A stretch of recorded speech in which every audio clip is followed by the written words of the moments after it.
duplicate. Yeah, I saw that when I reviewed it. All right, I'd like to call the Committee on Budget and Appropriations to order at 6:30. I do want to apologize for my absence at the last meeting. I was under the weather.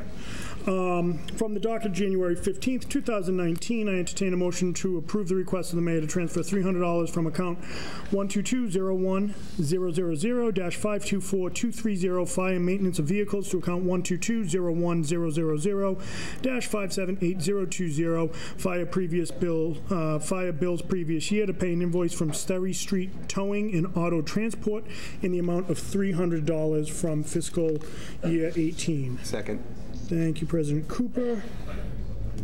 This is pretty straightforward. So on February 24th, 2018, Mass State Police reported a vehicle on fire on 95 North. They reported an elderly man was trapped.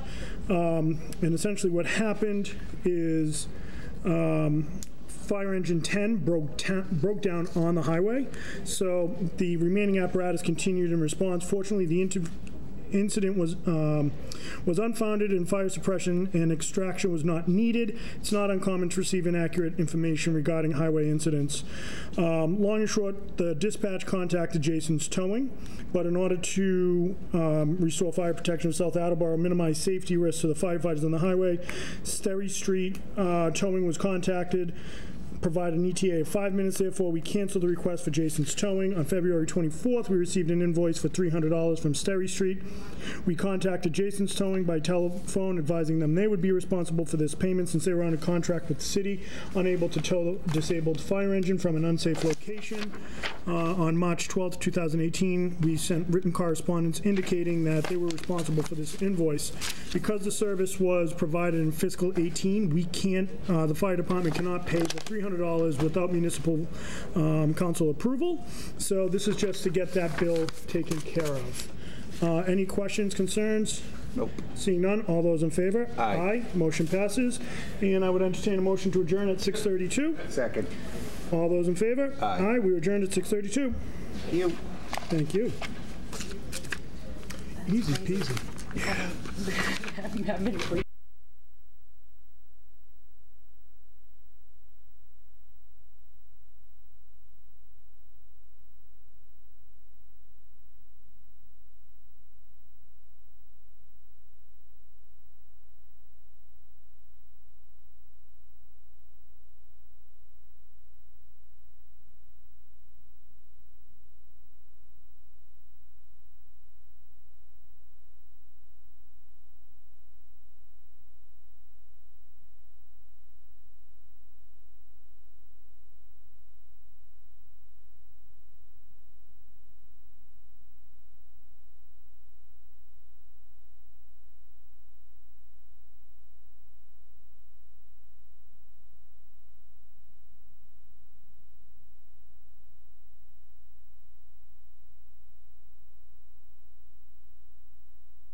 Okay.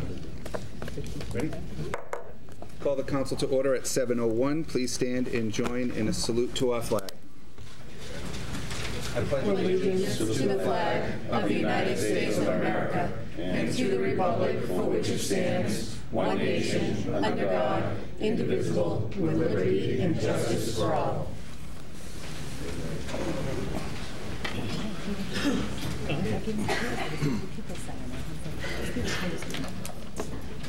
All right. At this time, I'd entertain a motion to approve the minutes of December 4th, 2018. Second. Thank you. Any discussion? Hearing none. All in favor? Aye. At this time, I'd entertain a motion to approve the minutes of December 18th, 2018. Second. Thank you. Any discussion? Seeing none. All in favor? Aye. At this time, I would entertain a motion to approve the executive session minutes of May 8th, 2018. Second. Thank you. Any question or discussion? Hearing none, all in favor? Aye. Aye. Thank you. Motion passes. Just so everyone is aware of the order of business tonight, we're going to take, there's 3 public hearings. First will be a Class 2 license. Second will be the license to store flammables for Cumberland Farms, and third will be the revised ordinance for hunting. So, Mr. Withers, would you kindly read the first notice for the public hearing this evening? Yes, the first public hearing this evening is relative to a Class 2 amended license application from Stephanie Cushan of Best Buy Automotive and Tire, Inc., at 925 and 931 Washington Street, Attleboro, for 40 display spaces and 8 customer spaces. Thank you. Is there anyone here to speak in favor?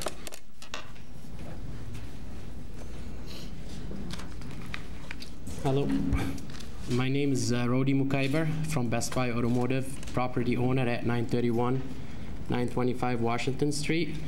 The reason I'm here today because we are trying to amend the Class 2 dealer's license to add more display spaces and customer spaces.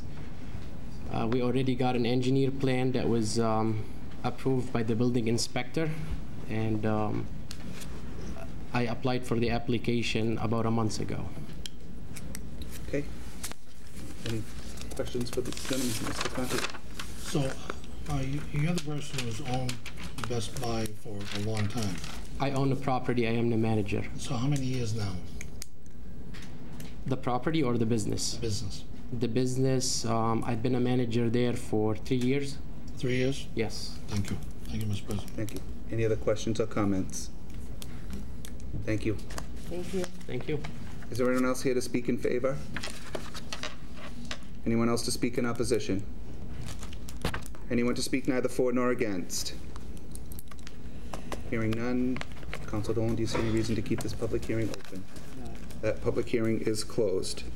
Moving on to the next public hearing. Read the notice, Mr. Wood. Yes, the second public hearing tonight is relative to the application from DAAN LLC of 1123 Oak Hill Avenue, Attleboro, for a license to store flammables and combustibles at 633 Washington Street, also known as Assessors Plat 6, lots 225 to 230, 251, and 285, in accordance with the provisions of Chapter 148 of Mass General Law. Thank you. Is there anyone here to speak in favor? Hello. Yes. Hello, Mr. President. Good evening. I'm Tom Reedy. I'm an attorney with Bacon Wilson out of Amherst here on behalf of Cumberland Farms and its application to store flammables and combustibles underground at 633 Washington Street here in Attleboro. With me this evening, project engineer Matt Leidner from Civil Design Group in Attleboro. What we've got in front of you this evening is that license to store, but I think maybe Matt can give you a little bit overview of the project. We have received approval from the Conservation Commission for stormwater and also the Zoning Board of Appeals for the use. Good evening, everybody. Matt Leidner with Civil Design Group. Thank you, Tom. This is a rendered site plan of the proposed Cumberland Farms. The building, the convenience store building, 5,275 square feet. 5 multi-product fueling dispensers, so 5 fueling islands with 10 fueling positions, and then on the to the bottom, which is the east side, we have 2 24,000-gallon underground storage tanks, which is why we're before you tonight. And so the project fronts on Washington Street, 4 streets actually, Washington, Quinton, Brown, and Rand Avenue. The project site's 1.4 acres, and I'd be happy to answer any questions. Any questions from the council? Any questions here? No. Did you get the approval from the fire chief? Yes. I have that here if you want to see it. Okay, as long as you say we got it. Okay, if he's okay.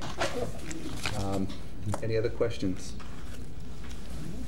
Whose committee is this? Yours, right?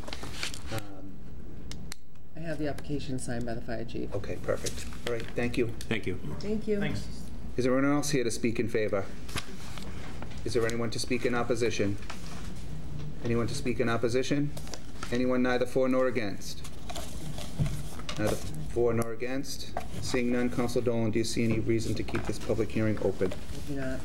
That public hearing is also closed. Mr. Withers, would you read the notice for the 3rd public hearing, please? The next is a public hearing relative to amending the revised ordinance of the City of Attleboro, Section 11-14, Chapter 11, offenses pertaining to hunting and firearms. Thank you. Is there anyone here? First of all, we'll do just like we did the last one, for, against, and then neither for nor against. But before we do that,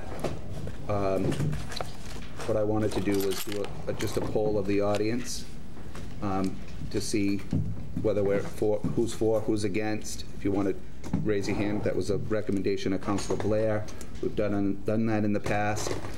Some people are, don't want to address the council publicly, but would be willing to share how they feel about that. So, if state what the proposal is before you ask us to say what. sure, we should probably read it. I can provide more copies. And we do have copies as well. We'll get one for you, but we should read that, and then it'll be read into the record, and then you can read it again in committee. Do you want Mr. Kobus to read it, or do you want me to read it? Or? It's up to you. Do you have it right in front of you?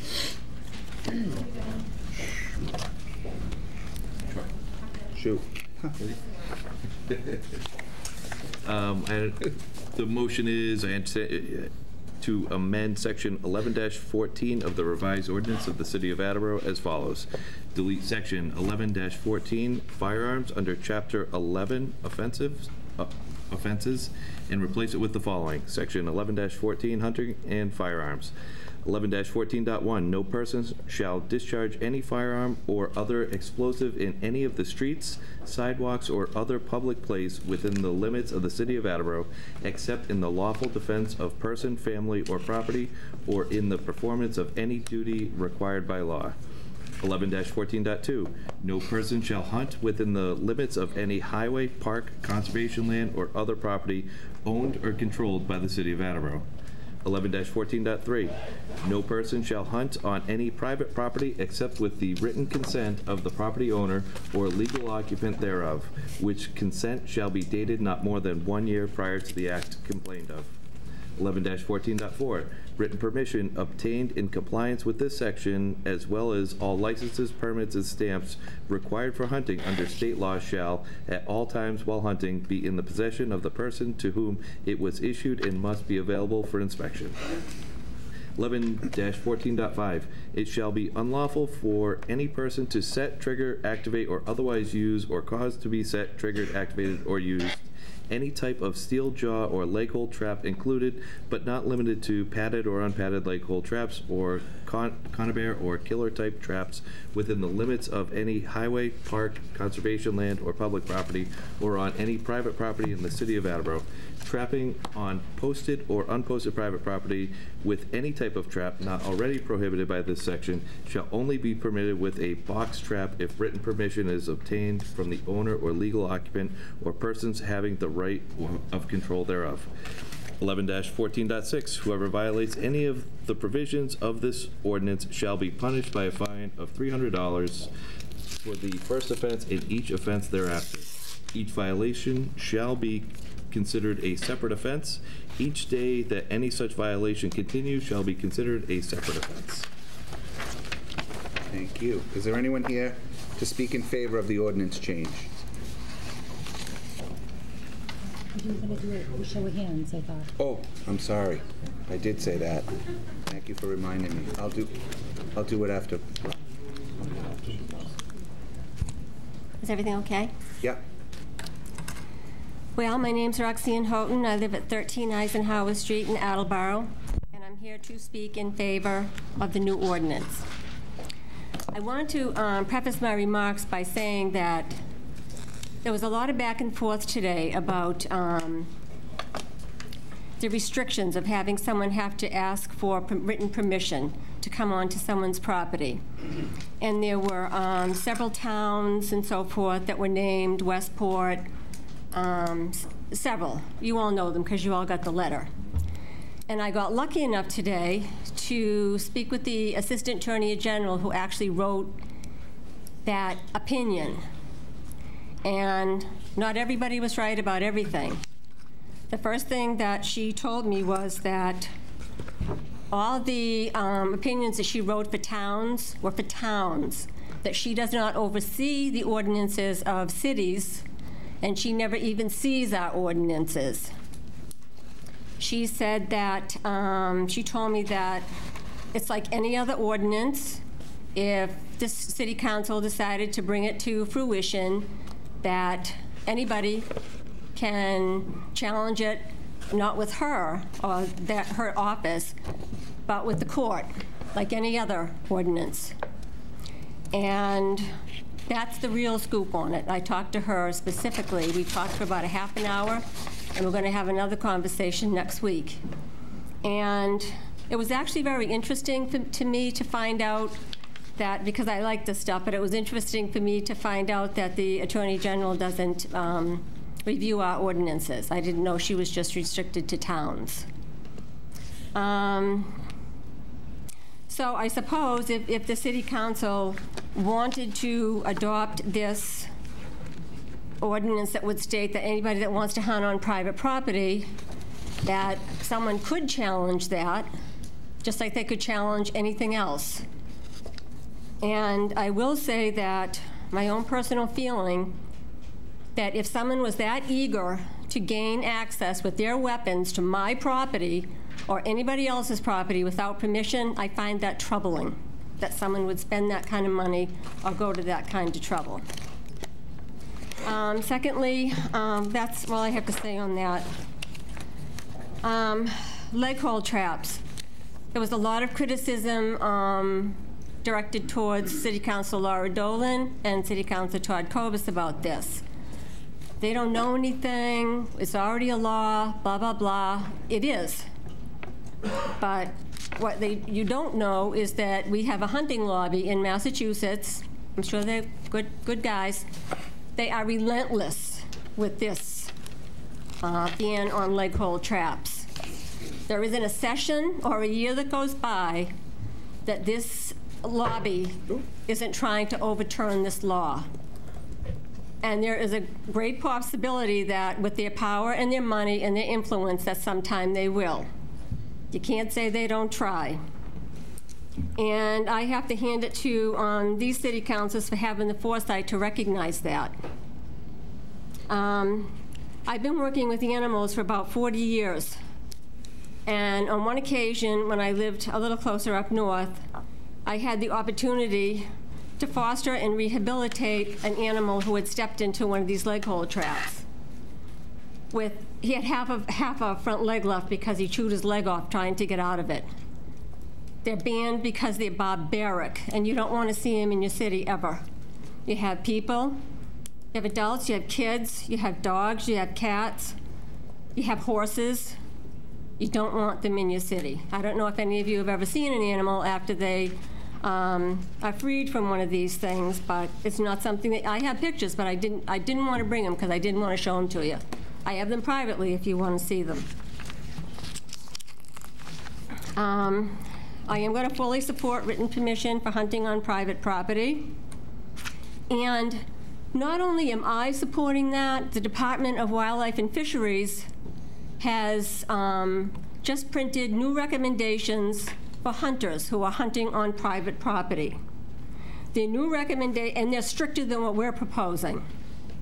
The new recommendations are that the hunter definitely should get written permission.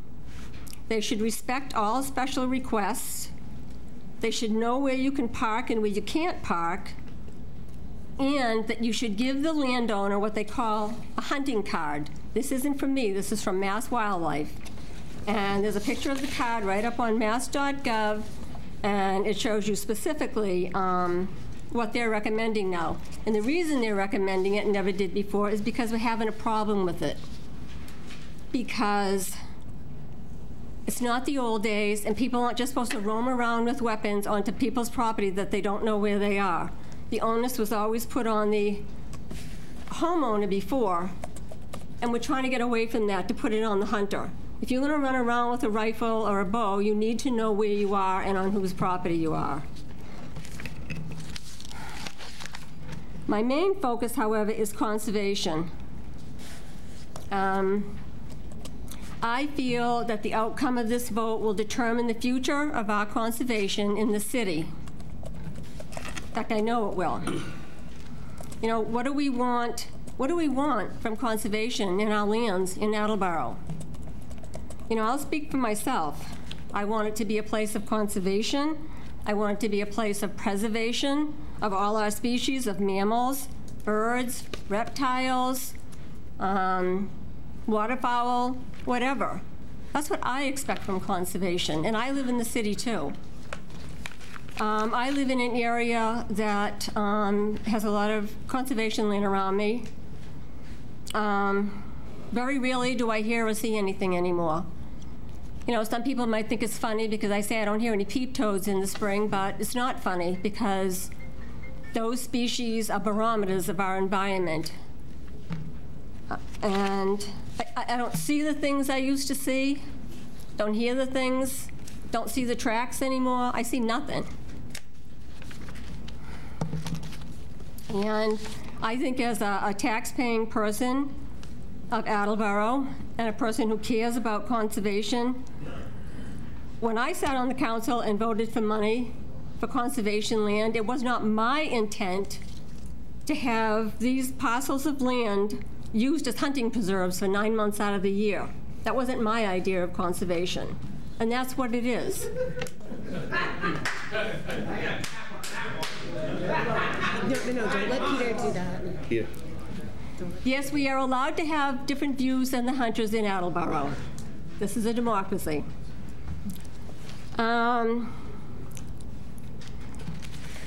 And I think one thing that I don't think we've talked very much about, and we haven't said out loud, is that our conservation agent has made a statement to me and to other city councilors that conservation didn't put a ban on conservation land just because they get up one day and felt like it and wanted to have this kind of controversy.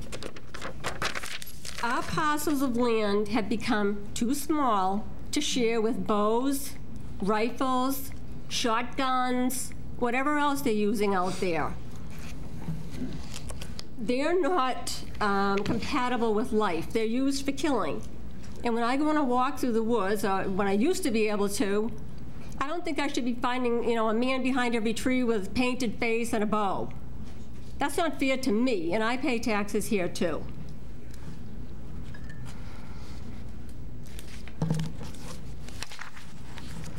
And I'm a resident of the city, as are 44,000 other people in the city who would like to enjoy those lands without weapons.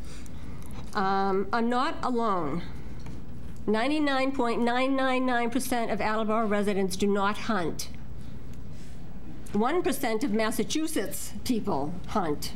It's a very small but very vocal and very entitled group of people. But we have rights too. I mean, I have just as much rights as people that want to go on our wetlands, land trust, Audubon, wherever they want to go with their weapons. And actually, when we talk about hunting fees, all hunters have to pay fees. I don't know all of their fees, but hunting fees, permits, etc. And those fees go back to Mass Wildlife. I called Mass Wildlife to make sure I was right on this. We talked about all kinds of things. And they, in turn, turn around and they buy huge pieces of land for hunters. In fact, we have Foxborough State Forest, Sharon State Forest, Easton State Forest, 10 minutes up the road that people that want to use their weapons could go, instead of having this kind of controversy and this kind of danger in our little city on little parcels of land. I mean, I have hobbies too. If I want to buy a piece of ceramic or something, I go up to Medford if I have to buy it. You know, I can leave Attleboro to do something that I really enjoy. I like to target shoot. I can't do that on conservation land. Why can't I? I wouldn't, because I would never want to endanger anybody. I wouldn't use a weapon on conservation land. I understand there are thousands of other people in the city that use it that don't have weapons. So I guess that's one of my questions is, what's the problem with going 10 minutes up the road to a place where it's safe and it's bought and paid for by the Department of Wildlife and Fisheries?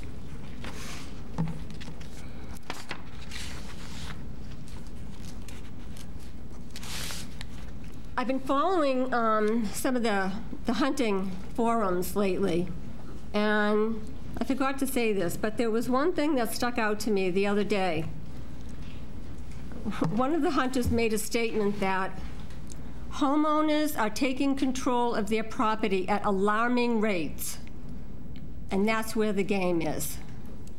Well, isn't that something, that homeowners are actually taking control of their property? You know, I pay taxes on my property. I thought that was just such a stark post to me. It seems like there is a mindset that when hunting season arrives, everybody just better go home, and if you want to go take a walk in the woods, put on your jackets, get your orange vest on, and hope for the best. Well, I shouldn't have to live like that. I don't have an alternative. Conservation land in Attleboro is here, very stationary. People that want to use their weapons can go 10 minutes up the road. Same thing. And if anybody thinks I'm the only person in Attleboro who thinks like this, Conservation, not that long ago, did a survey. They sent out a survey, or they had it online or whatever, to ask the people in Attleboro what they wanted to do with land.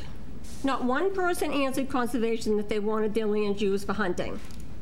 The hunters could have spoken up then, but they didn't. And then we had our forum at the library. Point of order.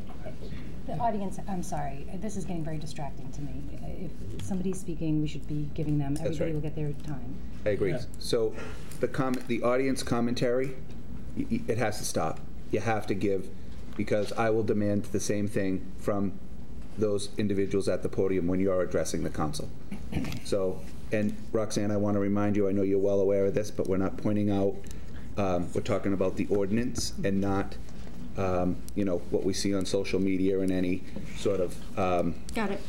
Anecdotes from that. Okay. Stick to what we're talking about. And then we had a forum, Conservation held their open space plan, Conservation. They held a forum at the library, and there wasn't one person there that talked about using hunting on conservation land, not one.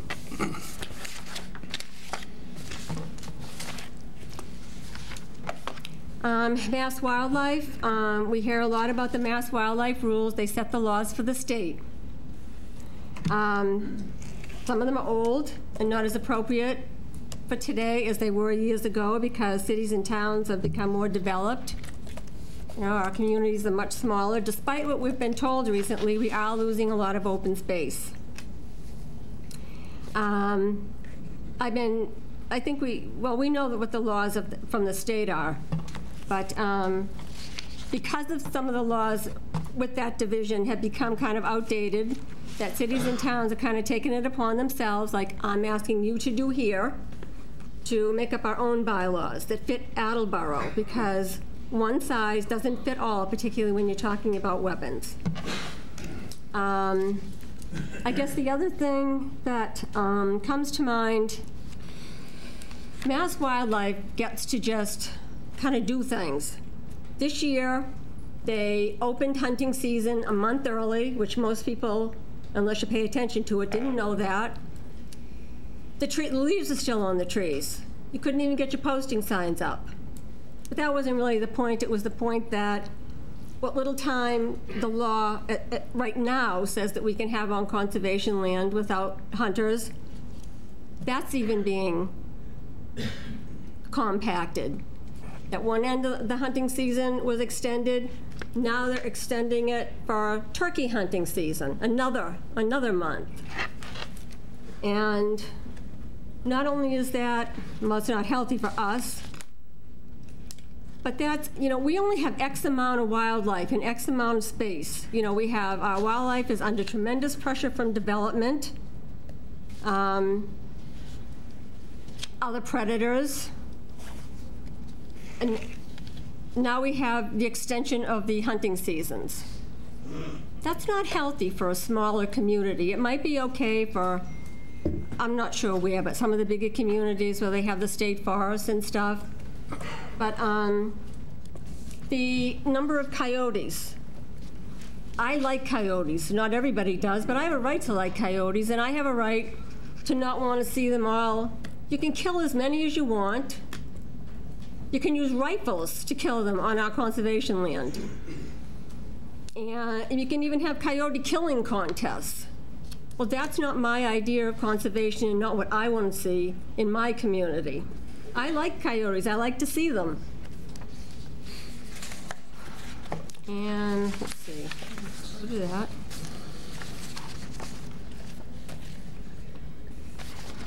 I guess that kind of boils down to, I mean, I have a different vision of conservation, and I think I have a right to that. In fact, I do have a right to that, and in fact, hunting isn't a right. But I have a right to take a walk in the woods without seeing people with weapons and not looking over my shoulder. That's my right. And I went on a walk at the land trust property. Lo and behold, that's posted. There's a sign right at the beginning of land trust property that says no hunting. Well, they're hunting there. On our municipal property, they're hunting behind Wamsutta School. That's not appropriate. They're hunting on Audubon property. That's banned. And everybody has to play by the rules, not just us. And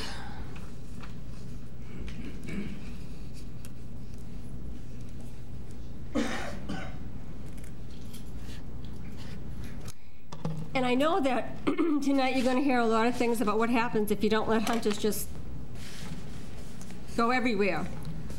But I was very meticulous, and people that know me know I dig and I do my homework. And I contacted other towns that have hunting restrictions. And I spoke to some of their health officials. I didn't speak to one that told me they were having a massive outbreak of Lyme. I didn't speak to any that had any health concerns whatsoever. I mean, you can, if you want, stop killing possums. They can eat 4,000 ticks a day. Sometimes nature can do things. But anyway, I would also ask that you not make a decision based on statistics that you hear or information that you hear that you don't know is true. We've heard a lot of misinformation in the past couple days. Number of complaints called into the police department,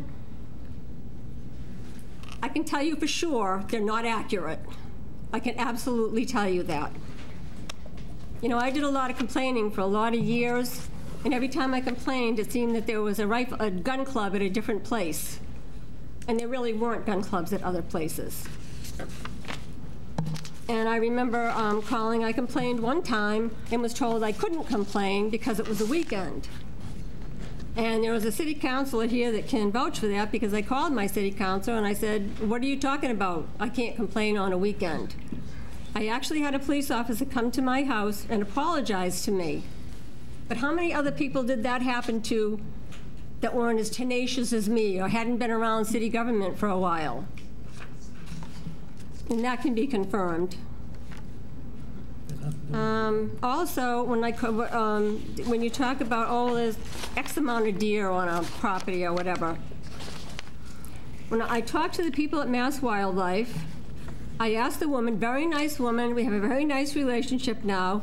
She told me she knows nothing about Attleboro's conservation land. She doesn't know how big it is, how small it is, how many deer are on it, or anything else. What she said to me was, we have all we can do to keep track of our own massive properties. Acknowledging to me that one size does not fit all. One of the last things I'll tell you is that, you know, we hear all about the 500-yard or foot setback or whatever it is. And that's fine. You know, I'm here, I'm a hunter, there's the house over there. But it's typical of everything else in this issue. That predisposes that there are no humans in that area.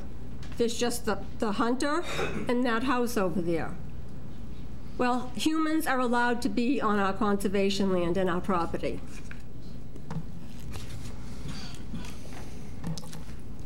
I guess that's about it.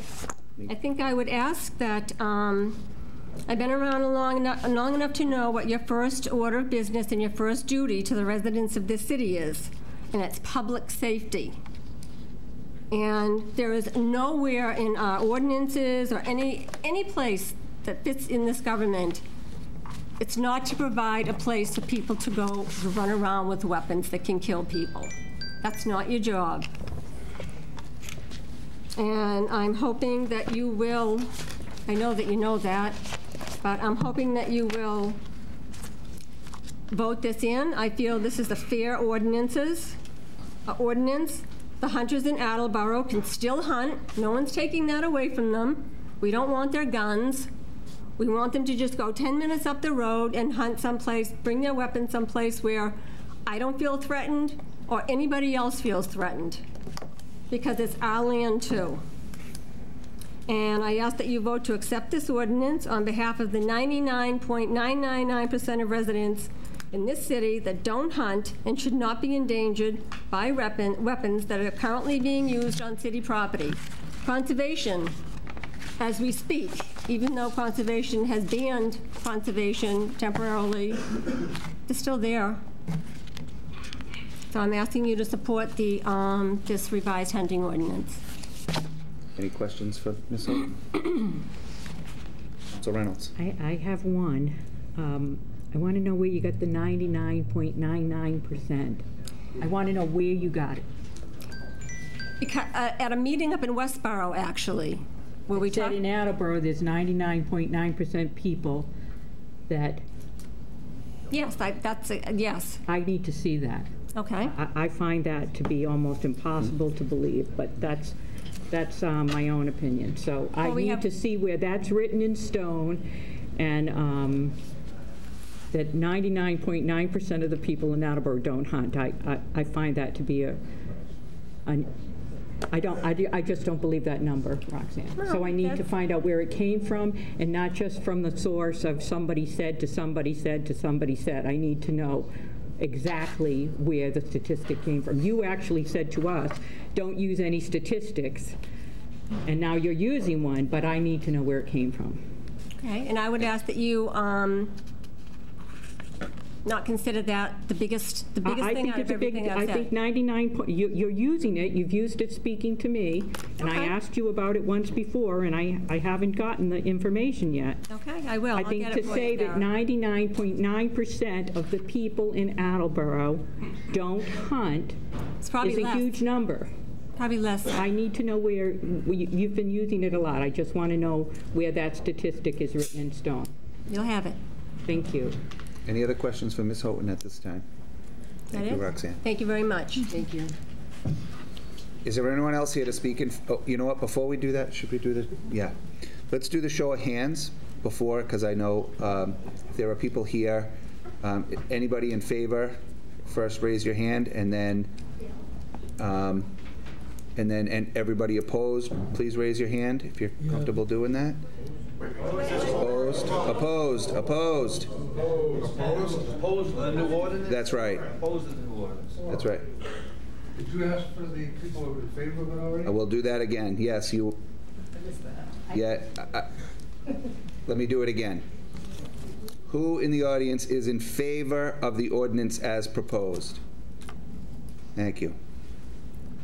Who in the audience is opposed to the ordinance as proposed? Thank you. Who's from Attleboro? Doesn't matter. How many people here are not from Doesn't matter. Well, I'd like to ask that. You can't ask that. You can't. When they come to the podium, they can identify themselves. Is there anyone else here that would like to address the council in favor of the ordinance change? Bill, and then. I'm sorry. What are you asking? Good evening. My name is Bill Bowles, 65 Norgate Road in Attleboro. I'm here to speak in favor of the ordinance from two aspects that, as I listen to the criteria that Councilor Tobis read. The first one is regarding the requirement that that a hunter obtain approval from the homeowner. That one seems almost ridiculous to me that it would need to even be in an ordinance. One of the most basic rights that we have as Americans is if we own things, we have a right to control what activities go on our property. If any one of us woke up one morning and found out that somebody decided to start having a little yard sale on our front lawn and they never asked, we'd say, what are you doing? I never said you could do this. And maybe even to make it even more realistic to the 11 people that I'm addressing is 2 years ago when you sought to ask voters in Attleboro to vote for you, you had to, when you put lawn signs up on people's home, you had to go to that property owner and said, may I put my lawn sign or my campaign flyer on your property?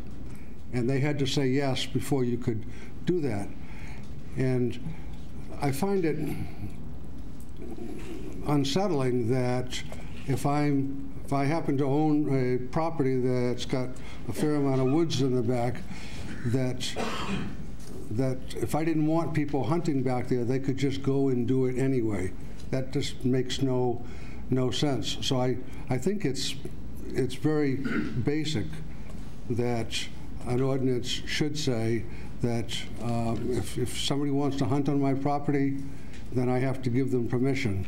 And there are other issues, liability issues. What happens if somebody comes on your property and hunts and something, one hunter shoots another hunter or anything? Whether you'd be legally liable or not, I don't know. But certainly, a property owner has a right to want to make sure that whatever's going on their property, they have control over that. The second one is regarding the hunting on conservation land. Back when I first sat in one of these seats here back in 1994, I think probably the only two councilors that were there at the time were Councilor Jackson and Councilor Blair. But thousands and thousands of acres that existed throughout the city of Attleboro then do not exist today. There's places where there was large amounts of woodland are now developments, and that's why we've grown from, in the 30,000 range up to probably in the high 40s, close to 50,000, because we don't have as much room available.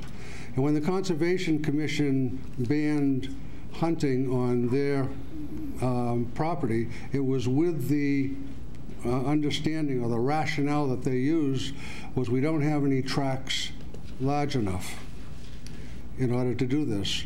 And so as the land that's owned by conservation is shrinking.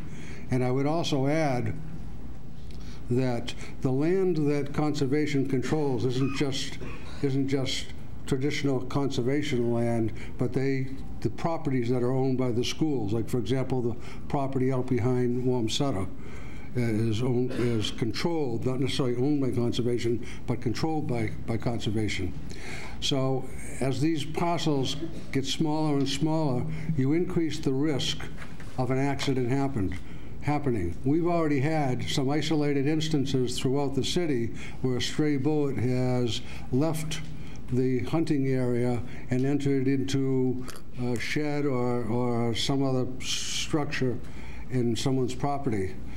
So if we make the wrong call here, the risk is that somebody, that a bullet's going to go through the window of a home or through the window of a school, or even worse, into somebody's body. This, I think, is an opportunity for the City Council to look at this responsibly and say, in this city, with the amount of conservation land that is available in Attleboro, not anywhere else, but in Attleboro, that they would follow the lead of the Conservation Commission when they made that decree. As you look at all the different entities in the city, I can't think of an organization other than the Conservation Commission that would be more qualified to make that judgment. I don't think the Conservation Commission has a stake in this game, whether hunting or non-hunting. I would suspect that they have people that are anti-hunters and are hunters on the commission. But the one fact that they did have is our parcels are dwindling. And with that, I think we need to act responsibly. So I would ask for you to support the ordinance as presented. Council Blair, did you have a question? Mr. Bowles, I've been on this council for 20 years. And conservation land is not dwindling, Bill. We get conservation land donated, probably not on a monthly basis, but it seems like every year or so somebody donates land to conservation. So they don't have to pay taxes on it. They don't want to maintain it. But no way, Bill. I don't know where you're getting this information that conservation land is shrinking. It's growing. So you're saying that if you looked at the amount of acreage of conservation land in 1994 and compared it to the acreage of conservation land today, that the number today would be greater? It definitely is greater, Bill. Conservation land hasn't shrunk. We haven't developed conservation land into housing. Conservation land has grown, Bill. As people donate to conservation, the acreage increases. So I don't know where you got this idea that conservation land is shrinking. It's growing, Bill. That's common sense. Don't stand there and don't tell me that conservation... Point of order. Okay. Councilor Blair, we can only ask clarifying questions I wanted to and clarify, not enter into debate. I get it. That's fine. But I want to clarify that statement. That's a bad statement. I think the way to frame it is to frame it the way Council Reynolds framed the question to Ms. Houghton, in that she said, you made a statement of 99.99%. Mr. Bowles, you made a comment that the conservation land is shrinking, and what I think we're hearing is that that may not actually be the case in terms of total acreage of city-protected, city-owned conservation land in, since 1994, I think you said. With all deference to the question then that Councilor Blair asked, I would ask the council, before you vote, look at the average lot size of conservation land today and compare it to 20 years ago. And if I'm wrong, then don't accept this argument that I've made. But if I'm right, but it's a little different. There are people that don't want to pay taxes on their land, so they donate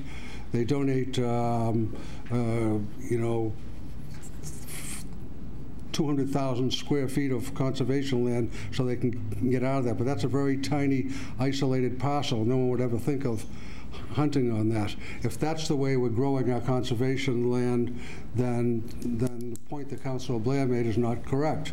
If, on the other hand, if contiguous parcels of conservation land are growing and there are plenty of places to hunt, I would, number one, wonder why the Conservation Commission made the ruling they did, but in number two, then that would be an argument that that the point I'm making is not a valid one.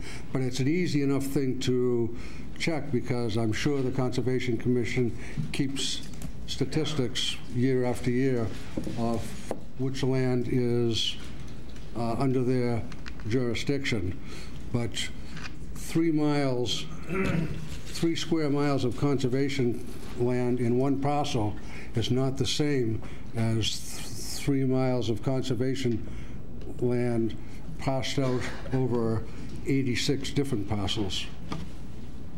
Councilor Conti. Thank you, Mr. President. Bill, I like your sweatshirt.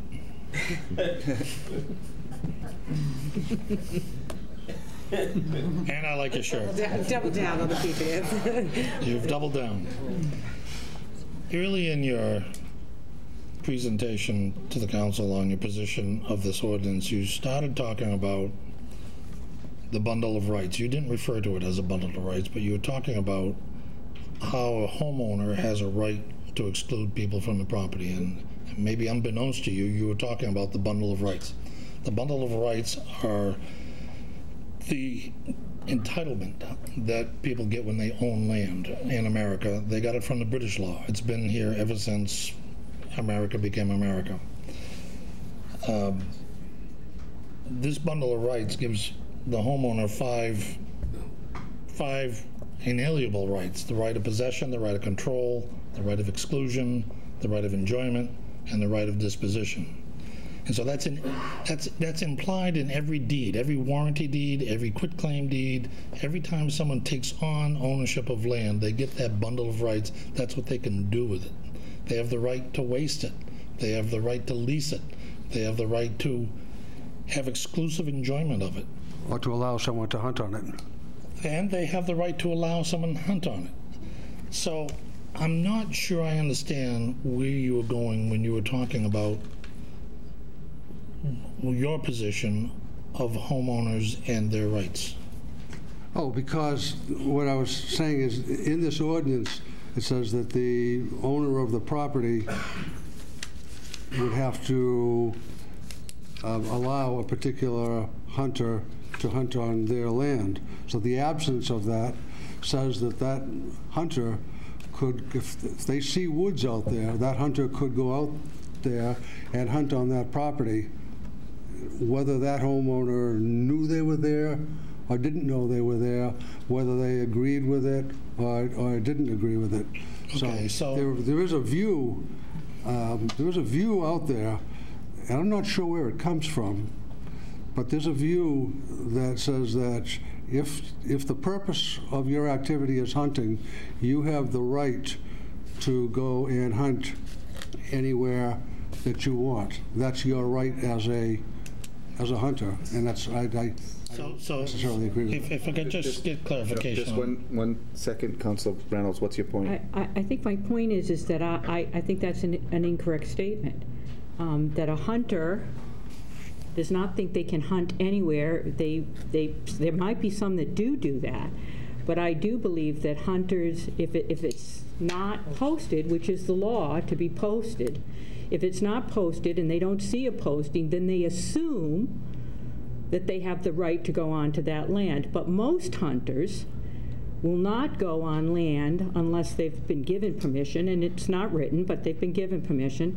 And again, there's always the few that ruin it for the multiple of masses. But I'm saying that I just think that's a little bit in error, that hunters, to make that assumption that hunters just go on land anywhere because they think they can. I think they go on it if there isn't a posted sign that says, and there, no trespassing. Again, there are a few. With all due respect, Councilor Reynolds, if what you said is correct. It's not a debate. You of all know that.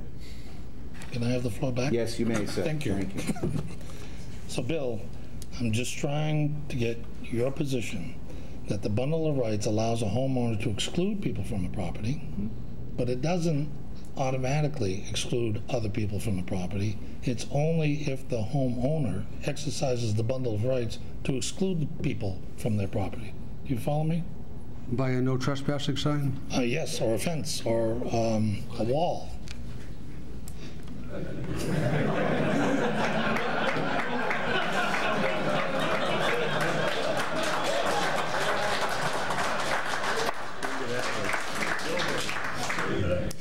So, Bill, your position is what I want to hear.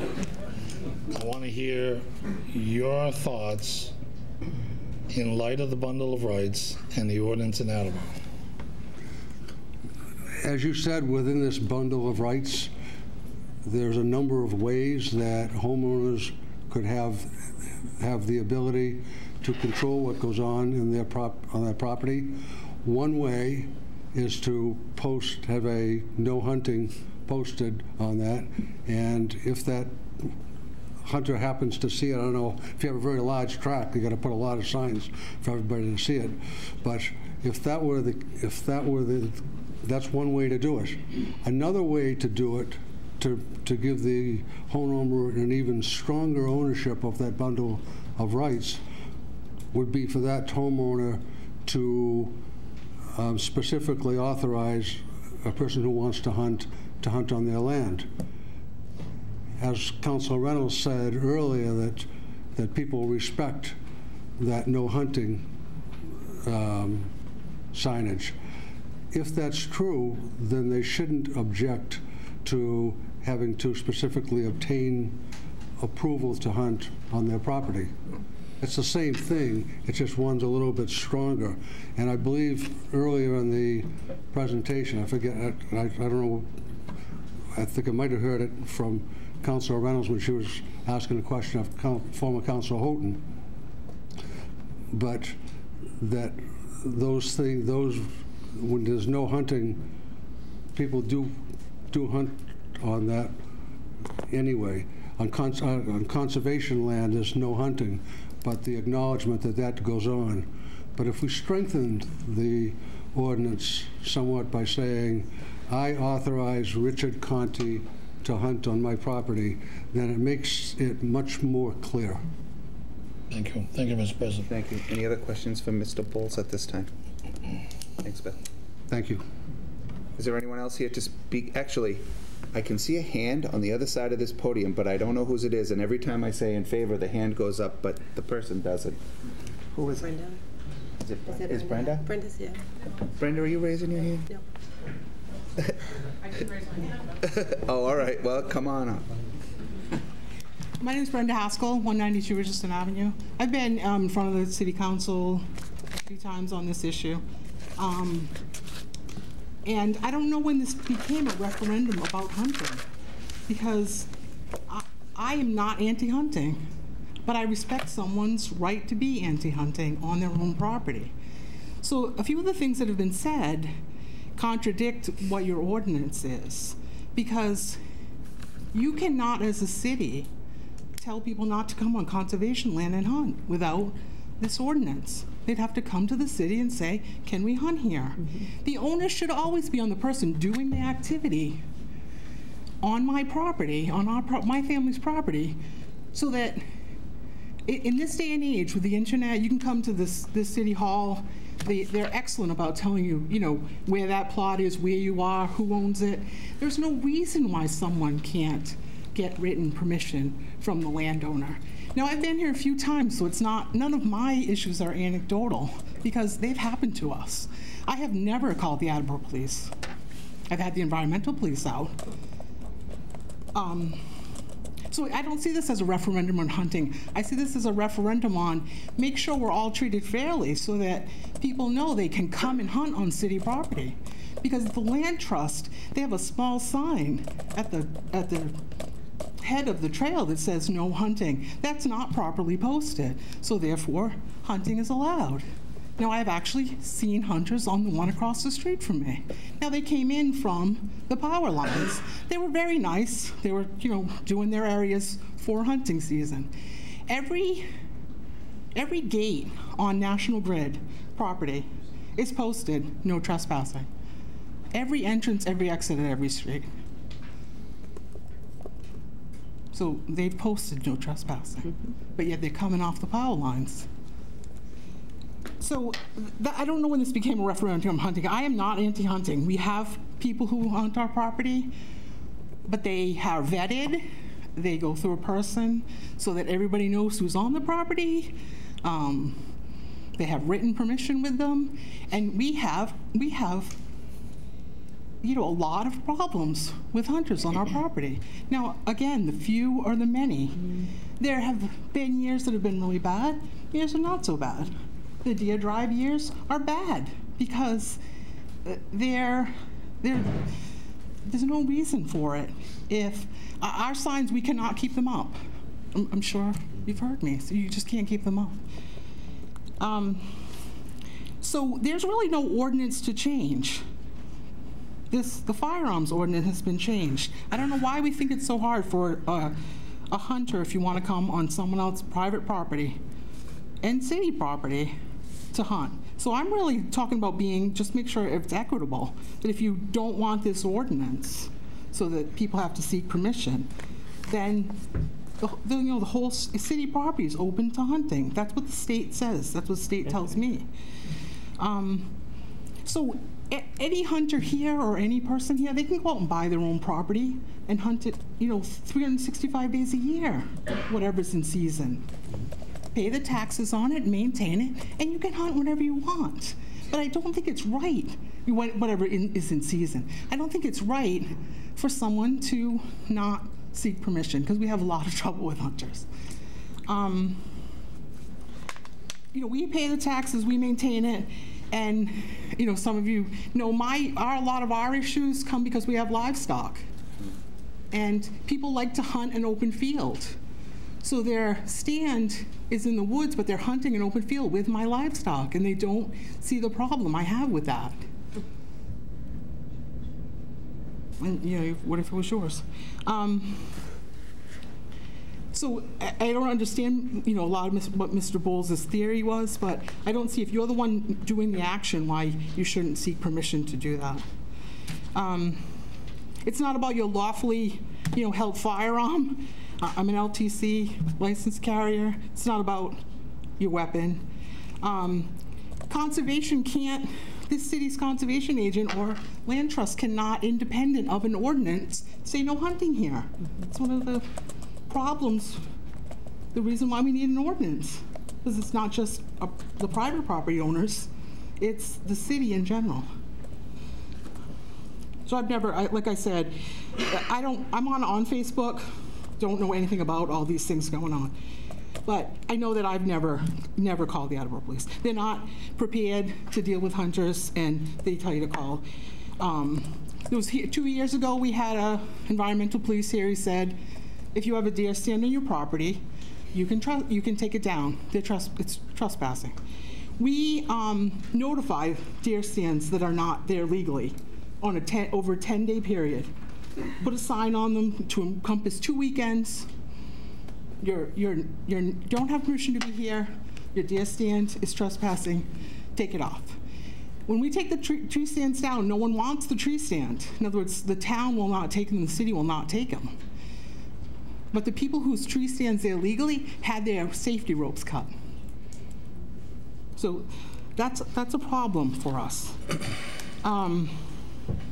So one of the things that came up, which I had written down, which I brought to your attention before, which I think is really important, the state law says that I'm not liable if a hunter comes on my property and something happens, except I gave you the Bristol County Superior Court cases where the town over, that landowner, was sued for those injuries. So even if they were never found liable, they still had a lot of lawyer fees, and the case is sealed, so you don't know what happened. So that dictative that the state says that you're not held liable if they're not being paid to hunt on your property does not hold. That's the case right there. And, you know, nothing's wrong until something happens. I'm not trying to say that, again, this is not, for me, not a referendum on hunting in any way, shape, or form. I know a lot of hunters, but I've also had a lot of bad experiences. So I believe it's since the city wants the same thing, you want to know the people who are on your property and that they're responsible. I don't see where that's an issue. In other words, we do allow hunting, but not deer drives, not things where, you know, people actually just walk right between two houses that we own and say they're going hunting. Do you have to put a no trespassing sign in every house when they'll walk right between two houses? So that's my biggest issue, is that I just want the city to be aware that you have your own reason for wanting to allow or not allow by written permission, because there's a lot of city property, and the trusts, they cannot just sit, you know, have a meeting and say, we're not going to have hunting here, because if you're allowed to do it, I would be allowed to do it. So how was that done? I'll take a legal ad out in the paper. You know, we'll do whatever we have to. Again, way back, you know, we never saw a lot of deer, and believe me, I spent a lot of time outside. And no doubt, I don't know what, 80, you know, people say, somebody else side told me, oh, there's 80 deer for every whatever people. Again, I allow hunting, but I allow someone who, when we're on our property, and we have to be on our property. I've had people tell me, you should get out of the woods. Really? We have to check fences, you know, fall calves. The cow will go as far out in the woods as they possibly can. Guess what? Someone's there. If it's 2 or 3 in the morning, somebody's there. Don't tell me I can't be there, because it's almost dawn, and, you know, you're ready. Okay, you have no permission to be here. So I think what people are kind of practically telling you, that in some cases, we're using our property, we're maintaining our property, and people are encroaching upon, you know, and it's a safety issue. So I have a couple letters that have been circulated over the years that I've turned in. I think I saw Council Conkey from Vice President Parika go right down the line. Brenda, you said something that I wrote down as a question. State law does not hold that the owner is not liable if a hunter causes an accident. Did I get that right? If you're not charged, this is what as I understand it. You know, there are more than one department, you know, that have, and they have different opinions. Like you have DEP, you have DEM, you have fisheries, you have environmental state police. As long as you don't charge people to come hunt on your property, you know, are but Brenda, you said that while the state law was there, that there wasn't protection for the owner. In the case in Norton, I provided a couple of years ago the Bristol County Superior Court case. That landowner was sued. I believe I have that. Thank you. And there was nothing that was done right in that case by an experienced hunter. There was nothing that was right. Thank you, Mr. President. Thank you, Vice President Parika. Thank you, President Cooper. Hey, Ms. Brenda, how are you? I think there was a time when we were running through your woods trying to recon a cow that we had to exercise precautions. But I am aware of some. You know, you've been in front of us multiple times. You've called the environmental police out before, and when they come out, what is their response to you? Like when you report, you know, irresponsible hunters that are, you know, sitting up in a tree stand drinking beers, doing whatever they're not supposed to be doing. What is their response to you? I think there are 7 or 9 of them for this whole area, so they can seldom respond immediately. Mm-hmm. They will tell you can take down the stands. You know, they're hardcore when they're there and there's a problem, but it's not There's not a lot of them, and they cover this. They cover multiple districts. So we've never actually been able to get one when we have a problem. It's always been advice later, or May I ask a follow-up question? So then if the enforcing authority for this proposed ordinance, it's questionable who would be the enforcing authority of this, and where we would have to, where, you know, the state police are having difficulty catching people when they're in the act, and well, that's environmental police. Well, but I think what I'm just trying to say is that, like, my question to you was, how effective do we really think that this ordinance will be in comparison to the response time if we have individuals who are not abiding by the current set of rules and regulations that we have right now? How would this particular ordinance then be enforced? Very effective, because the people who are hunters who are doing the right thing are going to come and ask you. And then the ones who aren't, you can call the Attleboro police, because there's an ordinance for them to enforce. Right now, there is no ordinance for them to enforce. Citywide, not just on private property. And that's what they will tell you. There's no ordinance for me to enforce. Thank you. So Dolan. Hi. Can you clarify what you, I think I got lost a little bit when you were talking about National Grid. I know where you said you live. So are you saying that the hunters are coming from that property? Is that what the hunters that I encountered who were doing like their recon for hunting in the Richardson walking preserves? Okay, so what is that? I'm sorry. National Grid has gates out there? National Grid has a right of way. Okay. In some cases, it's not a full right-of-way. They don't own under the power lines. We have a situation in another town where we own under the power lines. I believe Ms. Spatcher owns under her power lines. It's not National Grid right-of-way. But every one of those gates, I checked from North Attleboro all the way to, I don't know if it was Dighton, every gate on both sides of the street has a no trespass sign on the gate. All right, so you're saying they're trespassing on National Grid? Okay, I wasn't clear where National Grid. No, it's it's the power lines, the right of way. Right. Okay, I just wanted to understand that better. Thank you.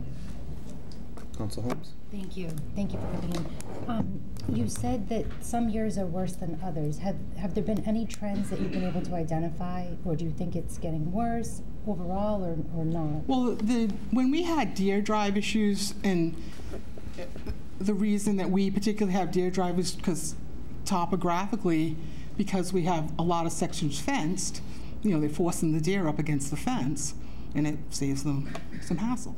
So then, after 2 particularly bad years of that, the weekends that are kind of popular fall hunting weekends, we just went out so that that they couldn't do it because I hated deer drive. It's just not.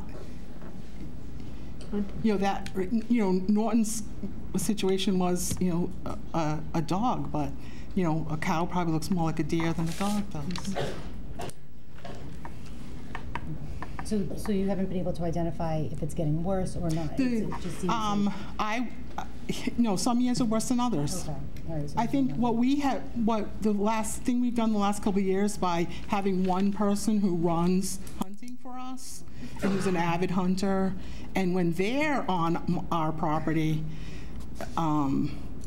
we know, that they're vetted, whoever they have, we know that they're safe. I mean, we're taking a lot of deer off our, property. It needs to be done, but there's no reason why, and land is shrinking. I don't know if that's just open space, but still.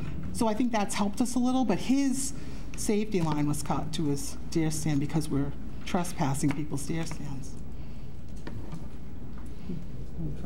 Thank you. Any other questions? Council Copus. Hi, Brenda. Thank you for coming in. You had mentioned that you can't keep the signs up on your property. Can you clarify what you meant by that? I'm assuming that people take them down.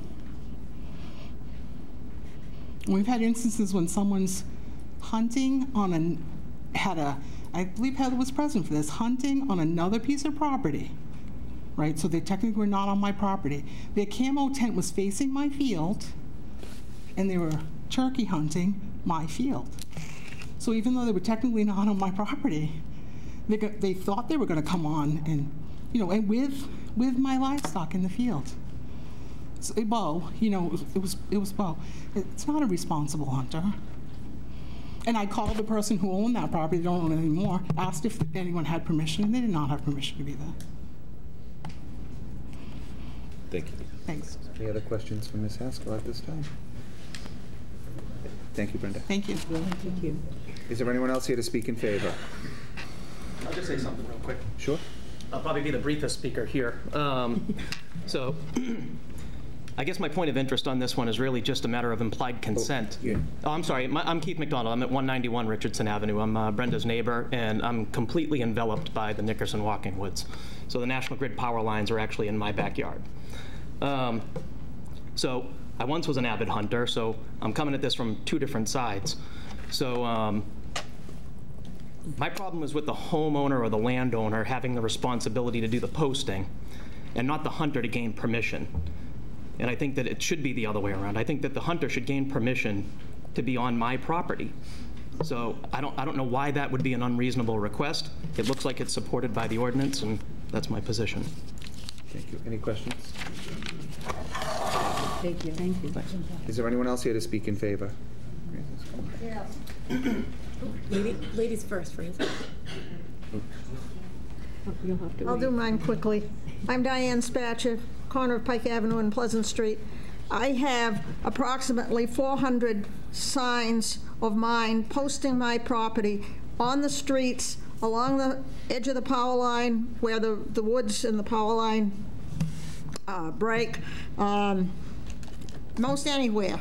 They get checked 2 or 3 times a year. Last year I started checking them in May, June, because we had such a rotten winter that I don't have trouble with people tearing the signs down. I have wind and weather, which are the big problems.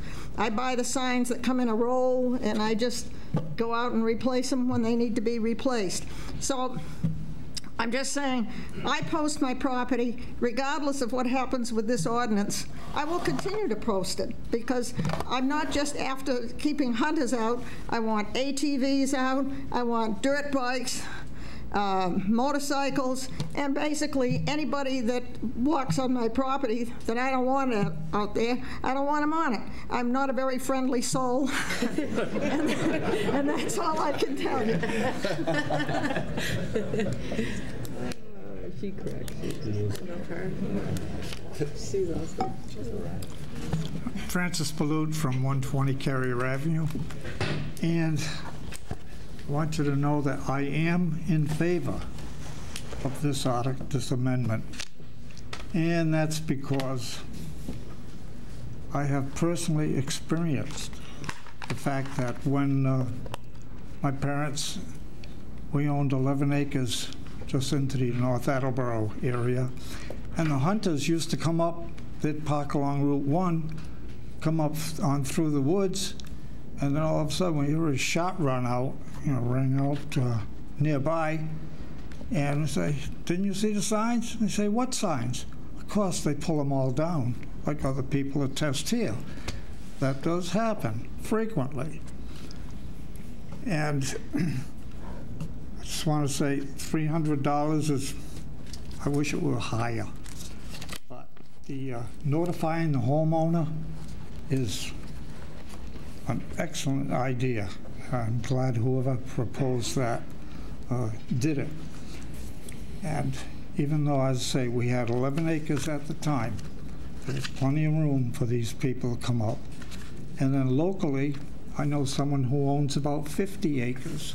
They have deer on their property. But that person and myself, we've walked through various areas within that acreage, and it's just quiet, peaceful.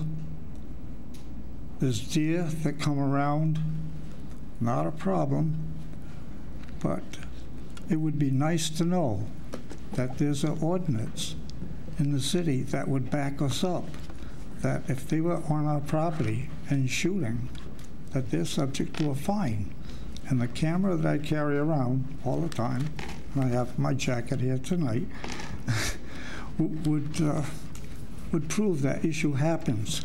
And when it comes to homeowners being sued, I can recall a number of years ago when children would get off the school bus, and they'd want to take a shortcut across my property to get to their home on the next street. Well, I had also learned that once I would give approval for someone to be crossing my property, I'm responsible.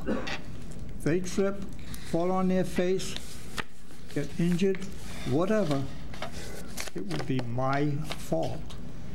So having an article like this, where it requires a shooter, a hunter,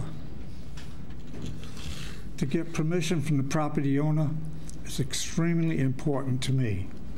And I also just want to say, and I'm sure true hunters, they already know they can go north, up into Maine, New Hampshire. They have quotas that people can shoot these animals, but they shoot them for the meat. They draw the blood, they prepare the whole animal there, and they bring them home, and they eat them.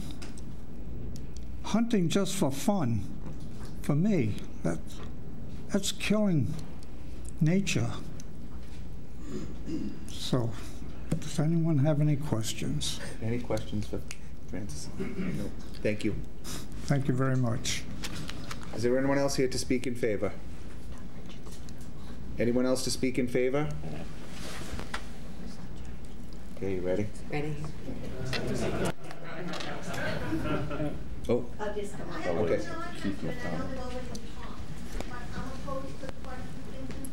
Hold on. If you want to address the council, come right up to the. If you're in favor. No. She's opposed. She's opposed. I'm not in favor. I'm against a lot of things. Okay, you so. Can wait for me.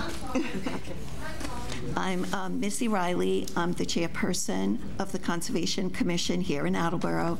I'm speaking just for myself, and I have no issue whatsoever with hunting, not hunting. I don't know much about it.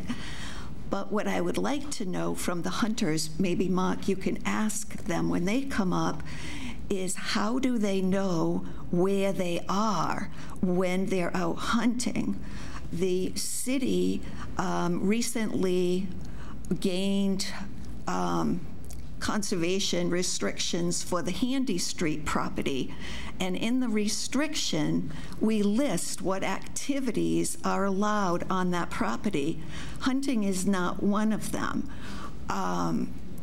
But when we went out to look at the property, it's a beautiful, beautiful property, lovely for walking, but it's hard to know where you are on that property. I know the land trust people check their borders all the time. This big city property, unless you have a GPS with you, you wouldn't know if you were imposing on someone's backyard. So that's my biggest issue.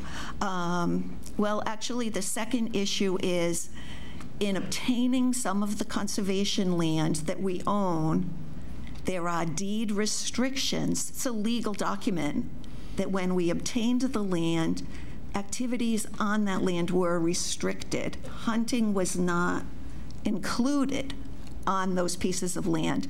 Other pieces of land were given without restrictions, but they would be controlled by the city. And yes, I would be in favor of the ordinance for those pieces of land. But I'm most interested in how do the hunters choose where they go, and when they go on this land, do they know that's conservation land, city-held land? I bet, Mark, you were on the Conservation Commission with me. I'm surprised to know that the Conservation Commission owns land that I didn't know they owned. So I'm wondering if the hunters know where they're going, and if they're abutting, unless you have a GPS program that shows I'm on, now from Handy Street, now I'm on Hyman Fine land, and the kids are out doing a nature walk. You know, I'm just worried that these pieces of land, they're not just square pieces of their land, they're in and out with many abutters. So my voice, just for myself, not the commission, is I am in favor for safety reasons, not against hunting whatsoever, but I would like this for the safety. Thank you, Missy. Any questions for Mrs. Riley? Yes. Council Waterman. Thank you. You're welcome. See you. Do you have, are there many signs out in the conservation lands that are identifying city-owned land? No. No, and that is something the Conservation Commission needs to do. We're just in the process of making a map showing all the land that is. Excuse me, just for 1 second. Being that she's here speaking specifically for herself and not for the Conservation Commission, I'm struggling with a little bit with, like, you could send her an email, ask those questions, but where you're here advocating for yourself personally, I wouldn't want you to travel into unmarked territory where you're actually speaking or advising for the Conservation Commission. How about this? I'm Missy Riley, and I am the chairperson of the Conservation Commission. I have a lot of information, being on the commission for many years. If anyone has any questions about the conservation land owned and operated or controlled by the Conservation Commission, we do not have any signage. So, and I was interested hearing that that was the onus of that was on us to put up the signs, and it will be a difficult process because, and you could ask the hunters, do the hunters come in on the trails into the property, or do they just come in? Because if they don't come in on the trails, they're going to not see our signs. Mr. President, this is just from council to Mr. President. I would appreciate if you would ask the speakers to restrict their remarks to the support or opposition of the ordinance. Yes. Thank you. Thank you. I'm supporting it for myself. Thank you. Thank you. Is there anyone else here to speak in favor? Anyone to speak in opposition? Start a line.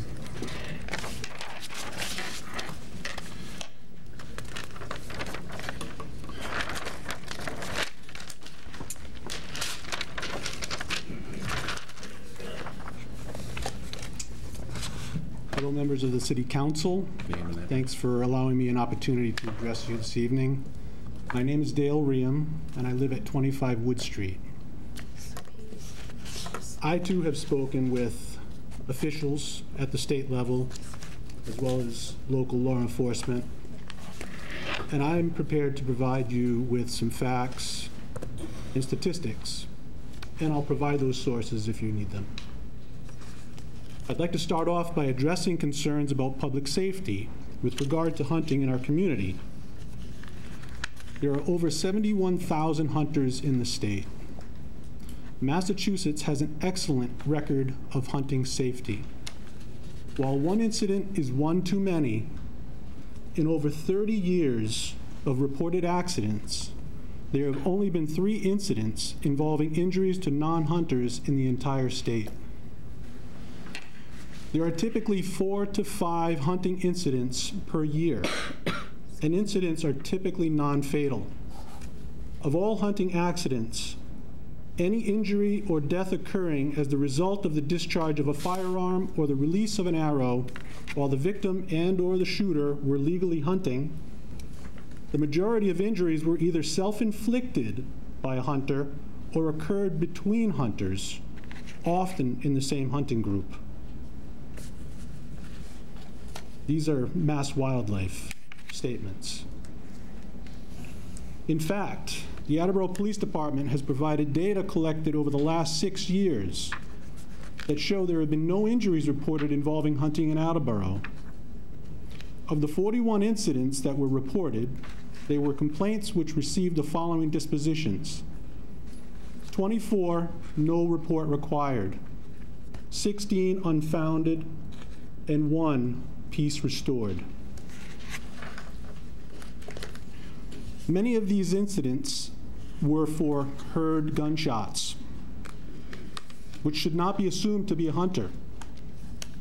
Many of these incidents, the data shows that we have an excellent record for hunter safety. What this data suggests is there is a concern in our community with firearms, not hunting. I get it. With the current media exposure of guns in our nation, who wouldn't?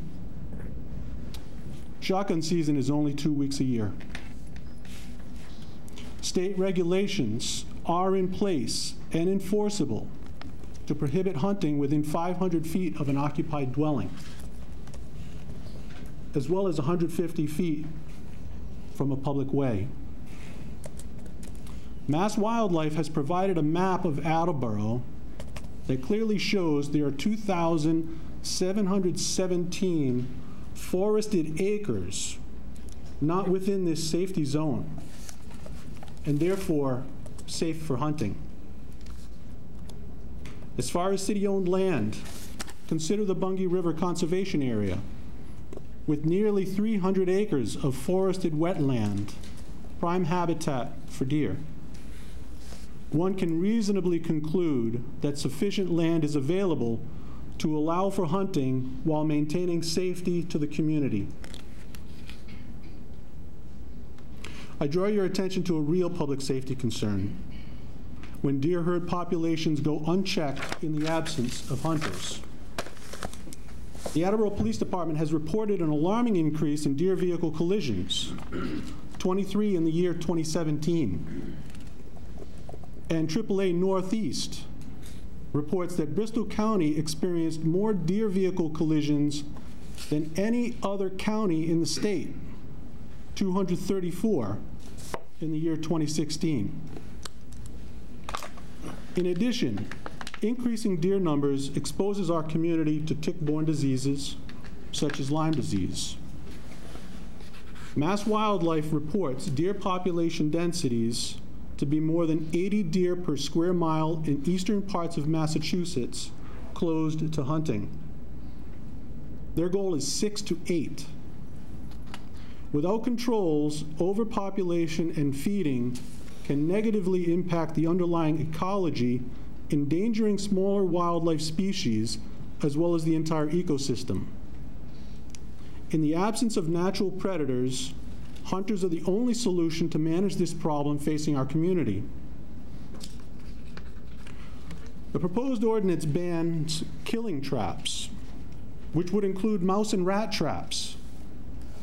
It would also prevent the Board of Health or Conservation Commission to issue emergency permits to use conibear traps for any damage caused by beaver or muskrats if the occasion.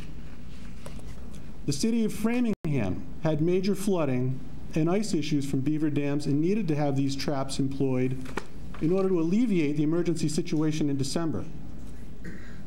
That came from Mass Wildlife. It makes sense for Attleboro to allow for such events that we cannot predict. Mass Wildlife also states that many communities in eastern Massachusetts that have banned hunting are now seeing the unintended consequences of their decision. In fact, many are approaching Mass Wildlife now to ask for their help. Private land trusts are also seeking their help to alleviate damage to the ecology on their properties. Have we sought input from our state wildlife experts? If not, I suggest we do. Consider our surrounding communities of North Attleboro, Mansfield, Foxborough, Norton, and Easton. All of these communities allow for hunting on designated properties belonging to the public. Attleboro should take note and consider a wise approach to hunting that balances safety, biology, and resource conservation. If we were to only inform our citizens that they may hear gunshots during the limited shotgun season, inform them that wearing blaze orange while in the woods during fall hunting season, inform them that adequate regulations are in place to secure their safety, and that licensed hunters are responsible and safe, due in part to the hunter education requirements in order to obtain a hunting license. If we can do these things, I'm confident we can set them at ease. The current ordinance already prohibits discharge of firearms on city land. Consider this with the fact that state regulations ensure safe hunting.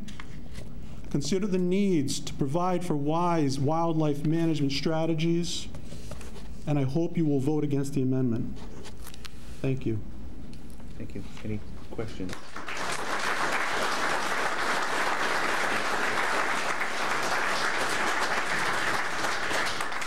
Mr. Kopis? Yes, Mr. Kopis. Dale, thank you for coming out. That was great information. Just a couple of quick questions. You mentioned that we should inform citizens that, you know, if they hear shotguns during that they could only hear shotgun fire during the 2 weeks of hunting season, right? Yes. Is that the only time that they'll hear shotguns or rifles, No, or? you're right. Let me correct that. There is a muzzleloader season right after shotgun. Okay. Is there a... And turkey. Sorry, I'm not a turkey hunter, so yes. So when is that season? If there's a turkey hunter here that could answer that question. Or is there a coyote season? There is a coyote season. Do you know what that is? I'm not a coyote hunter. Oh, you have? I Okay. have this, so I'll happily send We that all over have with you. You'll know what the dates are. There's copies of that. October through March. Thank you. Yes. Okay. Yes. That concludes my questions. Thank you. Okay. Thanks for the clarification. Any other questions? Thank you.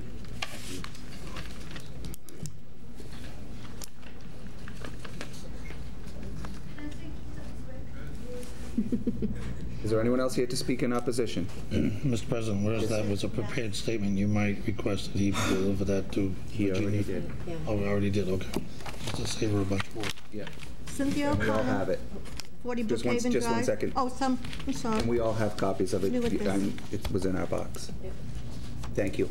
Cynthia O'Connell, 40 Brookhaven Drive, and Attleboro. I've only What was lived that? here. 40 Brookhaven, Your name? Cynthia O'Connell. Address? Brookhaven. 40 Brookhaven, you said? Yeah, apartment 6. Thank you. Am I good? You're good. Okay, sorry about all this. This is the first time. I just wanted to say what the gentleman said was basically what I was going to say. I've only been here 2.5 years, but I spent 38 years living in Norton, and across the street was conservation land. At the very end of the street was conservation land. Yes, it was hunting season. Yes, the shotguns were loud. Yes, comes hunting season, my 4 kids were raised. They wore orange hats out to play in the yard. They grew up in those woods. They respected. I have the highest respect for every single hunter that ever came. There was never an incident. They provide food for their families. They're courteous. My kids spent time on those paths up there. Never once were they shot, injured. The pheasants would come down and sit in our yard, and the poor hunters would stop by and look at them. They did not shoot them, but said, you know, geez, but the pheasants seemed to know. And of course, there was the wild turkey also took their turn hanging out in the yard so that, you know, they weren't dinner. But I can only say, 38 years, there was never, ever one incident of a problem. Yes, the gunshots do sound loud. In 5 o'clock in the morning, you hear that go off, you go, hunting season. But you get used to it. You know that they're providing food for their families. And that's basically, other than what he said, is what I would say. They're very law-abiding citizens, I have to say. Thank you. Thank you. Thank you. Any questions at this time? Any questions? So, are you saying that you're opposed to the... I'm opposed to you ordinance in saying, Attleboro yes, you're because saying of no your person personal shall... experience? Can I finish my question? Yes, I'm sorry. Like I Are said, you I'm- saying that you're opposed to the ordinance in Attleboro because of your personal experience? No, well, not so much the personal experience, is that I do believe that hunting is a very good thing, and that they're responsible people. And the point of the personal experience is because I lived near conservation land for 38 years. It was across the street. We never had an incident, ever. for all of those years we were there. So are you saying that this ordinance is uncalled for? It's unnecessary? Yes, yes. Well, you're saying here that no person shall, discharge a firearm within the town city limits. That means no hunting. You're saying no person should, hunt, I could see a park, but not to hunt on conservation land. You need them. We need them. As far as people should post, no trespassing. And it's hard if you allow people to hunt in your property that other people don't see, oh, there's hunting on this property. And that is a situation I'm sure that people would face. But no trespassing signs. There were always signs up there saying where you could hunt, not within 500 feet of the houses. Sometimes the cars lined up down the street. The kids were aware they needed to be aware of cars. We didn't have a problem. I'm just saying, I'm giving this because you need hunting. You need these people to hunt, keep everything healthy, the environment. Thank you, Mr. President. Any questions? Yes. Ma'am, were you aware that the portion of this ordinance change about the no discharge already exists on Attleboro? Right. How about the you can't hunt within any conservation land? Is that already there? That's new, but I was just wondering if you were aware that the no discharge. Right. I assume that would be something you didn't do. Okay. Thank you. You're welcome. Is there anyone else here to speak in opposition?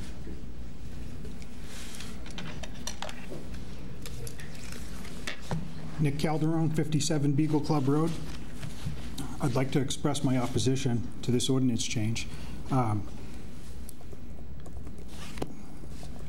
People are passionate about whether or not they like hunting. Give or take, Massachusetts has a deer population problem.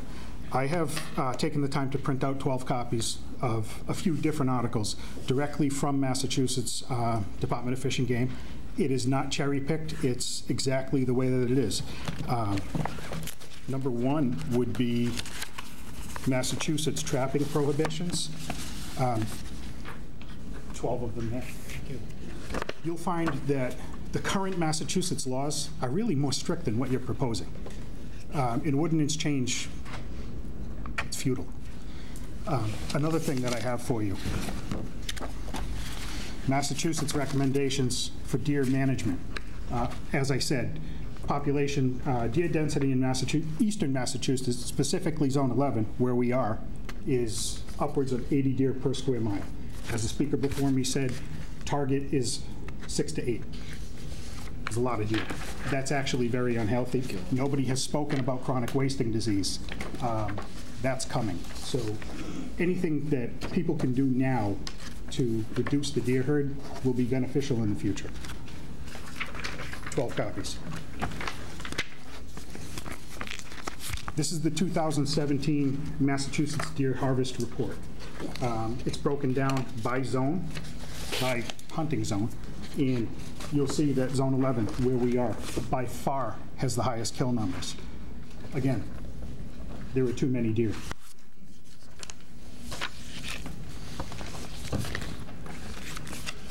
This is an overview of a controlled hunt program that's run by the trustees of reservations at the Moose Hill Farm in Sharon. It's something that I would ask you to take a look at. There's some pretty good ideas about how specifically bow hunting can be used well in a passive recreation setting. I've been hunting for many years, and I'm sure there's other hunters in this room who have experienced what I've had. I've been in a tree stand. Quiet, bow season, you wear camo. Nobody knows you're there. I've had people walk underneath my stand, not know I was there. Bow hunting is very up close and personal. You're not taking a 200-yard shot. Most bow hunts, 20 yards would be a max. There's very little risk. As a matter of fact, I'd charge you to try and find an incident where a hunter discharged an arrow at anything other than what they were intending to shoot. I couldn't find any online, and as we know, everything's on the internet.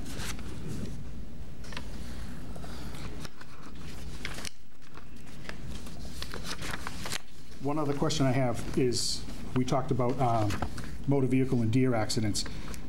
It's public record. I don't have it, but I know any one of you can find out how many how many deer the APD has had to dispatch this year that have been struck by cars and not killed.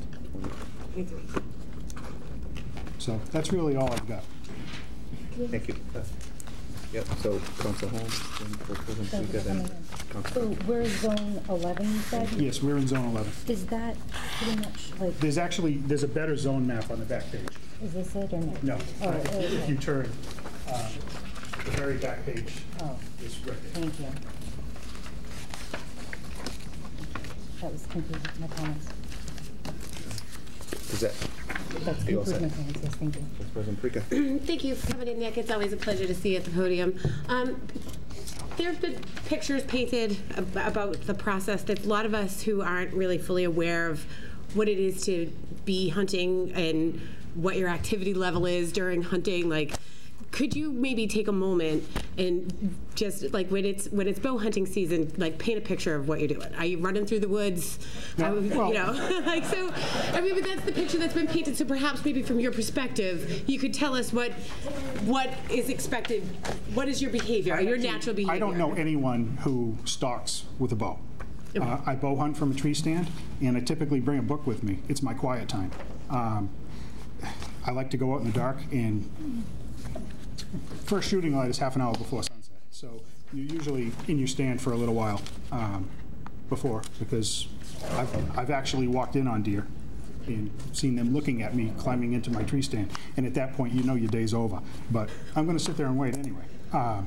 It's our time outdoors, just like people like to walk around outside, which they have every right to. The last fear I would ever have is being shot by a bow hunter.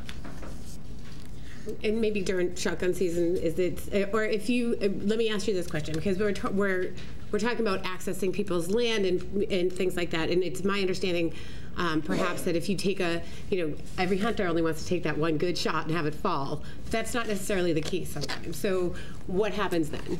I'm not really a trophy hunter. I get a doe tag every year. I haven't had to fill one yet. I could have. I take one deer a year. That's it. As far as I'm concerned, you won't find an argument from anyone I know or anyone in this room with a request to get written permission from a person who owns private property. I don't hunt.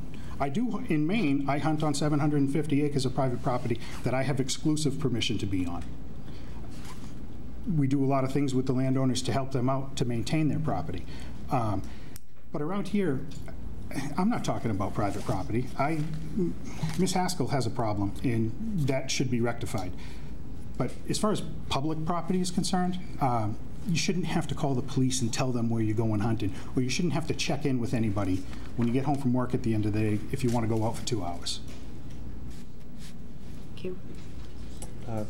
Councilor Conti and then Councilor Jackson.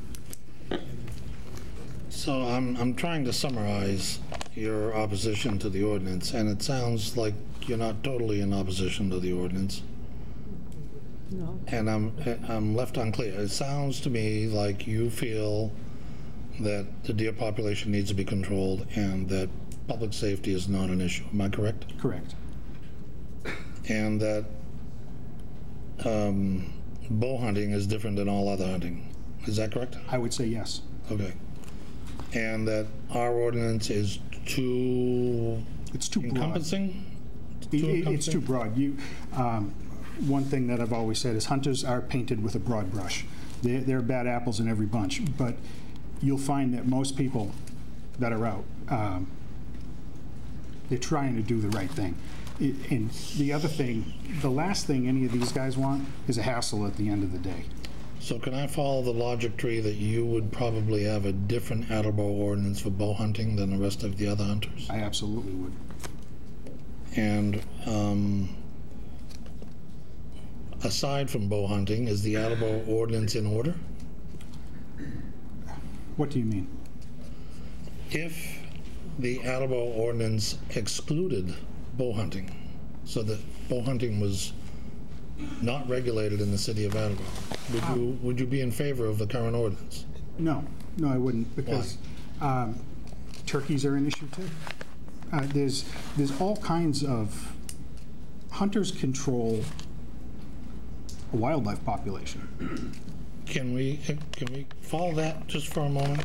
In the western part of the nation, the federal government regulates wildlife population. That doesn't happen in New England? It's a little different in Massachusetts. If you look through, a little different in Massachusetts. Yeah, if you look through the paperwork that I gave you. Yes. And I apologize, I haven't read it. No, that's okay. One of the reasons why Zone 11 has such a population problem is because the lack of access to open space. The Attleboro Land Trust has pretty much taken over most of the open space in Attleboro. So if there was a government wildlife control organization, they wouldn't have access? Is that your issue? My understanding right now is, well, let me ask you, where can hunters hunt legally in Attleboro? Well, we've got 2,717 forested acres in Mass wildlife identified as safe for hunting. We do. However, most of that acreage is the Attleboro Water Department, which you're not allowed to hunt on. Okay. So if currently the situation is most areas in Attleboro cannot be hunted, why is there hunting in Attleboro? You tell me. Because there's no ordinance. So how is a no hunting ordinance going to do anything to restrict the problem? Because there'll be a law with a $300 fine for people who are hunting in places they shouldn't be hunting. Yes, Mr. Blair, what's your point? We're trying to iron out the ordinance. You're trying to get a debate going. No, I'm not trying to get a debate going. I'm trying to find out his opinion of our ordinance and what can be done to our ordinance to make it acceptable to him. You're out of order, sir. Sorry. Mr. Blair, what is your point? I couldn't hear it over Councilor Conti. We're here to listen, not to debate. I know I got out of line with Mr. Bowles a little earlier, and since then I've respected your decision. This is a back and forth debate, and it doesn't belong here. Councilor Conti, if you have clarifying questions, you have the floor. Yeah, I disagree with my fellow councilor because I'm trying to get the speaker's opinion of our ordinances, and I think I'm pretty clear about that. If you have clarifying questions, you can continue, sir. I think I've gotten what I need. Thank you. Thank you. Councilor Jackson. Thank you. So I have a question. Do you hunt in Attleboro? No, I don't. Oh, you don't? Okay. Do you know people that do hunt in Attleboro? No. No? Okay. Thanks. Thank you. Any other questions?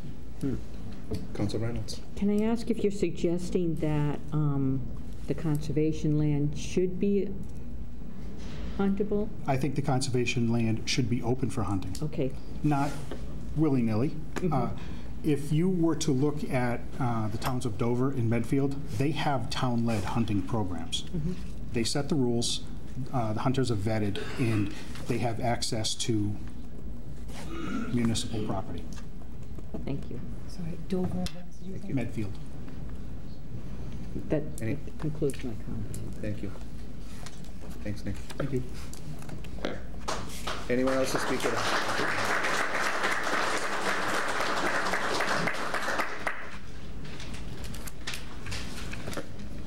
Good evening. John Hines from 95 Sentinel Hill Road. A lot of the guys and people here know me.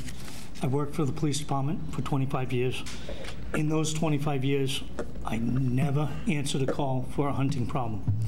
Now, to clarify for the city council, I heard earlier tonight that the Attleboro Police is not prepared to deal with that. All hunting and fishing regulations, any violation thereof, any of them, is deemed a disorderly conduct and a breach of the peace, which gives us clear jurisdiction over those. Okay, you may not know that, but it does give us clear jurisdiction over those based on that. I approach it as I'm opposed to this ordinance simply on carrying capacity.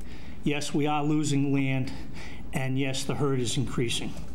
Therefore, I feel it is needed, and to say no discharge of firearms, like I said, 25 years of being a police officer in this city, never had to respond to a call where there was a violation of hunters. That being said, I shouldn't say that. There was one allegation. We went down, I correct myself, there was one incident at Dodgeville Pond. The lady called and says, I don't like them duck hunting, I like my ducks. They had permission to be on the land where they were.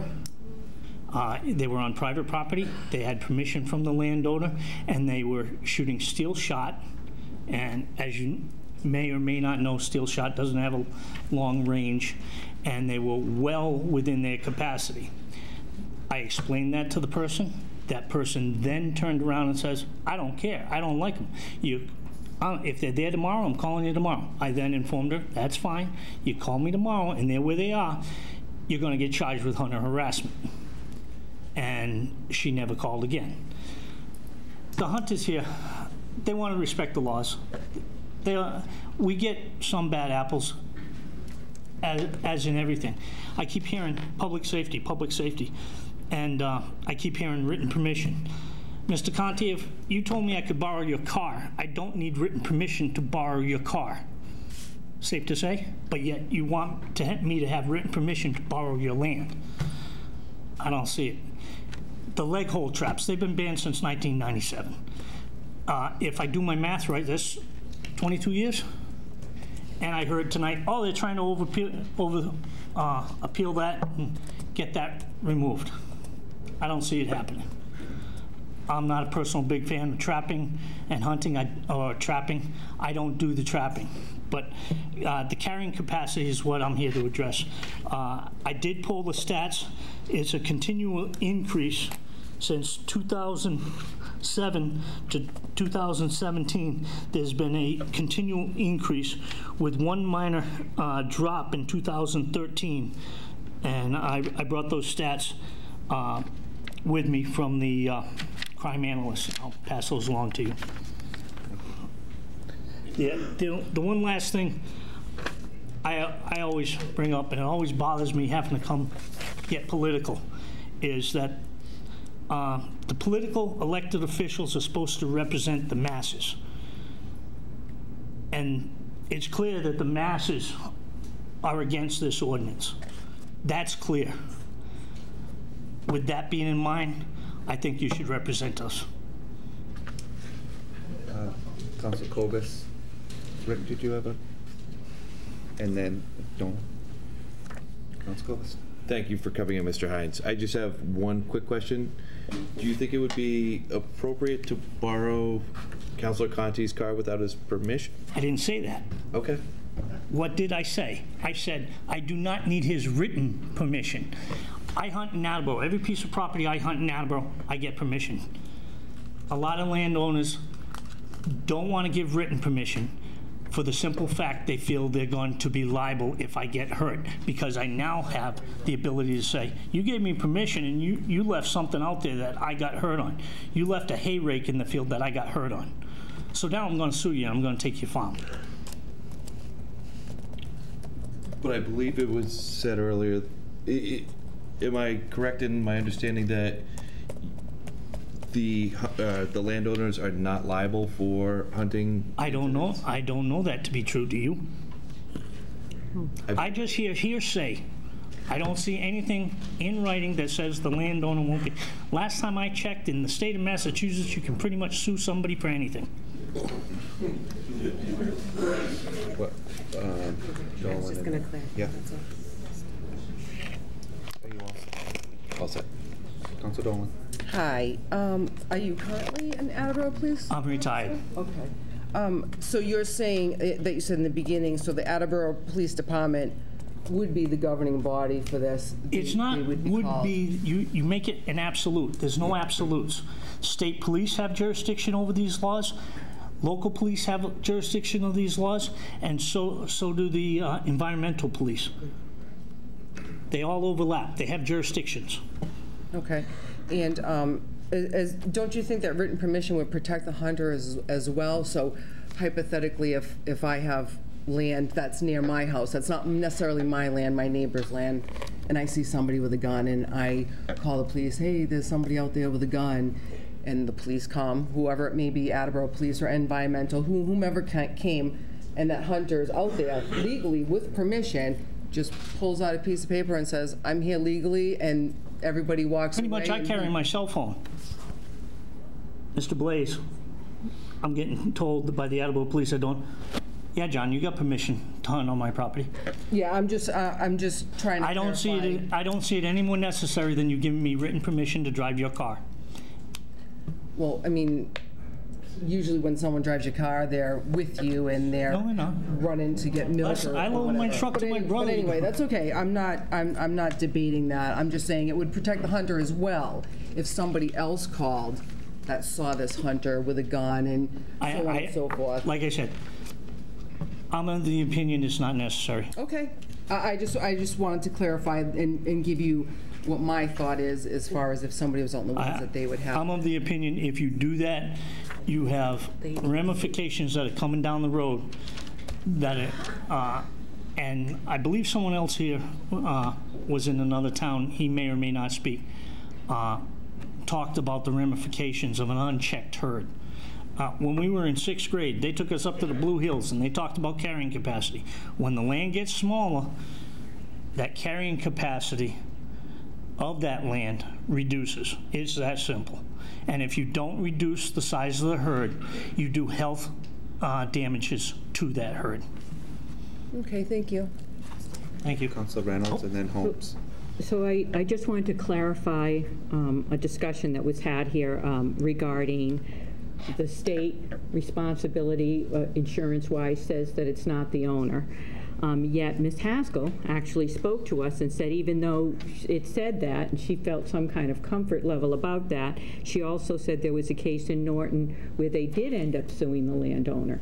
So even though the state says it's not the landowner's fault, someone sued the landowner and they won.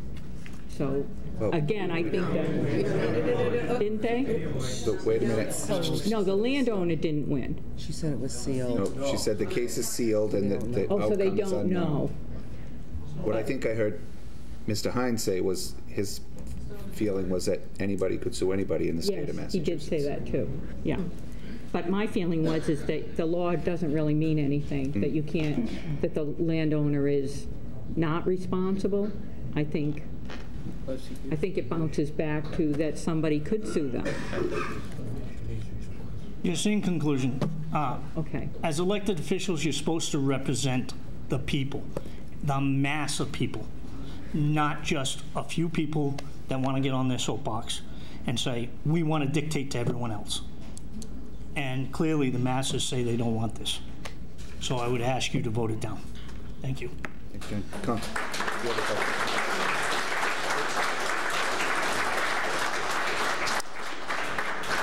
Hold on for 1 minute. Excuse me, there's still some comment, people are still asking questions, if that's okay. I'm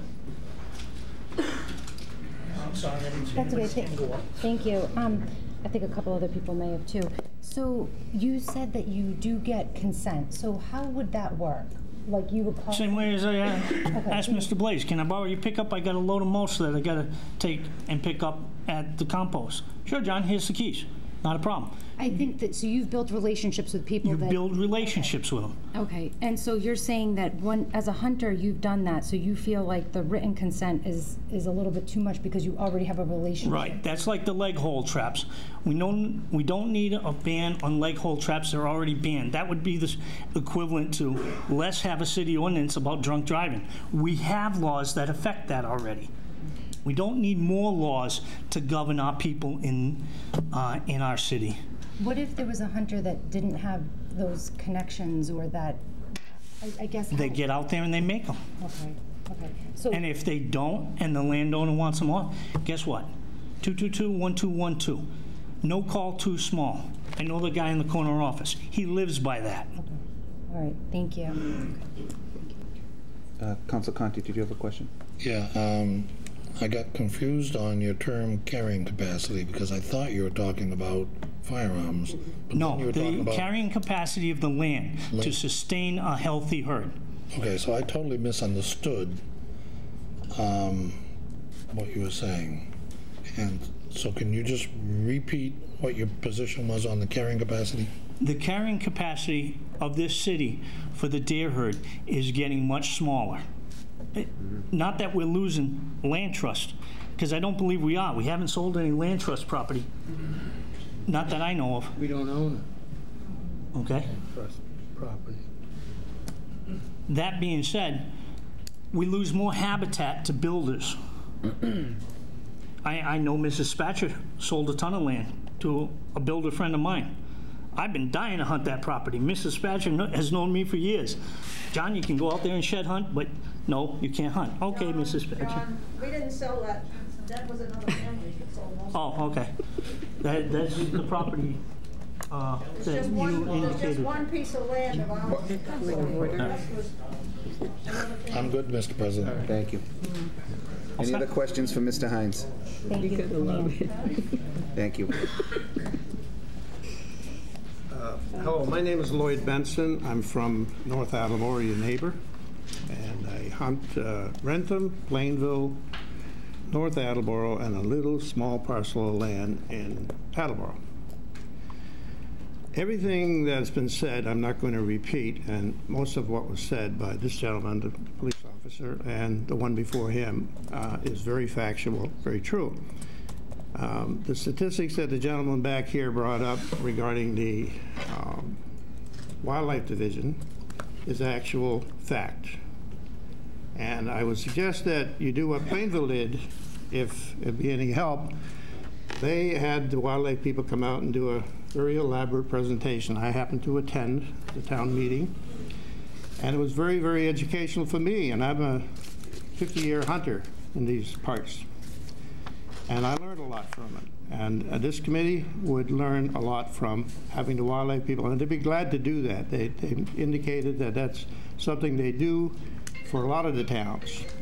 And in the presentation, they'll talk to you about your carrying capacity of deer in the Attleboro area. They did for Plainville, which I attended, when they bought a parcel of land, a very big parcel of land from the Berg family. And I hunt there, and they opened it up for hunters. The issue was, should we open the land for hunters? And that's why I attended, being a hunter of that area. And it was a good eye-opener for everybody. And I would suggest that if you really want to be informed about the wildlife part of it, and also the statistics on how many people have been killed or shot at with bow and arrows, they brought that out, and it confirms what the gentleman said. Nobody has. And in the state of Massachusetts, I think he said there was one incident dating back 30 years or something where somebody was injured, not killed, injured with a shotgun. So the safety issue is a big issue, and that's one of the reasons why they brought the wildlife people out for the presentation, was the safety issue. Because this land that they bought, they wanted to use it for recreation. You know, trails for people riding horses, for people hiking, walking their dogs, and of course the hunters wanted to hunt the land because it's really good hunting land.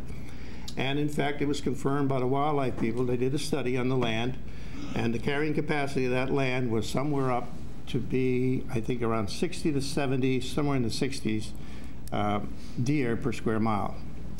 Way, way oversubscribed.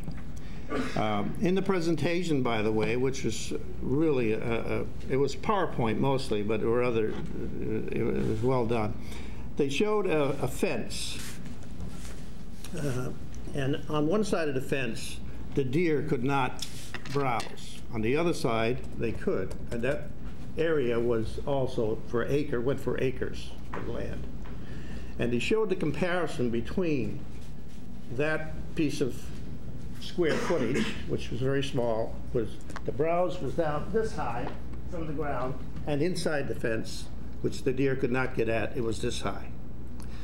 So to give you an idea of what the deer are doing, the overpopulated deer, oversubscribed deer carrying capacity, they'll destroy your your shrubs, as many of you in this room can attest to.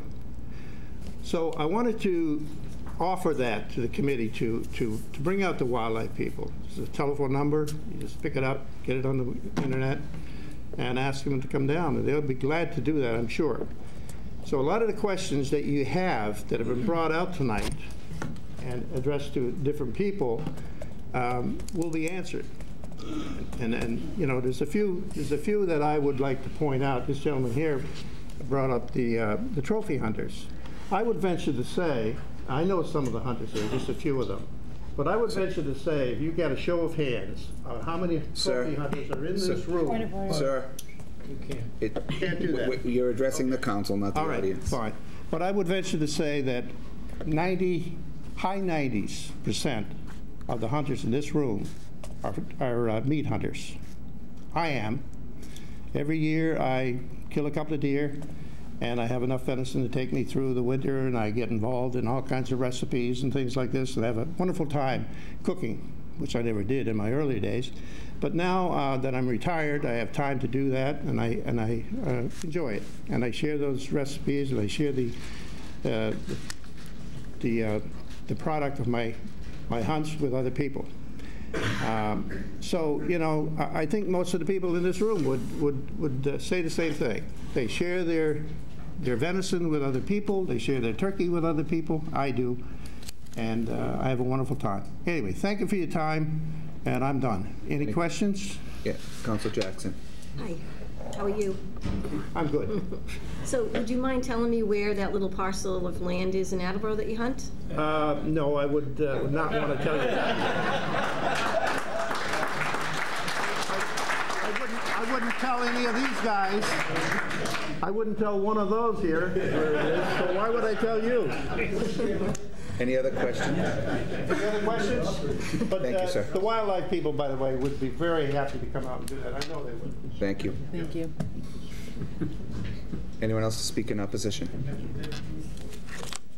My name's Ken Copes, and I actually live in Rehoboth, Massachusetts. I've been hunting Attleboro for 40 What's your name, sir?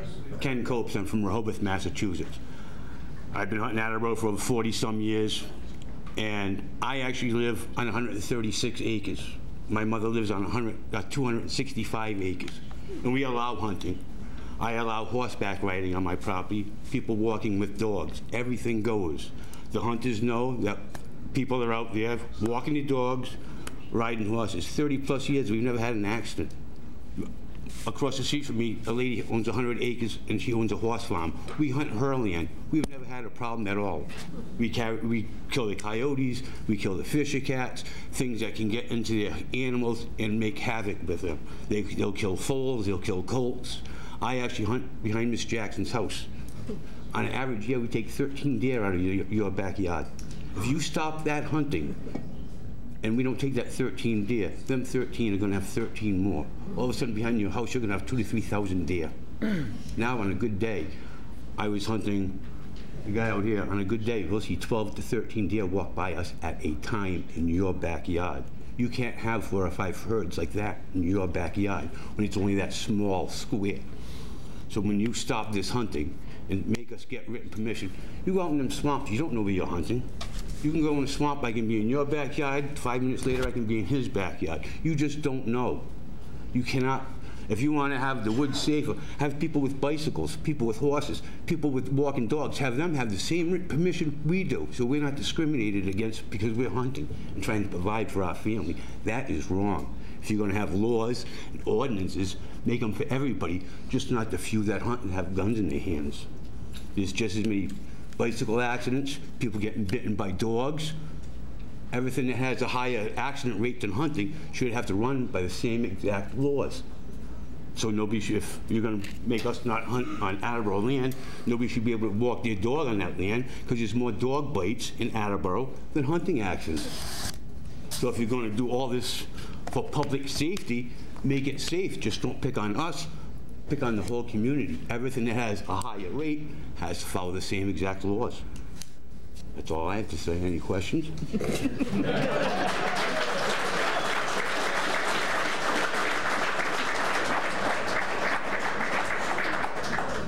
Vice President Prica.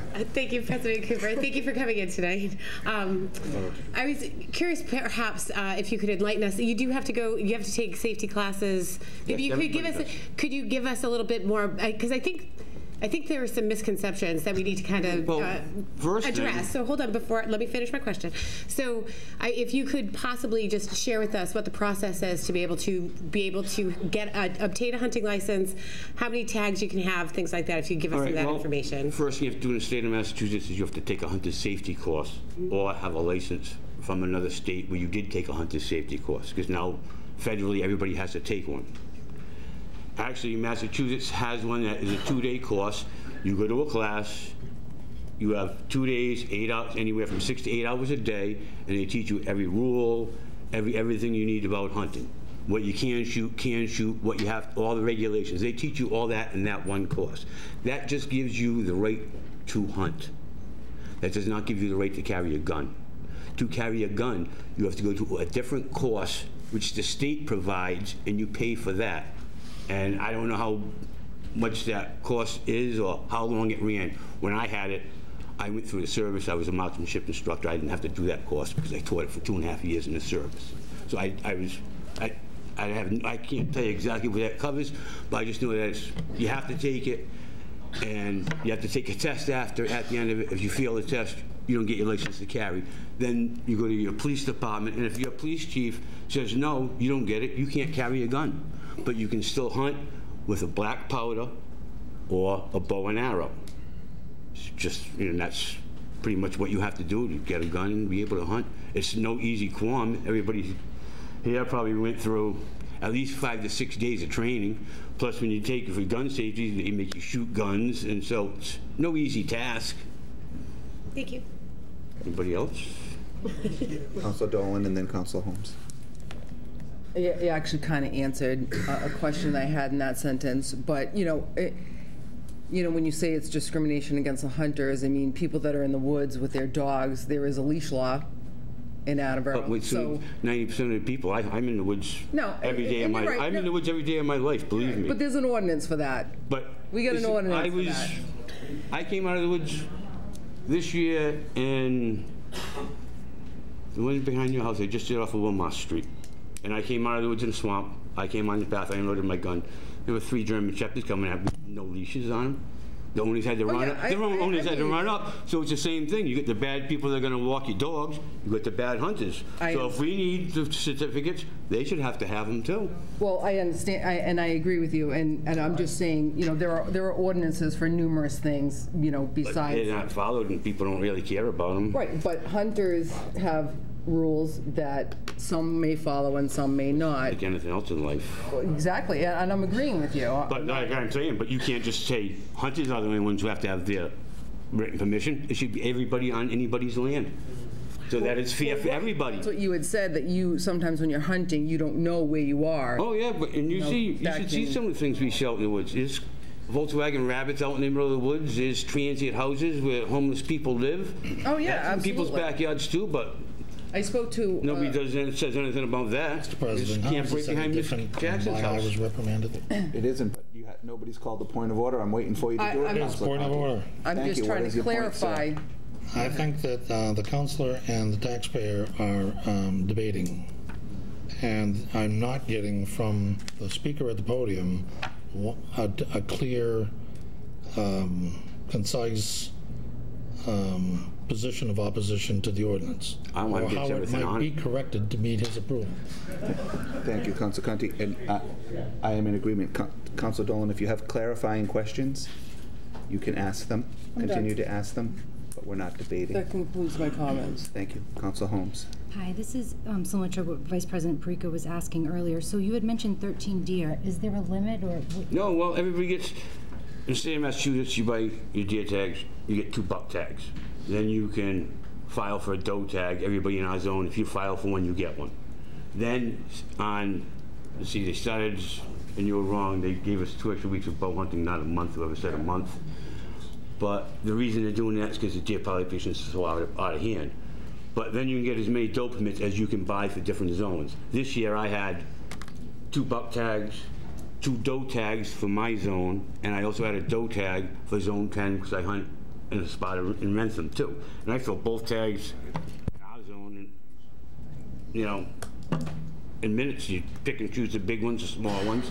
It's just that this, like I said, when you got 12 and 13 deer walking in front of you, it's going to create a problem when you stop all this hunting.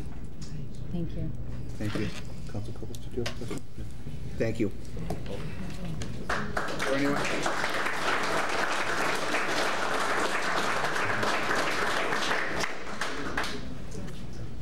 Yes, my name's Jim Rowan. I live on West Street in Attleboro, and I live adjacent to the reservoir. And I bought my property in 1964, and I've been walking the reservoir for years. If I go maybe 2-3 times a week with my daughter and my 2 dogs.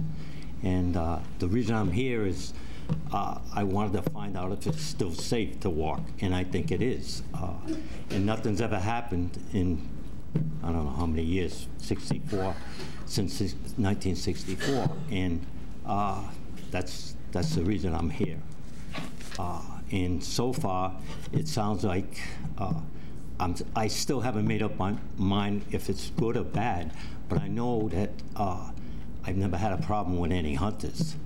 And my background is I spent 14 months as a weapons instructor, so I know a little about weapons. And what I've heard so far tonight, it sounds like everybody else is experts in weapons as well. So I don't feel, after listening tonight, that I have a problem, with one way or the other. I do. Thank you, President Cooper. Thank you for coming in tonight. I'm happy to hear that you taught handgun. If you could elaborate on that a little bit, and then I have a question for you. Yeah, So go ahead. well, I used to have a German Luger, an Italian Beretta, and an American Smith & Wesson. But when my kids got older, I got rid of them. I felt no need for them. But if that helps you. Okay, thank you. I'm fine. Thank you. Any other questions for the gentleman? Thank you, sir. Thank you. Anyone else?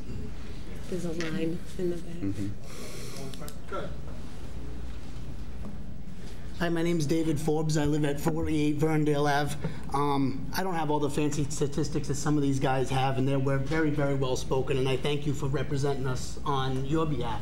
For me personally, I understand that there's a rub between some people and us.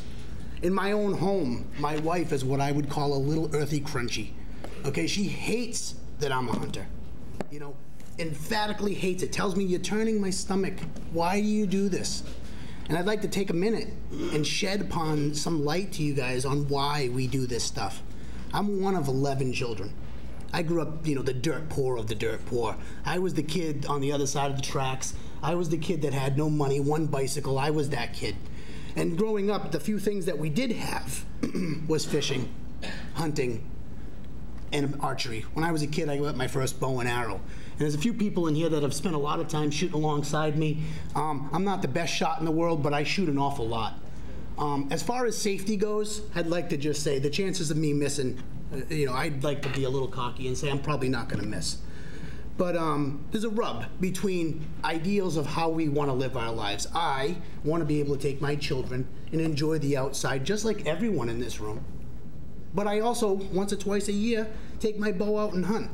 I've heard a lot of testimony tonight of people saying that they've had hunters on their land. I don't dispute that. I've seen a lot of stupid things, and I can't regulate stupid. Okay, I'm sorry, I don't know how else to say that, but I can't regulate people from doing dumb things. But what I can do is tell you that I hunted an area. I was very, very lucky that hunted an area in Attleboro, in the Oak Hill Avenue, and there was property there in Attleboro, Rehoboth, and Seekonk. And I was very lucky that my daughter's grandfather was one of the owners of that land. I hunted that land exclusively for years until another person around here now hunts it. And I can't tell you that I've ever seen another hunter on that land. Not once. And there was an awful lot of land. There's probably 500, 600, 700 houses on that land now. So I want you to hear the other side of the story. I'm not disputing that there are people who are doing these things. I guarantee that's happened. There's always going to be a dum-dum. But I'd also like you to know that my own personal testimony, 10, 15 years of bow hunting, I never once seen another hunter out in those woods in Oak Hill Avenue. And that, you know, that's just that. The other thing I wanted to talk about is I personally am for hunting on this conservation land. I want to say that again and again and again and again. You know, I heard one person just talk about dogs. It's the same argument I just said to my wife. I said, honey, if someone told you that you couldn't walk your dog over at Manchester Reservoir, you're going to be down at the City Hall raising hell. And that's what I'm doing. You know, I'm sitting here saying I disagree with this. I 100% disagree with this. I want to raise my kids and my family in a manner of going out and harvesting an animal that they can see that. I want to go out there and show them that way of life. You don't have to like it. You don't have to respect it, but it's what makes us us. So I just wanted to get up here and give some testimony that there are other sides of this story. It's very, very important that you hear that. Yes, that happens. I don't doubt listening to the areas that I'm hearing about, Miss Haskell, I know that land, and I know that definitely happens. I'm not going to say it doesn't. But I am going to tell you that I hunted over on Oak Hill Avenue on a very large, or it used to be a farm a million years ago, and I never seen one hunter out there, and there was only 2 signs out front of the barn that said no hunting. No one ever came flying through the woods. There was no air balloons coming up over. There was nothing. Okay? They walk up to the front door. Mrs. Rocha, can I, you know, hunt on your land? No, get out of here. Anyone who knows her knows that she was a nutty, crazy woman, okay? And she threw you off the property, and that's just what it was, okay? And absolutely, she was my mother-in-law. So, you know, but she was absolute. Anyone who knows her knows that she, you know, she looked like a witch from Broomhilda. But the point is that I never seen not one hunter out there. And I want you to hear that, because there are those hunters that are out there doing bad things, but not one hunter in hundreds of acres out there. Okay, so that's all I got to say. I am totally against this, and I am for hunting on conservation land. And I agree with the gentleman about bow hunting. I'm not missing at 20 yards. So that's all I got to say. Is there any questions? Any questions? I know I'm a little colorful. I'm sorry. I get nervous talking in front of a group. Thank you. Thank you. Yeah.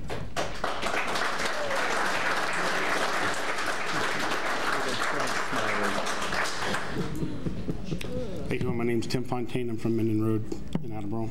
I've been hunting for 45 years.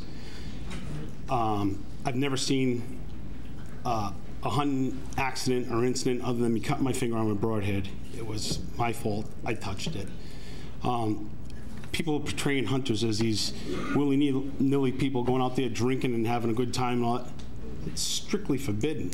If you're an avid hunter and someone cares about hunting, that's just not tolerated. I don't tolerate it. If I was ever to catch somebody, I'd be the first one on the phone calling DEM, and I'll tell you that straight up. I respect people's property. I respect hunters, and I don't.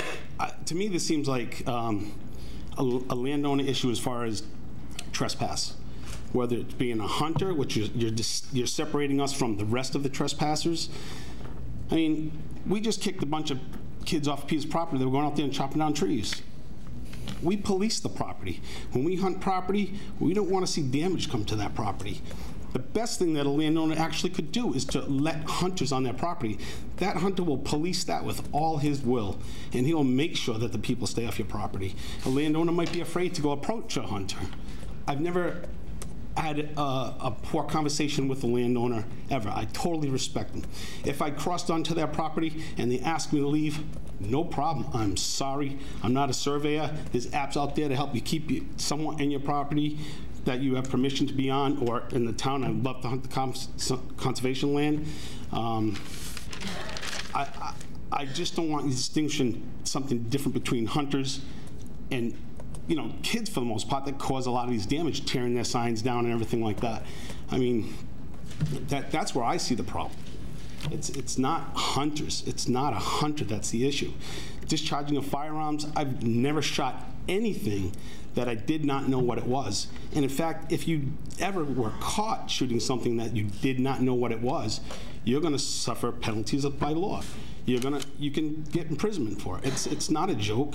Hunters are very serious people, and we care about the environment more than most people I know. I know there's a lot of people that have farms, and they like that type of life with the farm animals and everything, but I enjoy the outdoors and the wildlife more than most people will. You always probably see it as a contradiction. Oh, you go out there and kill animals.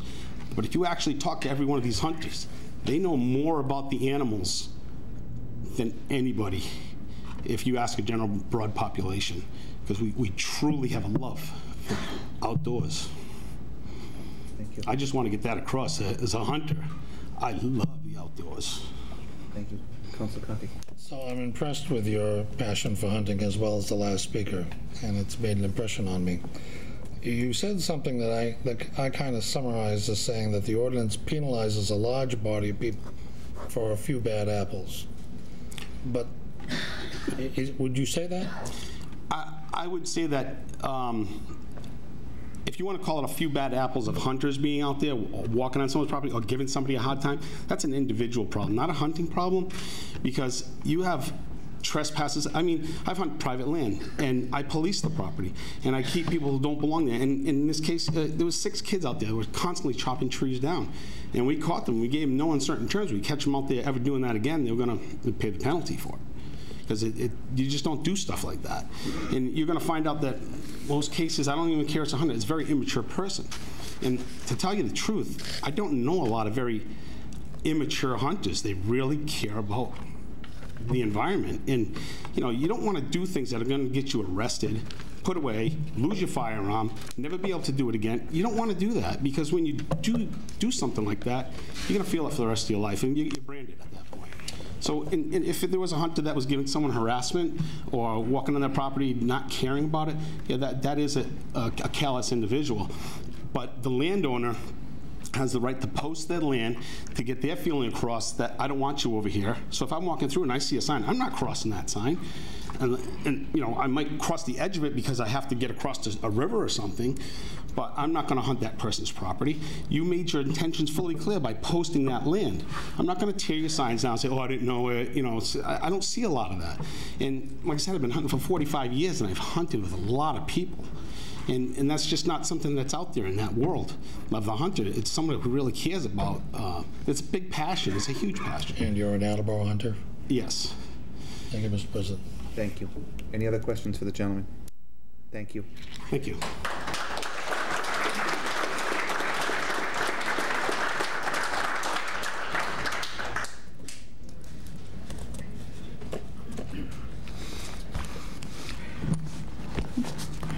Councilors, my name is Roger Blank. I live on Westchester Drive.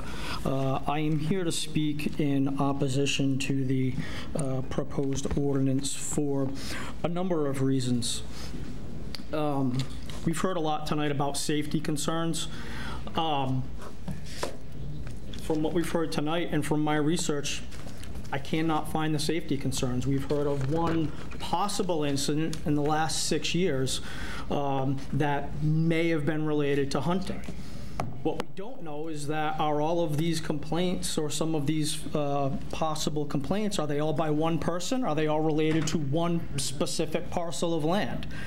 We don't know that because the statistics are not there to prove that there's a safety concern. There's actually a greater likelihood of being injured in your car leaving here tonight than there is to be accidentally shot by a hunter.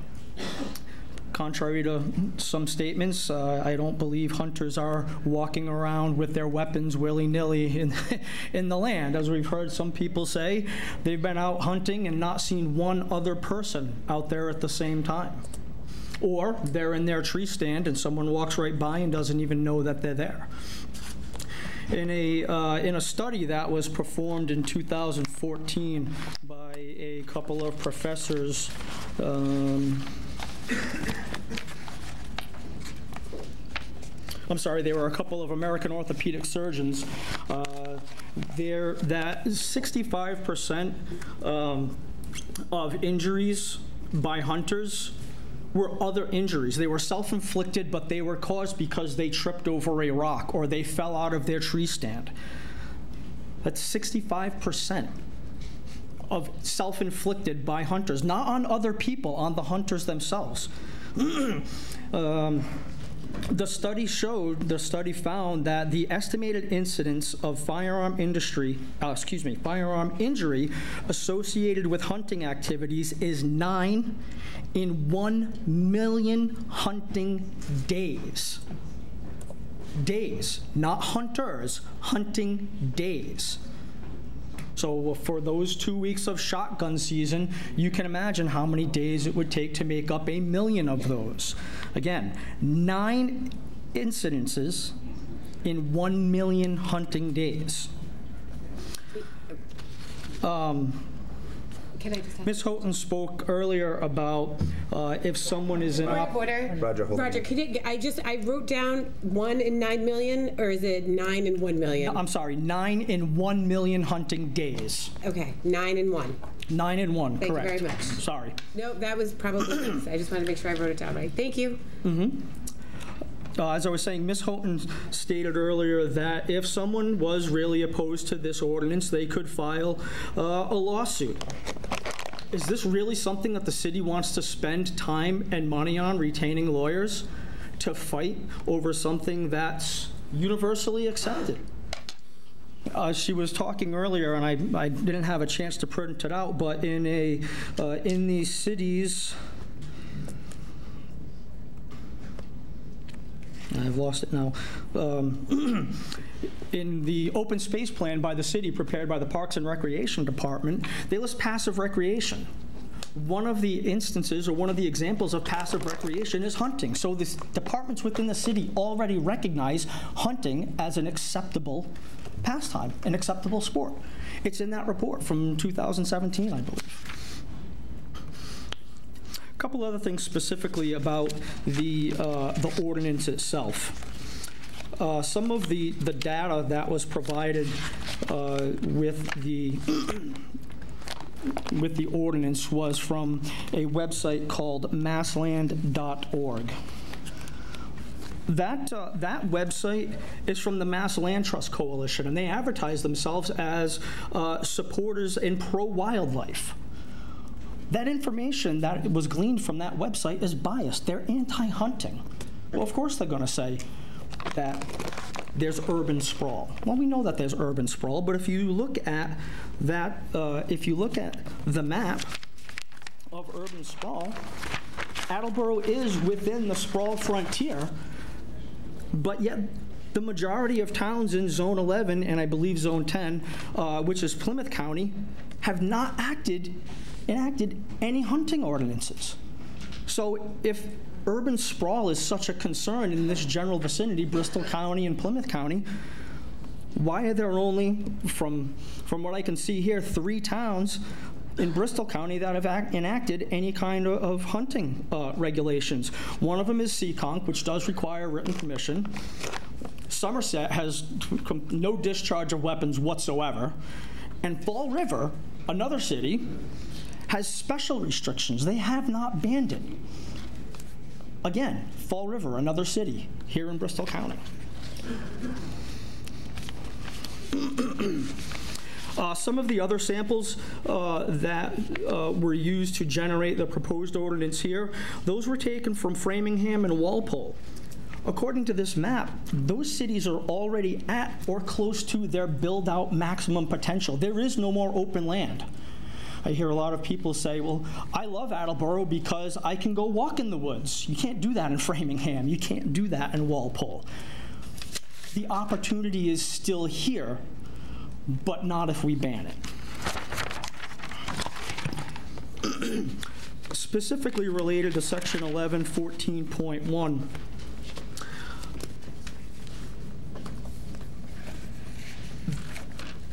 it says no person shall discharge any firearm or other explosive within the city limits of Attleboro. Goes on, lawful defensive person. The city of Attleboro does not have a definition of firearm, so I reverted to the state. The state defines a firearm in Chapter 140, Section 121, as a pistol, revolver, or other weapon of any description, loaded or unloaded, from which a shot or bullet can be discharged and the length of barrel or barrels is less than 16 inches or 18 inches in the case of a shotgun. This first section doesn't relate to hunting at all. This is a firearm ban. This relates to handguns. If this proposed ordinance is truly about hunting, then it should say shotguns or rifles, which is what hunters use. There are only very small instances in the state of Massachusetts where you can use a handgun. One of those is black bear season. I've only been in town for 10 years, and I've never personally seen a black bear here in Attleboro, but I don't have the experience. One. There has been one. Okay, so one.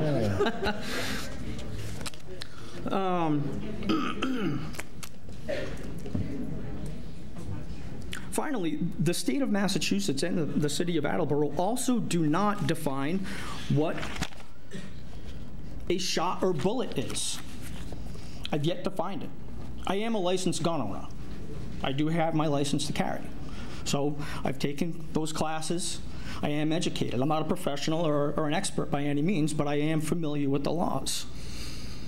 But without a definition of a shot or a bullet, do I now have to tell my 7-year-old that I have to turn in his Red Ryder BB gun? Because this doesn't say in public land.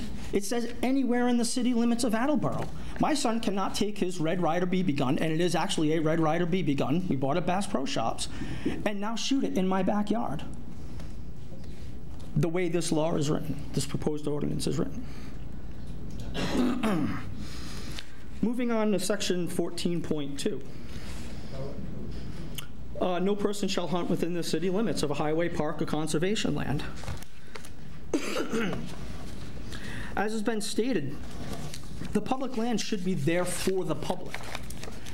Somebody asked, I believe, asked earlier, if you don't have that relationship with a landowner, what do you do if you want to hunt?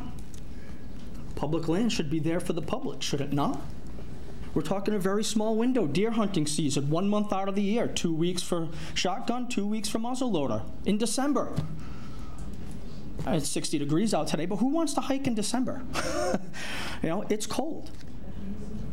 Most people hike in the summertime or in the fall or the spring, not in deer season. See, somebody at the state was smart enough to realize, let's make hunting season when people aren't really using the woods all that much. I'm actually glad that Mr. Hines pointed this out. I'm not sure if anybody realized this, but it's actually illegal in the state of Massachusetts to harass a hunter. I'm shocked. I had no idea until I found that out. It's actually in there. I apologize. I don't have the section and chapter for that, but it is in there. Concerns with 14.3, and I think this is probably the second largest concern that I have. I won't go into a lot of detail because we've already said it. There is already methodology within the state where a landowner can post their land and prohibit trespassing. It's already there. If somebody is breaking the law, that's an enforcement issue. That's not a lack of a law. What are we trying to accomplish here? Are we trying to write a new law that's already within the state? There are already guidelines? It's just becoming redundant. You can't make something doubly illegal, I guess. That's what I'm trying to say.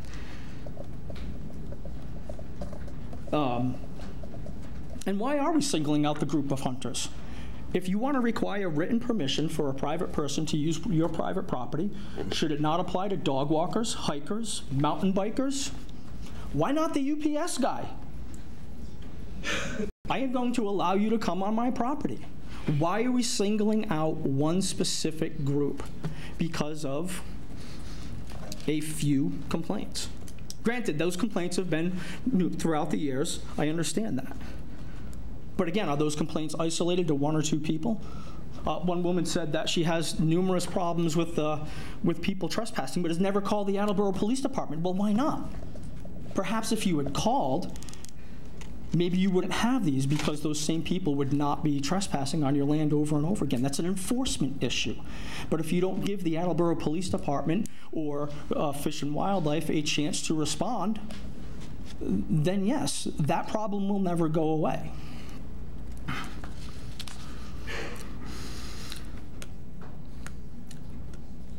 Somebody brought up the Norton case from a few years ago. about how the landowner was sued. Chapter 21 of Massachusetts General Law, Section 17C. I will paraphrase, but I'll be glad to hand this in, or I'll summarize. I'll be glad to hand this in as an example. Any person having an interest in land who lawfully permits the public to use such land for recreational use without imposing a charge or fee, or who leases such land for said purposes to the Commonwealth or any political subdivision, shall not be liable for personal injuries or property damage sustained by such members of the public. That doesn't mean you can't be sued. It just means you're not liable. So yes, that woman in Norton who was shot by the off-duty state trooper sued the landowner. I've yet to find something if she's won or not, because I don't believe that case has been settled. But Mass General Law says that landowner is not liable. That doesn't say you can't be sued or you can't be litigated against. It just says you are not liable. So the law is not a get-out-of-jail-free card. It says, oh, well, the law says I'm not liable, you can't sue me. That's what we've said. We live in Massachusetts. You can sue anybody for anything. But that doesn't mean you're going to win. Lastly, related to that one specific section is one of these hunters is out in the land hunting, and the landowner from a property comes over and says, you're trespassing on my property, you need to go. All right, for the sake of argument, no, I'm not going to go. I'm not on your property. I'm over here on this property. So what's going to happen? That landowner's going to call the police, and they're going to walk out to the street, most likely. Now it's he said, she said. How do you know where that property line is unless you post or stake your property lines? No, I'm on such and such's property. He doesn't need me to get written permission. No, no, you were on my property. Show me where the boundary is. Show me where the legal boundary is. The police officer shows up. How does he know where the boundary is and whether or not that person is trespassing? I do not believe this ordinance is enforceable, because it turns into he said, she said. How do you charge somebody with trespassing if you're out in the middle of the woods and you don't know where the property line is? You come to my house, right? I got a third of an acre. You walk up my front steps. Well, that's easy. You're in back in somebody's 200, 300 acres. Where's the property line? Sometimes property owners don't know where their property lines are. Yes, some do. To the legal limits? Nah, it's that stone wall over there. How do you know the stone wall was on your property? The last two sections related specifically, excuse me, 14.4 and 14.5. They're basically redundant to state laws that are already in place, especially the trapping. Again, we can't make something doubly illegal. They're already banned in the state. They've been banned since the 90s. What are we trying to achieve? We're just filling up pages of Attleboro ordinances that it can already be enforced somewhere else. In summary, this entire proposal, or most of this proposal, is redundant to laws that are already enacted within the state by professionals and experts, typically from Fish and Wildlife. If you're not aware, and I've seen a couple people holding it, there's a whole book out on fishing and hunting requirements. People who are much smarter than us already wrote rules that will address all of these, or much smarter than me, I should say. I think that the concerns over public safety that we've seen are unproven, because we can't find statistics that prove that there's this rash of safety concerns of people being shot by hunters or bow hunters accidentally walking their properties, walking their dogs. I think it's a scare tactic by a small group of individuals who have an agenda. I don't think they like guns. I don't think they like hunting. So I think that my personal observation is that they will do whatever it takes to get those items banned within the city. Finally, I don't believe that anything in here can really be enforceable. There's no groundwork for it. It's a he said, she said. It becomes a civil matter. I will ask if you have any questions, please speak up, because I'm deaf in the left ear and the right's not working so well either. Any questions? Councilor Holmes. Thank you. Are you aware that 11-14.1, that's already was on? I do. Okay. The major distinction between that. And then I have another question. Sorry. I have another question. So for the firearms, I think I heard you say that you think that it should say shotgun. It should. What you're suggesting is that if this ordinance is specifically directed towards hunting, as I believe it's been presented, then yes, it should state shotgun or rifle. Or it should spell out specifically what is legal to hunt with according to the state. You can't hunt with a handgun, and that section of the law refers to a handgun. Thank you. If I could just follow up to your first question, the major difference between what's proposed and what is currently enacted is that the current one only talks about public property. My kid can still shoot his Red Ryder BB gun on my property. This proposal says that you cannot discharge a firearm anywhere within the city. So 11-14.1 is what we have in the books right now. There's no difference between what. No, my understanding is, according to this, section 11-14 firearms, no person shall discharge any firearm or other explosive in any of the streets, sidewalks, or public place in the city of Attleboro. Am I reading? That's what we already have in the books. Correct. Okay. That does not limit you from firing those within your own private property. My son can still fire his Red Ryder BB gun. The proposal would prohibit any firing of firearms on any piece of property. But 11-14.1 is no different than what we currently have. It is. No, it's not. Read the sentence right above it that has a line through it. When you go down 11-14.2.3, that's where the changes come in play. There's no difference. I'm sorry, but it's not word for word. The existing talks about public ways, streets, sidewalks, or public place. The existing ordinance 11-14 firearms. The proposed says, and I will quote from this, no person shall discharge any firearm or other explosive within the limits of the city of Attleboro. That is all-encompassing of the entire city, public and private property. It's within the entire limits of the city. It is not the same. There's no, is there? Unless I have bad information from the existing, and if I do, I apologize. This sentence that's up here that has a line through it. That's what is proposed. So, just a point of order. I think that there, if I may, so Councilor within Holmes, is an added sentence. I think that there were two. Would it be correct to say that there were two versions of this, and there have been edits made to it since then that hasn't actually happened on the council floor with what the new business was introduced as? No. No, I believe there's a version online that some people may have got a copy of that may not be correct. That's right.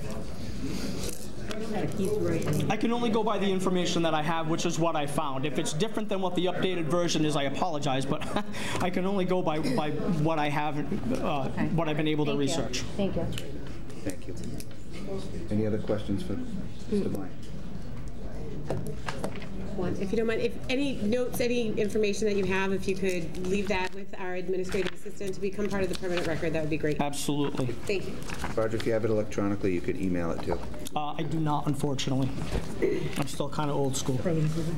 Yes, sir. Roger, thank you for coming down. Just a point of clarification. If I'm hearing you right, what you're saying is there's a lot of redundancies in this ordinance that's already on the books at the state level. That is correct. Okay, thank you. Any other questions for Mr. Bryant? Thank you, Roger. Thank you. Oh, I'm sorry. Quickly. I think Councilor Reynolds had a question. It's your belief that you should be able to hunt on the conservation land? I do agree with that, absolutely. Thank you. Any other questions? Thank you, Roger. I'm actually going to do one or two things. We can recess for 5 minutes. or I can give up the seat to Heather. Do we want to recess? Are we going to ask if anybody has anything new to add? Just write the name. No problem, instead of repeating.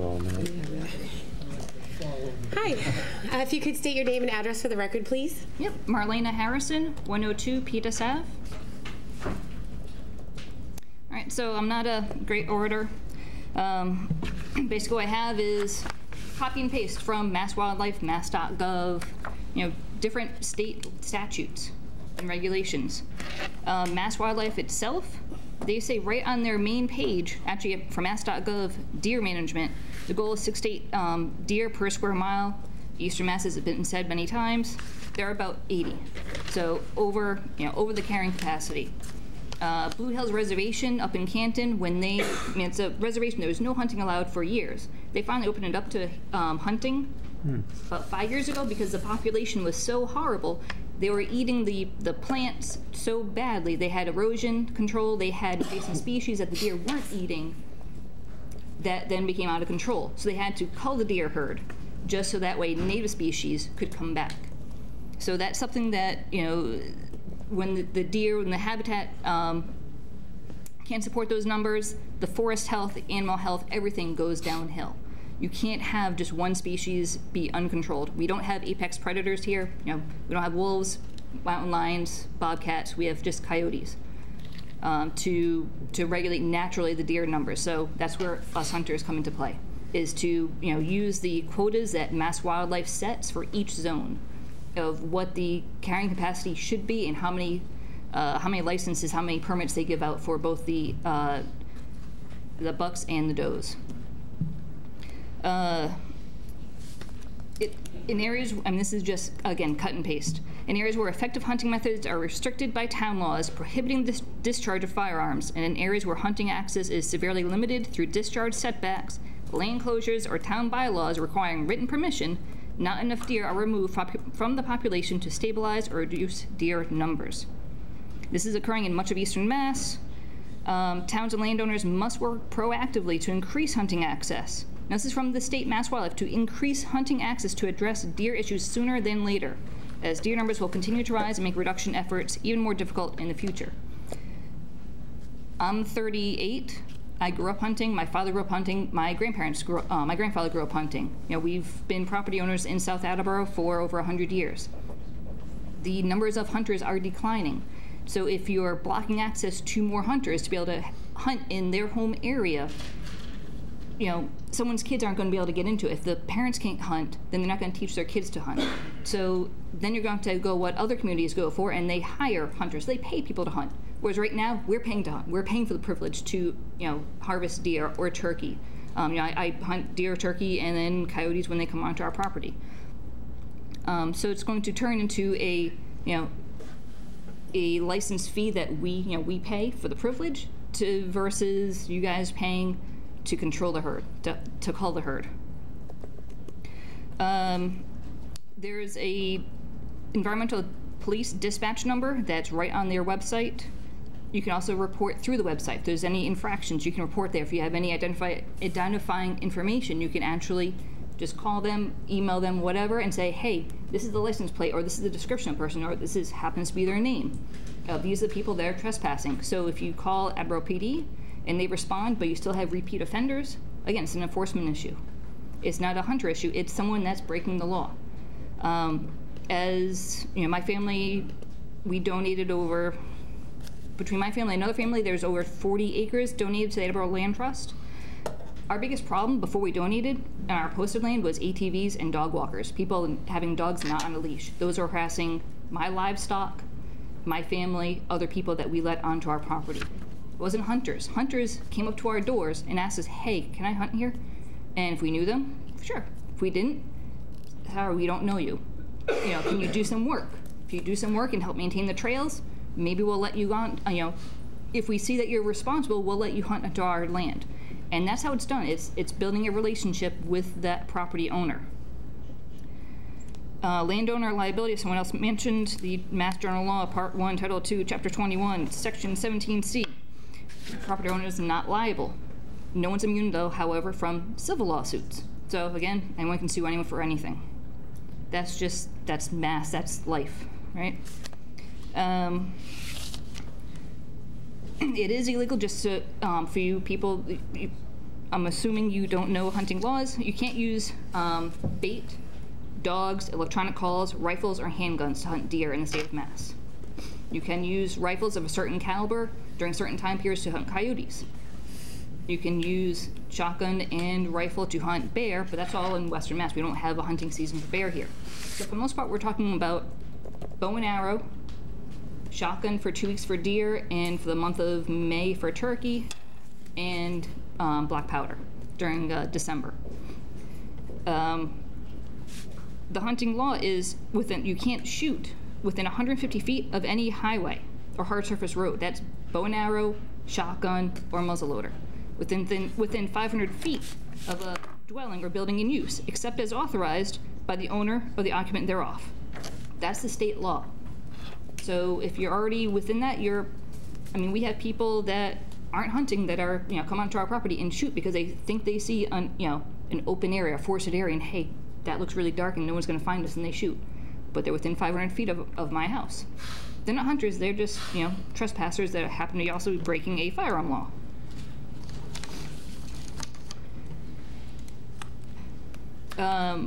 Permanent tree stands. So for people that do use tree stands, which is probably the majority here, I happen to do spot and stalk more than tree stand hunting. But tree stands, you have two different types. You have ones that you can actually climb up the tree and you bring it back down with you. So every time you go out into the woods, you're carrying that thing on your back. You climb up the tree before dawn, you sit and wait, and you watch the woods come alive. And you watch the deer come in. And then when you're done, you climb down, you put that thing back on your back, you hump out to wherever you parked or walked in from. If you have a permanent tree stand, you actually do need written permission from the owner to put up a permanent tree stand. So that's a tree stand that's up for more than 30 days. So it's already law that you need written permission from that. I have on here, which I'll hand out after I'm done talking because I need my notes, the harvest report just for our zone for last year. And it's just, approximate totals for this zone is 3,300 deer. That's 1,700 bucks, 1,300 approximately does. They don't have zone-wide takes for what was taken by archery, shotgun, or muzzleloader yet. That usually gets sent out from the state in about June or July or sometime in the summer is when they actually get the hard numbers down for how that animal was taken. The deer population is so high in eastern Mass that in zones 10 to 14, so we're in zone 11, mind you, they increased the archery by 2 weeks because the population is so dense. It's doing so much damage and causing so much property damage and ecological damage that they actually had to increase the opportunity for us to hunt. Because we can't hunt on Sunday. So for me, up until daylight savings time, I can hunt when I get home from work and on Saturdays. But after daylight savings time, I only have Saturday to hunt. Now, mind you, my husband and I, we hike, we mountain bike. Up until a few years ago, I horseback rode, and we also, hunt and fish. I've never had a problem with a hunter. The one time I did have a problem with a hunter, it was someone that's trespassing. Called the cops. They responded. They told him that, hey, that sign right there, in case you can't read, that says no trespassing. Never had a problem again. So it was an enforcement issue. It wasn't, I hate all hunters. It was just, hey, that guy couldn't read. The New England actually did a deer management options PDF or a whole article on how, different methods to manage deer. And this was done, with every state putting input into this. So they have the biological carrying capacity of the land. And when that's exceeded, the loss of native plant species and herd physical condition declines. So that means that, just like with people, when you have a dense population of people, you get more colds, you get more diseases. Same with deer, same with any animal. When you have a dense population, they're around each other, they can get past different germs easier. You're seeing now across the country, as you get more suburban areas, you're getting what's called chronic wasting disease. That's almost the same as mad cow disease or Creutzfeldt-Jakob disease. So it's a brain encephaly prion protein, whatever. You can't tell that deer has it until you actually have the brain tissue tested. or you find a dead deer that looks really, really sick, and again, you have to send it out to be tested. But that's a problem that different areas are now experiencing because the deer herds are getting so high. It's in, let's see, Vermont, New Hampshire, and New York. Eventually, it will be passed along because it's passed through saliva and water, and it's viable in the soil for over 10 years. So eventually, it's going to make our way here. So if we don't keep the population down, then it's going to be transmitted much faster. There's also what they call cultural carrying capacity, which is defined as the maximum number of deer that can coexist compatibly with local human populations. So that can actually be lower than the biological carrying capacity. So that is, you have so many deer, and then you have more car hits. You have more deer eating ornamental shrubs. You have just more deer that they get, they get to be an annoyance almost to the people because they are so great in number. We're seeing that with turkeys in different urban areas, like in Cambridge and in downtown Boston, in Walpole. There'll be flocks of turkeys that will actually chase people because there are so many of them, and they become so habituated to people. There's different reduction techniques that I actually have a chart here, and most of them are either requires additional research, limited effectiveness, or appear ineffective or determined ineffective. Basically, it's really high fencing or wildlife crossings that reduce the, and this is, sorry, all for vehicle collisions, and that's it. So I mean, even just if we limit hunting, we take away hunting, we don't let hunting happen on conservation land. We want to limit the amount of crashes on the roadways. It's really high fences, which are hard to maintain, expensive to maintain. And I'm not talking about 6 high-foot fence because deer can jump over 6 feet. And it's wildlife crossing, so that's actual real bridges for wildlife. Those are very expensive. Those are usually federal. As far as coyote hunting or any other kind of varmint hunting, I think limiting that, especially for people that have livestock. When I had horses, it was if a coyote came in, I wanted to have that opportunity to protect my livestock. I know other hunters that live near me, they do the same. When they have coyotes come into their fields and attack either their chickens or their cows or their horses, they want that opportunity to be able to cull those dangerous coyotes. I don't want to kill all of them because I want to kind of teach the other ones that, hey, this is my property. This is my territory, stay out of here. Right? Because we're never going to kill them. They're invasive. They've been here since the 50s. We're not going to get rid of them. But we can help manage them and go about it that way, just as we manage all the other wildlife. As far as the regulation for trapping, as has been stated many times, we already have state laws. And I don't see Massachusetts, I don't see even, we like to think that we're really powerful as a hunting lobby. We're not against the state. It's just not gonna happen we're gonna relax the trapping laws. So having a, local ordinance that's the same exact thing as a state ordinance is just duplicative. It's not worth it. And, well, that's all I have. Thank you. Questions, Mr. Delisio, then Ms. Holmes? Thank you. I appreciate the information. So you said that you allow people on your property to hunt and people knock on your door. Mm-hmm. During an average hunting season, how many requests would you get? Usually about 2. Only about 2. And then I think you answered this when you said you only had 1 unauthorized. So would you also categorize that as unauthorized hunters that you see on your land? Yeah, I mean, that guy, and he happened to be coming off of 95 and walked right by a no trespassing sign we put up right along 95 and walked right in, across our road, past another no trespassing sign, and into the woods behind my house. But that's the only hunter. Now, we have plenty of kids, four-wheelers, dirt bikes, dog walkers, and everyone else that walks by, right by those same signs. Okay. And then if I...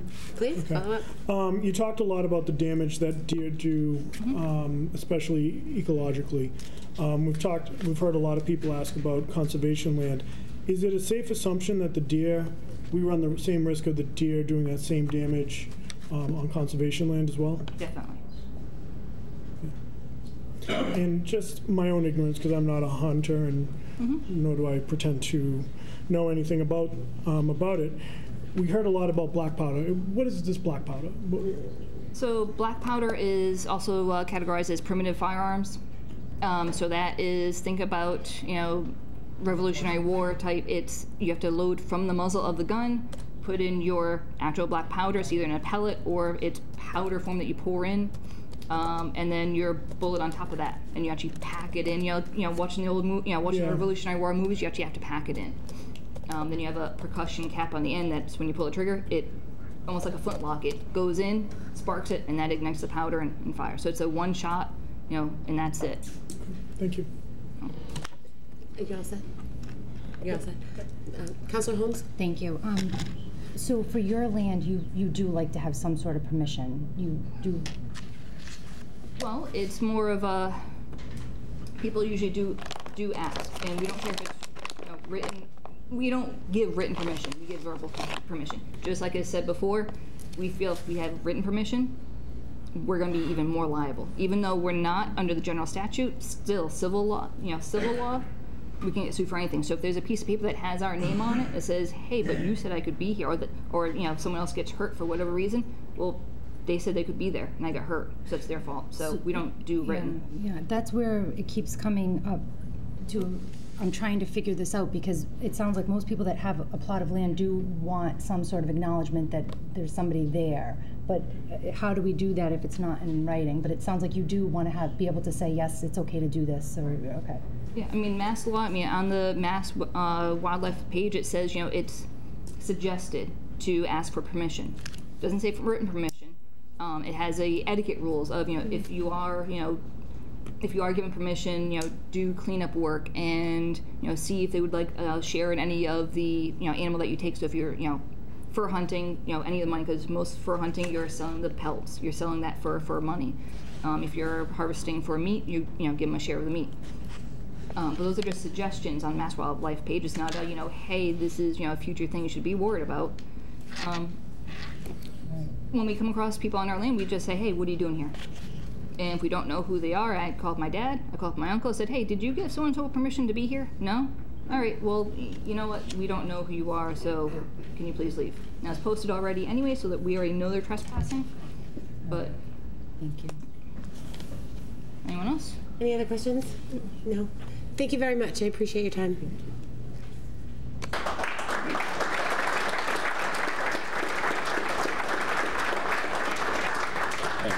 Is there anyone else to speak in opposition? Hold on, just 1 second. We have President Cooper come back.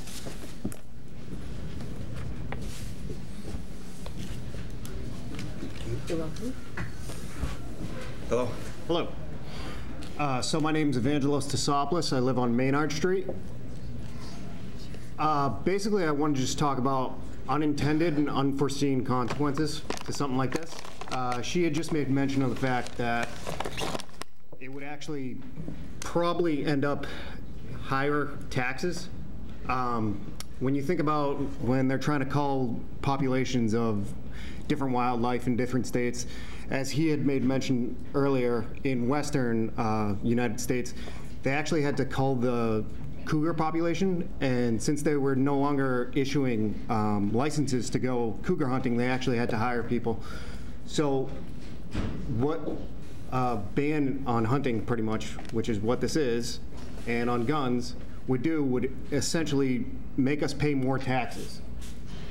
Whether it's the city, state, federal, either way, because we would have to eventually cull the populations in that way, we would have a higher tax rate.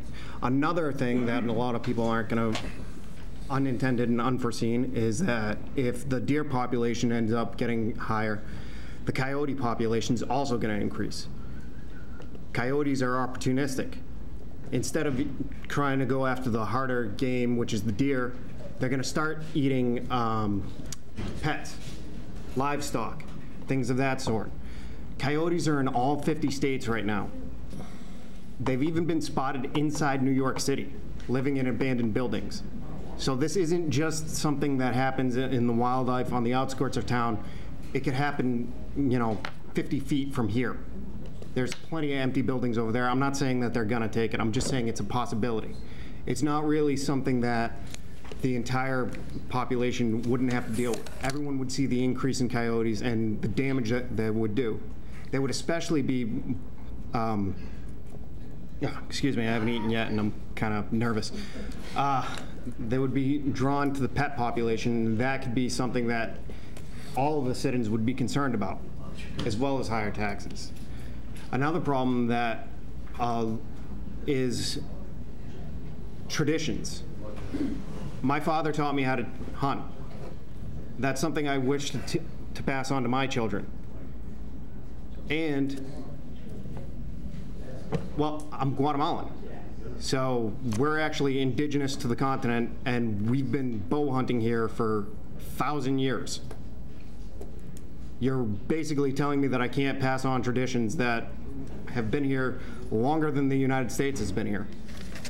But I'm a firm advocate for the United States. I love this country. And I think that it's not being thought out what this ban would actually do. And we know that it's basically just going to be a ban, or you're just trying to ban guns. It's not fair, and it's not right. We have the Second Amendment, and now you're even coming after us for hunting, which is not even what that amendment was instituted for. That's all I have to say. Any questions? Todd, did you have, no? Okay, thank you.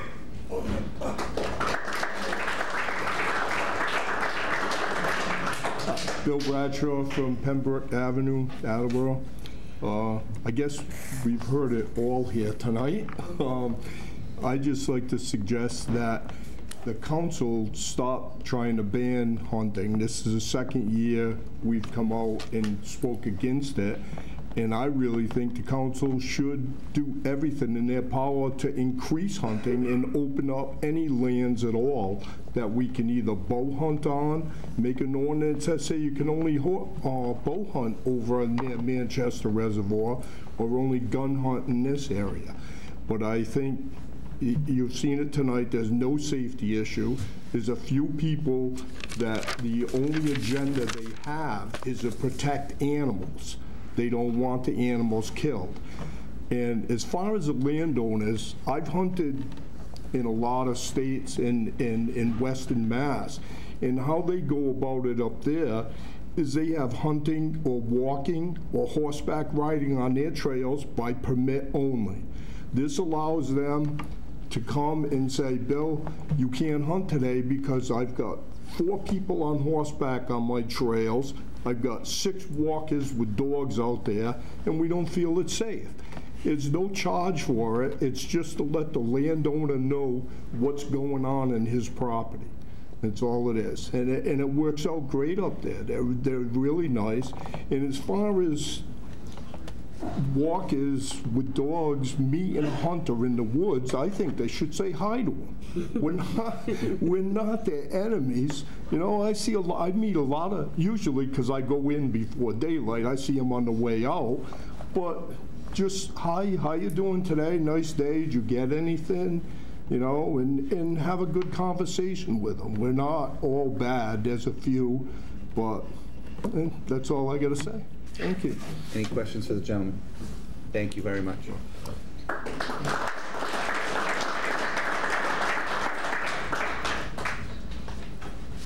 Good evening. I wrote this after the 2016 meeting. The EPO was here. Your name and address, sir? My name's Alan Lipson, 230 Slater Street. Alan what? Your last name again? Lipson, L-I-P-S-O-N. Lipson. Yes. This letter still rings true today. Dear council members, I'm writing you in response to recent discussion of allowing hunting to remain open on conservation or public land in Attleboro. I was born and raised in Attleboro. and I still love living in our community. I started hunting with my mentor when I was 18 years old. Now I'm almost 50, God. I have been hunting in and around our great city for just about 30 years. More than that now, but I have to share the fundamental values of hunting go far beyond firearm safety in hunting.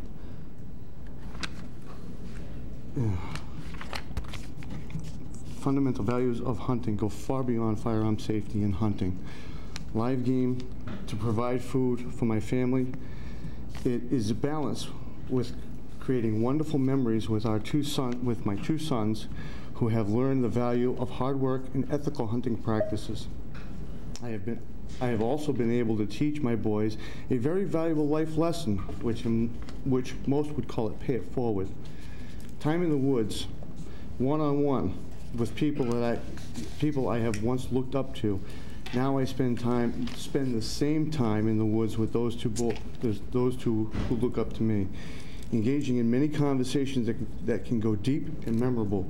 In a society where people spend their time communicating on smartphones and social media, hunting has provided an avenue for me to spend with my friends and sons to converse and enjoy being with each other. This has been possible by surrounding my family with intelligent, respectful role models, which also happen to be hunters. As the council heard from the DEM officer at Sunday's meeting, 12/4/16, I wrote this shortly after that, the state has carefully designed and enforced laws which require hunters to be educated to ensure a standard of safety for not only the hunter and the wildlife, but more importantly, the safety of the public. Firearms hunters also have to have background and reference checks completed before they can obtain an FID card or license to carry.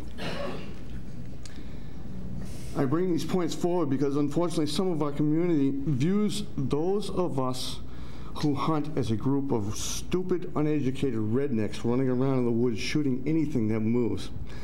I know our council members know this isn't the truth, actually quite far from the truth, and should know from the facts and remain mindful not only the facts our DM officer provided, but what important family and old-fashioned values and traditions we continue to pass on to the next generation.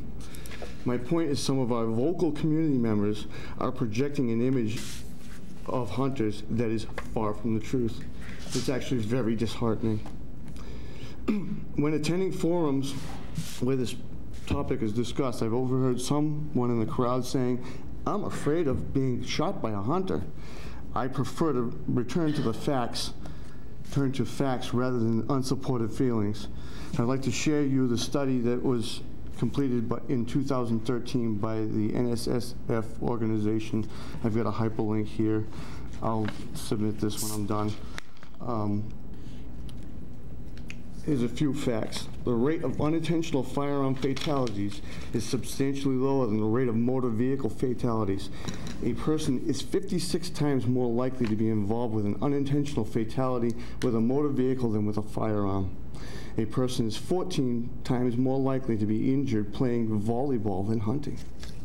A person is 30 times more likely to be injured in cheerleading or baseball than hunting. A person is 34 times more likely to be injured riding a bicycle, wrestling, than hunting. A person is 38 times more likely to be injured playing soccer than hunting. A person is 127 times more likely to be injured playing tackle football than hunting. Looking at the statistics, which are facts, by an accredited source, reminds me of an old saying: the chance of being struck by lightning may be greater than being hurt by a hunter. My point is our community's fear of hunters because of being shot is an unreasonable fear due to their ignorance of doing the proper fact-finding of the sport. I fundamentally believe or a subset of our community's ignorance empower them to impose restrictions on others who have taken the time to go through the proper education and training while respecting the laws in place by our educated officials, to enjoy their pastime while in many cases passing on fundamental values to the next generation. Is it possible for an accident to happen? Absolutely. But the risk is minimal. Hunting is far safer than many other activities, as I've shared above. Excuse me. The folks that bring this to you mentioned putting the burden back on the hunter. Well, let's just think about that for a moment. If the property owners don't want hunters hunting or trespassing on their land, there is a law for that. All the owner has to do is post the boundaries of his or her property in accordance with the law, which hunters will respect.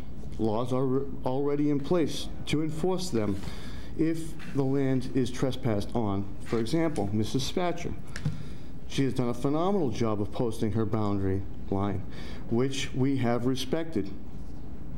I haven't heard one instance where anybody has gone onto her land hunting. That wasn't supposed to be there. This is a fundamental common courtesy which, in my belief, should be respected, hunting or not. I believe the burden of lawful and respectful hunting is the responsibility of the hunter.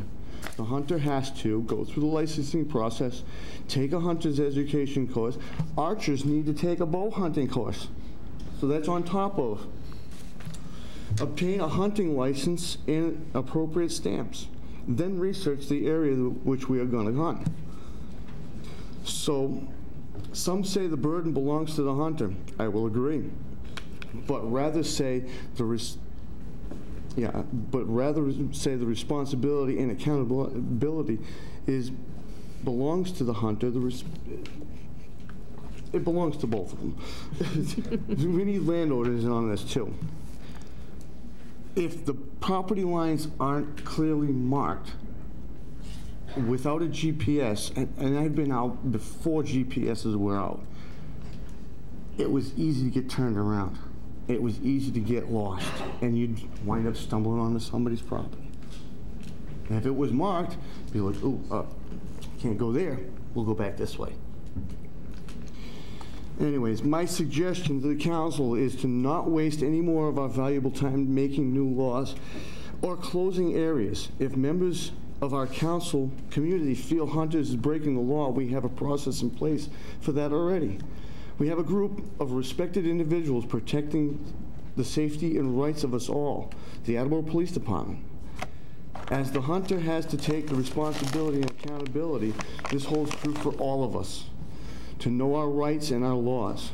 We shouldn't enable ignorant people who don't want to be accountable for educating themselves on what they need to do to properly mark their property and respect the laws in place for the people to hunt during designated times of the year. My suggestion is to open up communication between concerned community members and hunters. Good communication can easily solve so many solutions, and this is no exception. Let's simply have a contact at City Hall for any property owner or hunters having concerns or questions about hunting or properties that can be answered by a knowledgeable individual. This individual should also work with and coordinate with property owners and volunteer hunters to assist in property owners in posting their property, maintaining fences, or legally harvesting nuisance animals. This is an opportunity for us to work together and not against each other. I've spoken with several hunters in Attleboro community, and every single one of them I've spoken to has been very receptive to volunteering their time to help field questions, help educate our community members on what they need to know, and to ensure that we respect each other's wishes within the law. In closing, I will say that ethical hunters should not be forced to lose their privilege because some people cannot be respectful of others' rights and privileges. I feel that hunters and their families are very receptive to helping the community and working with landowners to come to an agreement that is beneficial and acceptable to both while demonstrating mutual respect. Usually yours. Oops. Any questions? If you could just give a copy of that to the administrative assistant, that would be great. Any other questions? Thank you. Thank you. Thank you very much. Mr. President, I'd like to make a request that for future speakers, if they do not have a point that has not been expressed, please give us the courtesy of the hour. It is 10:30. And that if they have prepared comments, would they simply please submit them to the assistant?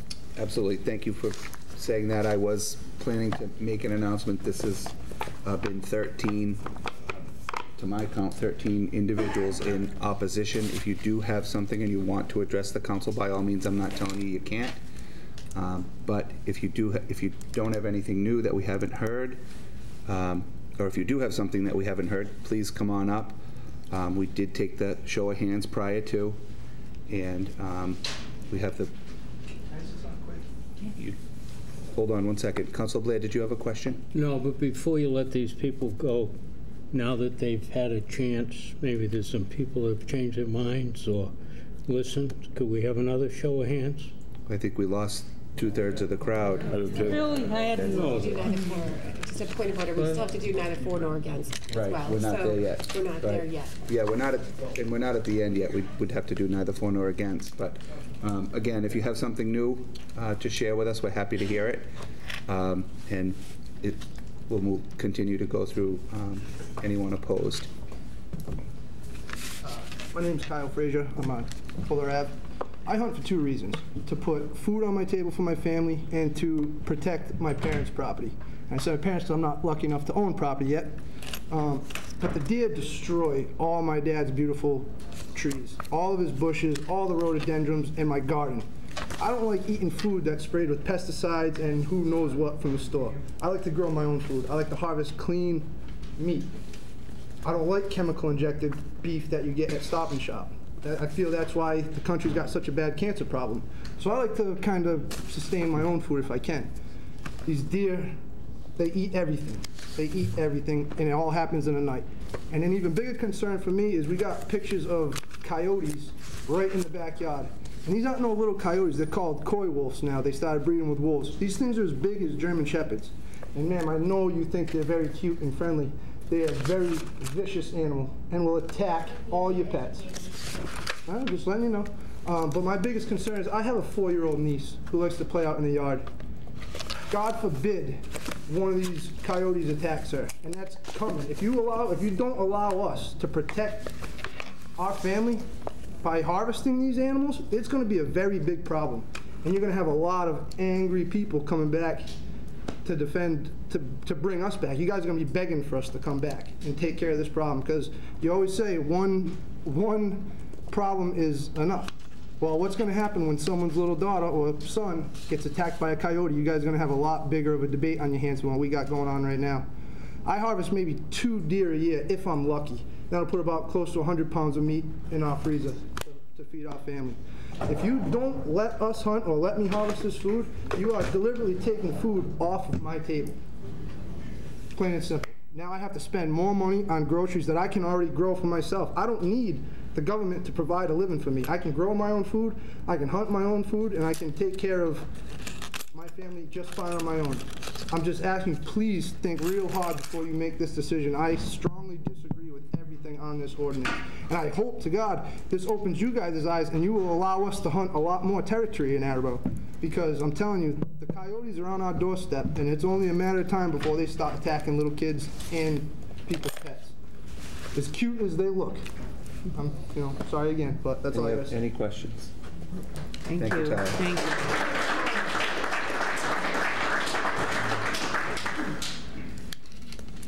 Good evening. I'm Dean Dos Santos. I live on Pike Ave in Attleboro.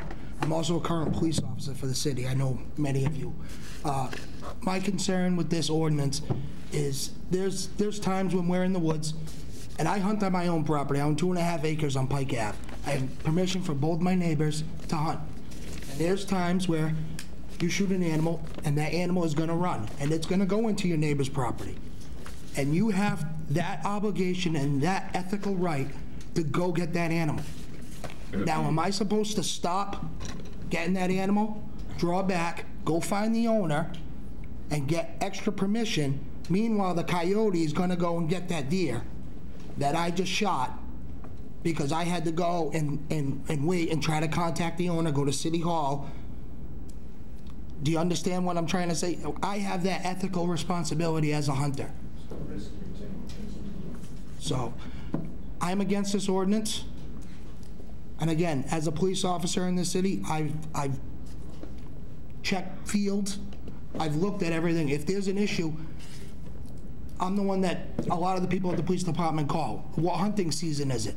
I'm the one that knows. Since Officer Hines left, they come to me. That's pretty much it. Any questions? Any questions? Council Conti. So how long have you been on the force? Since 2004. And so I'm in my 15th year. So how many hunter issues have you been asked to address? Through the police department? In the city of Attleboro? 0. Thank you. Thank you, Mr. President. Thank you. Any other questions? Thanks, Dane. Thank you. Thank you.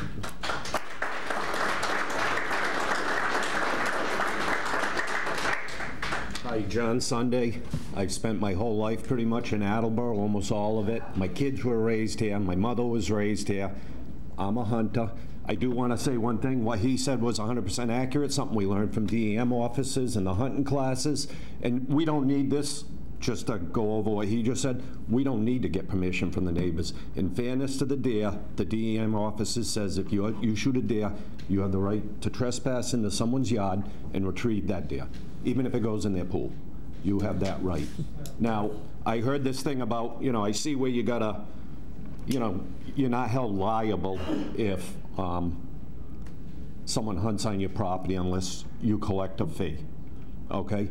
I always wondered about if you have to get written permission, is 40 hunters gonna pull into a person's driveway and then go up their front walkway? And what if they get hurt going to that walkway? Do they tell that person, I'm suing you? Does the person say, don't sue me, sue the city? They're the one that came up with this regulation, So here's another thing. I remember this happening exactly like this years ago. The city of Attleboro didn't want outsiders fishing Orrs Pond or Manchester, so they made you get written permission to fish those ponds. And I don't know if they still have that, but no, they did away with that. How effective was it? Right? I used to see Rhode Island cars, it was never enforced. And I got a feeling this is gonna be the same way. This is a feel-good law. This is another Beagle Club Road situation where we're going to try to appease 3 or 4 people at the expense of hundreds. You know what? Just cross the line. Well, it is what it is. But listen, I own an insulation company. I have 100 home builders I do work for. They buy up land. I can hunt tracts of land like there's no tomorrow. My guys, insulation, okay? This will put an end to his hunting, having to go and get permission, even if it's from the town. It'll put an end to his hunting. I had a kid that used to work for me. He looked like a circus freak show. He had tattoos from here to here, on his lip, on his forehead. Who in this audience would let that person at their house to get permission written? So I'm not speaking for me. I'm speaking for the little guy, because I heard one woman say tonight, who I know, and she's a nice person, she said, if you want to hunt land, if you want private land, go buy it yourself. Well, not everyone's so fortunate to have a good paying job and everything else, so call it NIMBYism, call it what you want. I taught my daughters to share when I raised them. So they let people on their property, I let people on my property, whether it be walking, or, to me this is a hunting thing, but I let people go across my property. I have a nice piece of property. People access it for fishing. I don't go say get off. I say, how are you doing fishing? So I know years ago, I do a lot of fishing down the ocean. And a fishing club came to our fishing club. I sat on the executive board at the time, and the fishing club came to our fishing club and said, listen, we can get permission to shut down this whole area except for our 2 clubs. This is a Black Point area in Narragansett. They're going to allow us to put up a gate, and we'll have the only access, our 2 fishing clubs. And so my father voted against it, and I said, why'd you do that? We can be in there every night by ourselves. And he says, because once you take out 90% of the population, it becomes a lot easier to remove the other 10%. So he says you should leave it open to everyone, whether it be bikers, you know, in this case, bikers, walkers, joggers, hunters, you know. So, and I'm not going to duplicate. I could go on and on like I'm stumping. So I'm going to go sit down and thank you for your time, everyone. Thank you. Thank you. Thank you. Okay, thank you.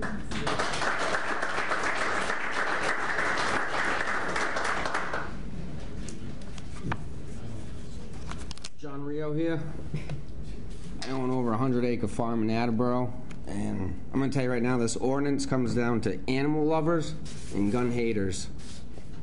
That's all they want. They don't care about the hunters. They want the guns gone, and they want the animals to keep living. And you know what? Unfortunately, us as humans, we consume animals. Am I correct? We do. So that puts food for my family on the table. So I don't agree with this ordinance. And another also thing is, I own over 100 acres, okay? It wasn't posted at one time. I had a bunch of hunters on it. You know what? I took my time instead of being lazy, walked around, posted my 100 acres. Following years, you want to know how many hunters I found? 0. That's all I gotta say. Sweet and short. Comes down to animal lovers and gun haters. Thank you. Thank you.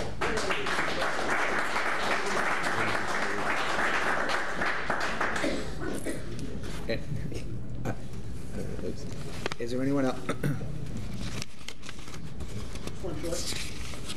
I just wanted to say, my name is Craig Heffernan, 109 Maple Street. What's your name? Craig Heffernan. Craig Heffernan? Mm-hmm. And I just wanted to point out the, no one's brought it up, but I oppose with the 11-14.2 of restricting hunting on conservation land. The full definition of conservation, it was just here, is a careful preservation and protection of something, especially planned management of a natural resource to prevent exploitation, destruction, or neglect, such as water conservation, wildlife conservation. So I think it should be available to everyone to use within the laws already stated within the state, and hopefully we can all use it. Any questions for the gentleman? Thank you. Thank you, so. Thank you.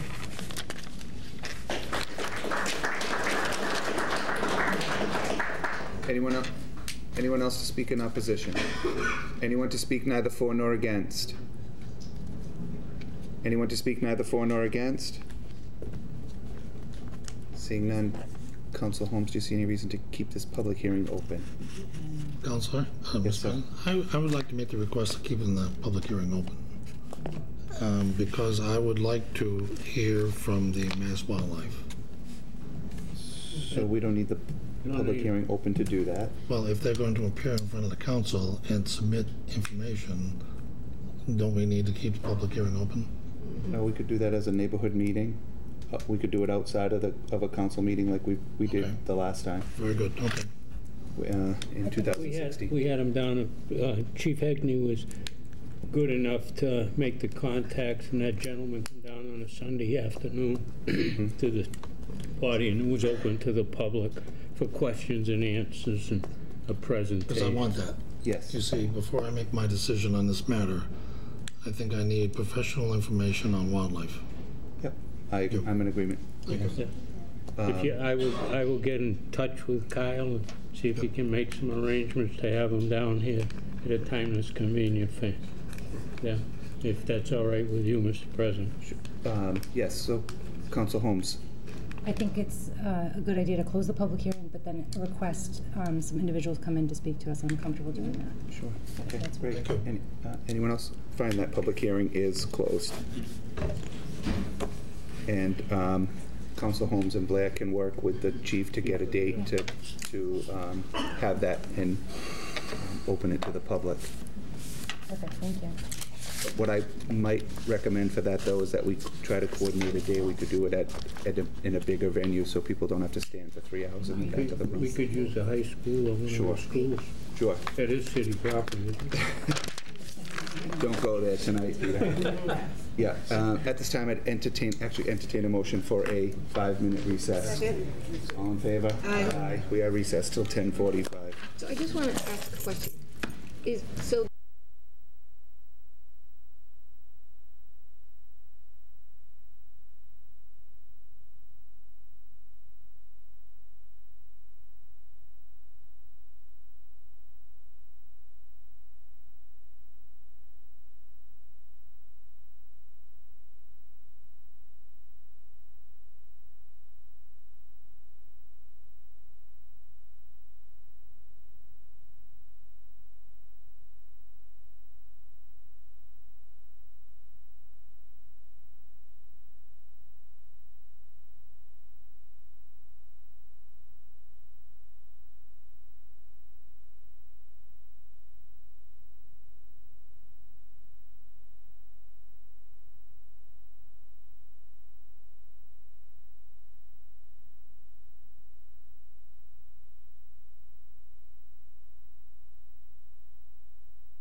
48.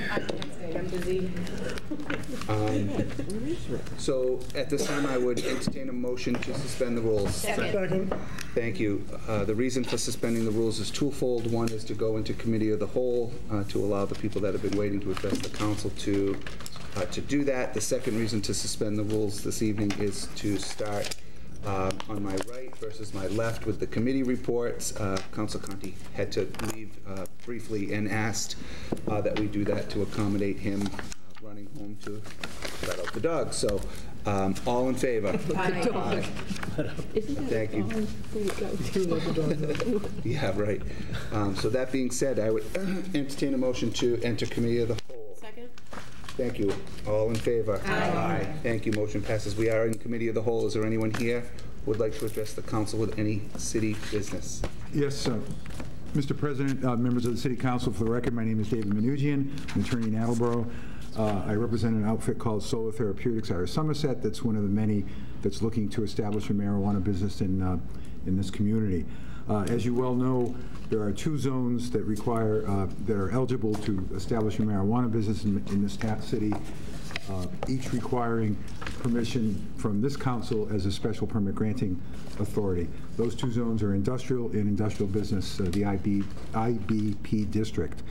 What I'm here to urge you to consider is expanding the zones in which such marijuana businesses can be located into the general business and/or planned highway business zones for the following reasons.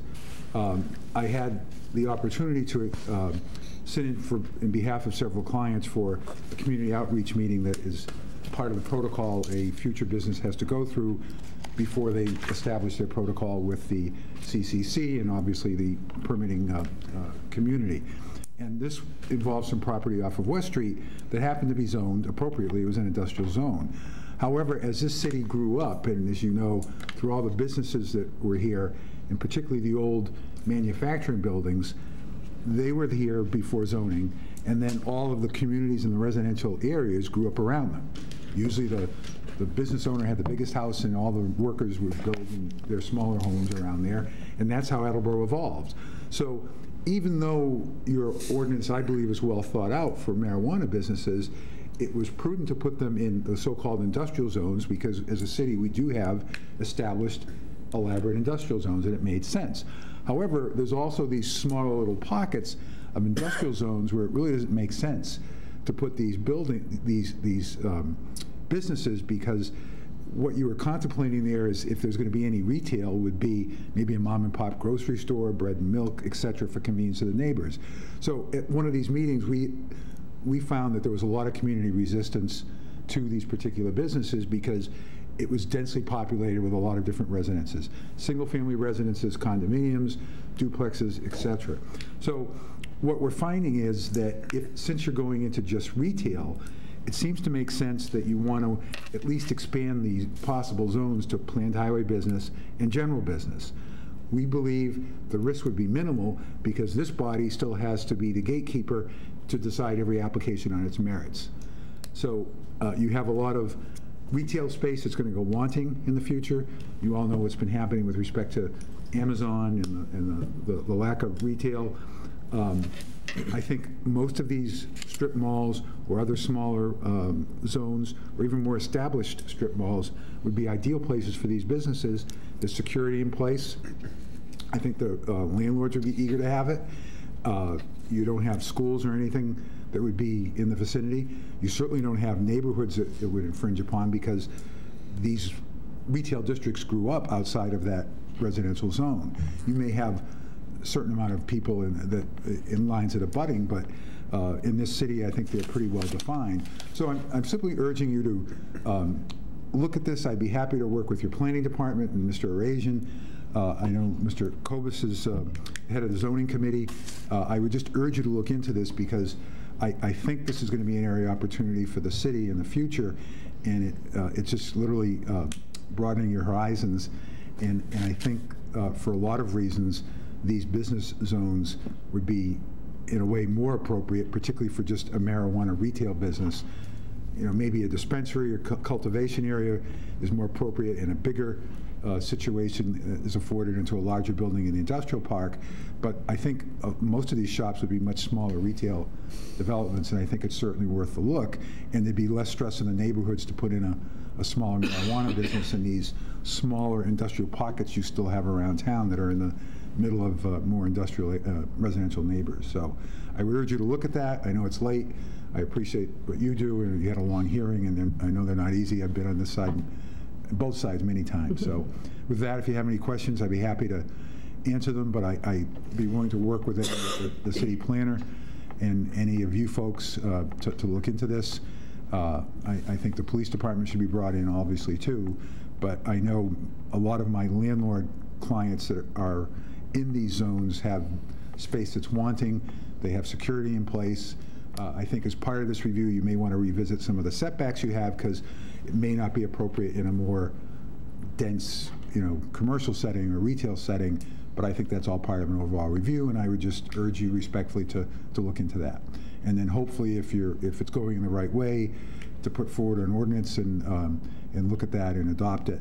My client was considering probably getting 10 taxpayers and proposing something, but I think something such as this, and in the carefulness the council has chosen to proceed with that due caution, I think the better way to approach this is in this type of request to the committee of the whole, and offer my willingness to work on behalf of my client with your planning department and see if this is something that is viable or not.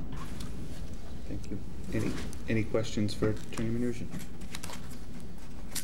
Thanks, Dave. Okay, thank you. Have a good evening, folks. Thank you very much. Bye-bye. Is there anyone else that would like to address the council on any issue, city business?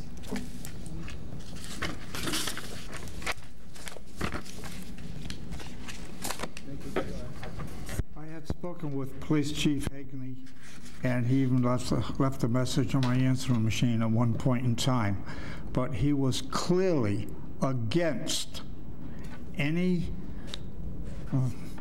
businesses brought into Francis? Area where there was marijuana, which is opposite what he's asking for. It's 10:55. We're not having this debate now. Mr. Mnuchin was simply here to let us know that it was a concern for him and a client of his for the council to consider expanding. This is not a public hearing about marijuana. If you have an issue that you'd like to bring before us for city business, please do, but we're not going to have a debate tonight at 10:55 when we have 2 hours to go on the fact that the police chief called you a while ago about whether or not he wants. I know exactly what he wants. I've talked to him many times about it. So unless you have something specific on city business that you want to tell us about, go right ahead. Because he did mention the word marijuana, and he did mention the police chief. And I saw the hair on your neck go up. So I appreciate it 90% of the time, but not tonight at 10:55. Well, you understand. Thank you. Take it easy. Can I talk about a different subject?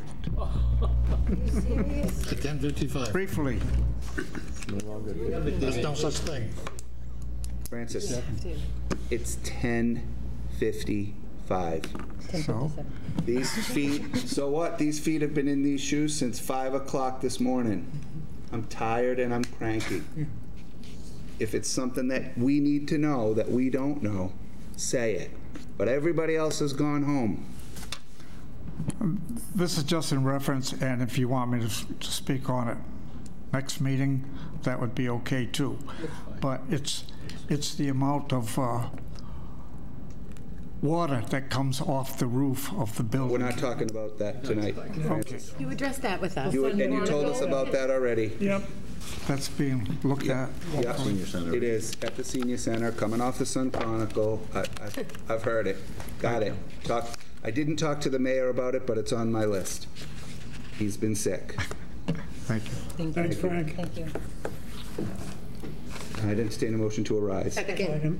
All in favor? Aye. Thank you. We are going to move, Going to start over there, or? yeah. You can do the mayor's communication Oh, first? no, let's do the mayor's communication first. Actually, before we do that, Steve, we're not going to read it. I'm just going to, unless anybody has any opposition to it, I'm just going to assign the numbers Just keep going. to the committee. Are you ready? Everybody ready? Here we go. Number 1, City Property and Claims. Number 2, Budget Committee. Number 3, Personnel and Human Services. Number 4 is an FYI. However, I will point out that the Cable Advisor, James Jones, for the Cable Advisory Committee, the term is 1 year, February 2020. It's omitted from your copies. Number 5 is Personnel and Human Services. Number 6 is Personnel and Human Services. Number 7 is Personnel and Human Services. Number 8 is FYI. Number 9 is Capital Improvements and City Development. 10 is Personnel and Human Services. 11, Personnel and Human Services. 12, Personnel and Human Services.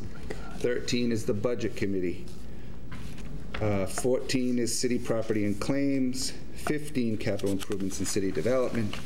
16 is FYI.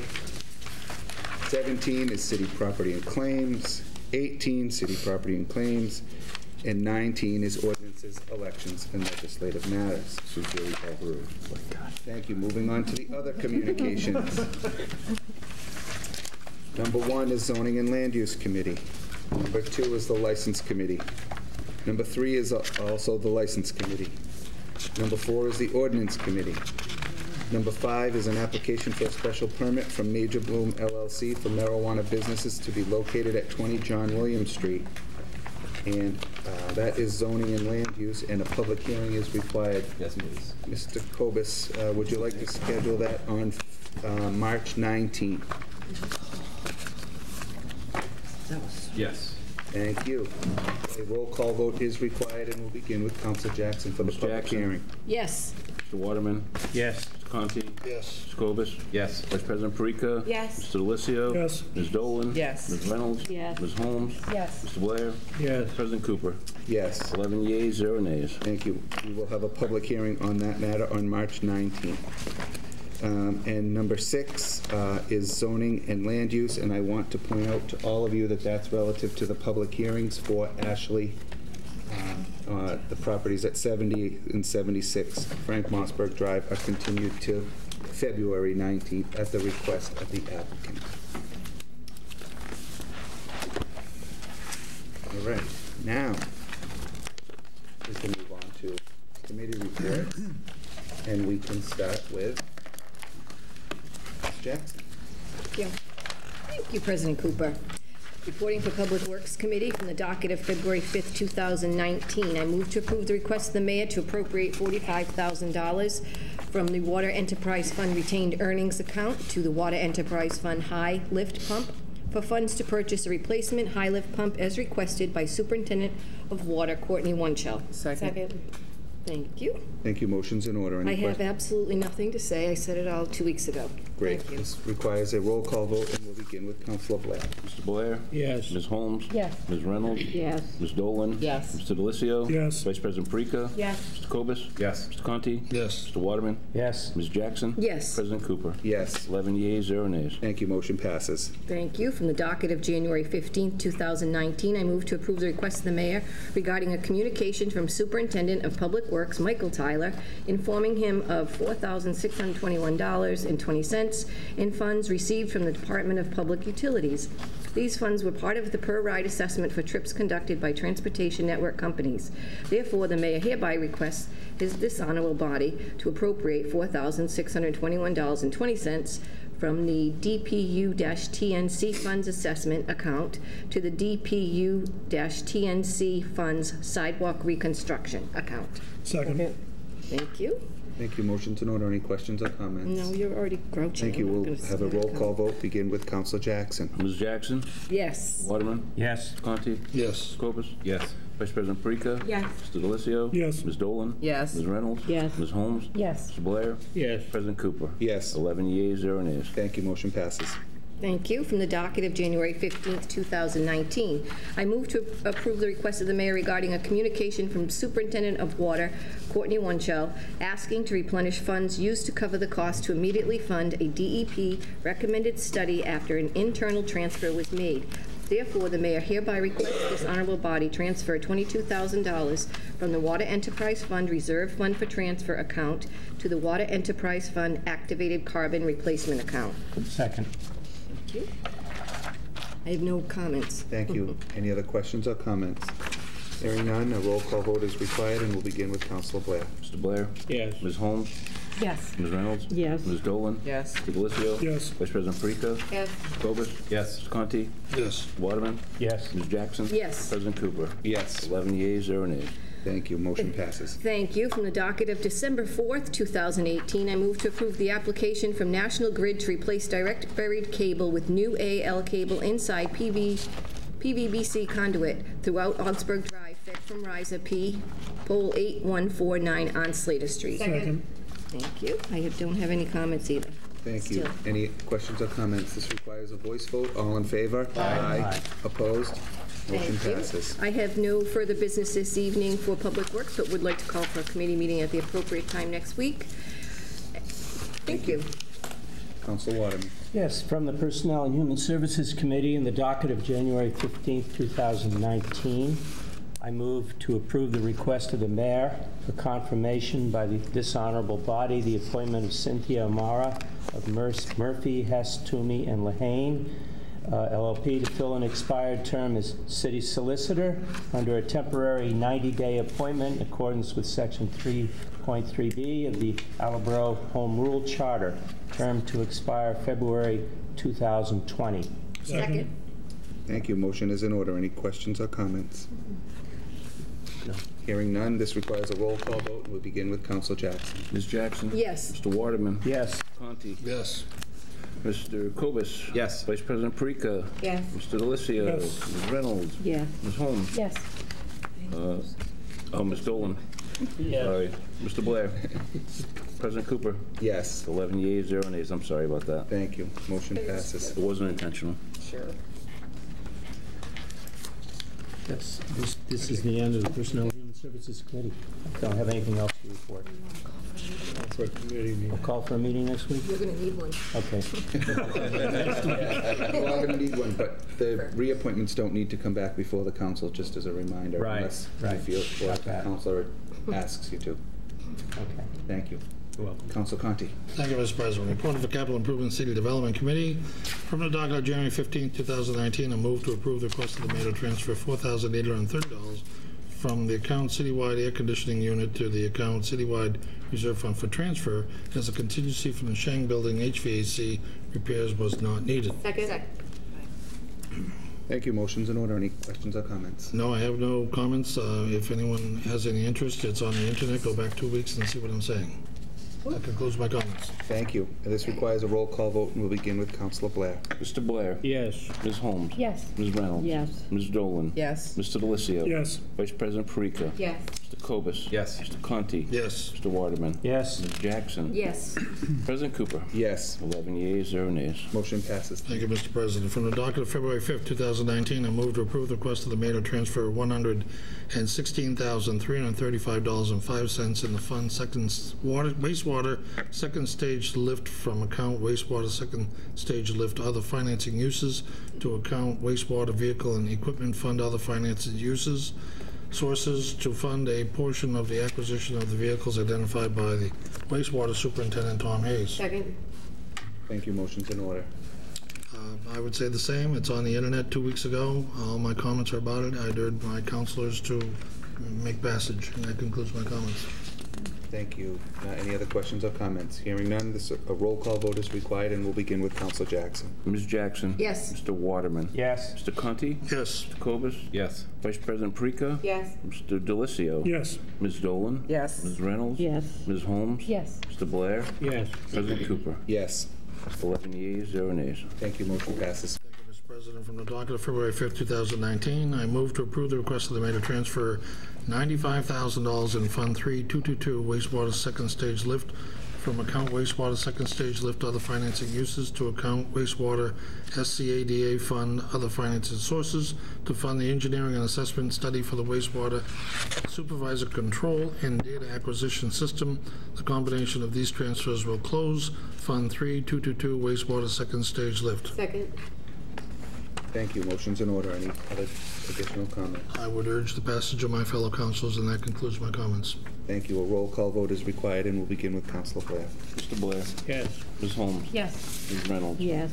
Ms. Dolan? Yes. Mr. DeLisio? Yes. Vice President Perica? Yes. Mr. Cobus? Yes. Mr. Conti? Yes. Mr. Waterman? Yes. Ms. Jackson? Yes. President Cooper? Yes. 11 yeas, 0 nays. Thank you. Motion passes. Thank you, Mr. President. From the docket of February 5th, 2019, I move to approve the request of the mayor from City Auditor Deborah Gould to transfer $27,139.70 in Fund 3220 Gravity Thicker from account Gravity Thicker other financing uses to account wastewater vehicle and equipment fund other financing sources to fund a portion of the acquisition of the vehicles requested by the wastewater department. This transaction will close Fund 3220 Gravity Thickener. Second.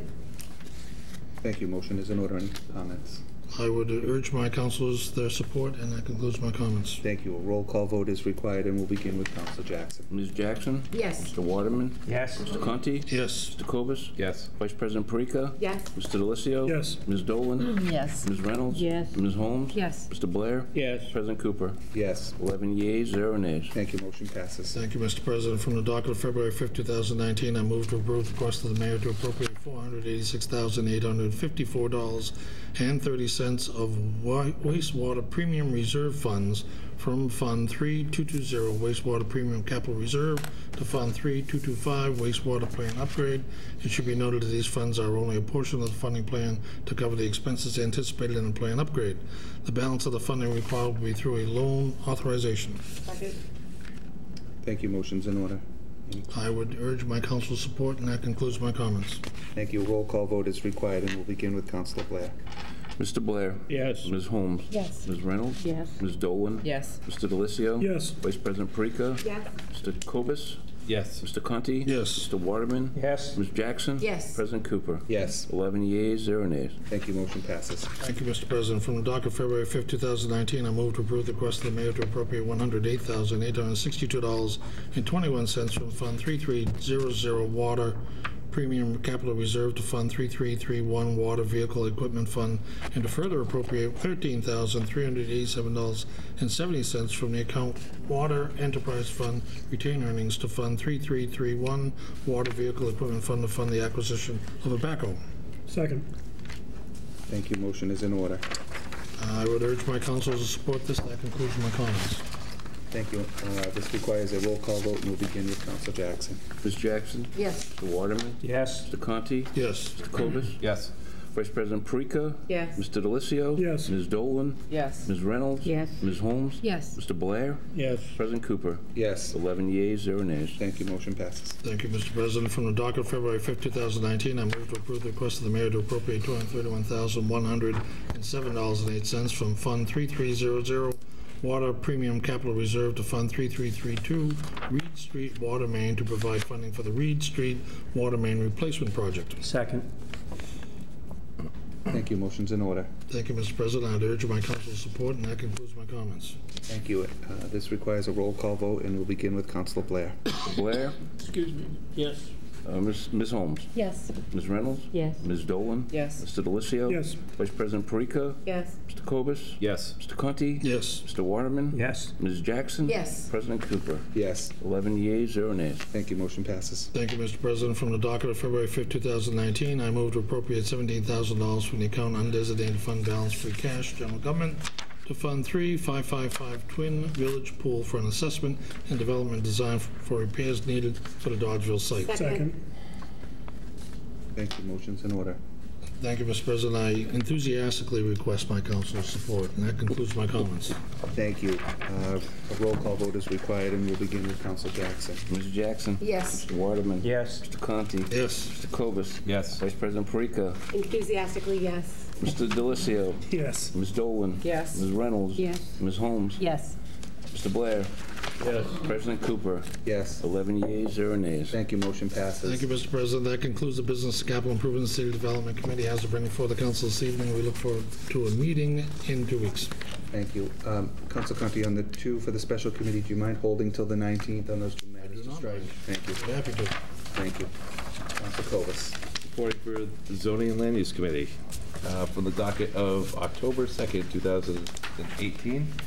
The following votes pertain to the petition of BCWC Inc. to modify the previously granted special permit dated November 21st, 2017, to allow for the changes to the floor plan at the marijuana business located at 34 Extension Street. I move that the municipal council find that standard 1 of section 17-9.4A, standards for granting permit, is satisfied as the requested use is allowed under section 17-3.4 table of use regulations, community facilities 11C, as a special permit use in the district for which the application is made. Second.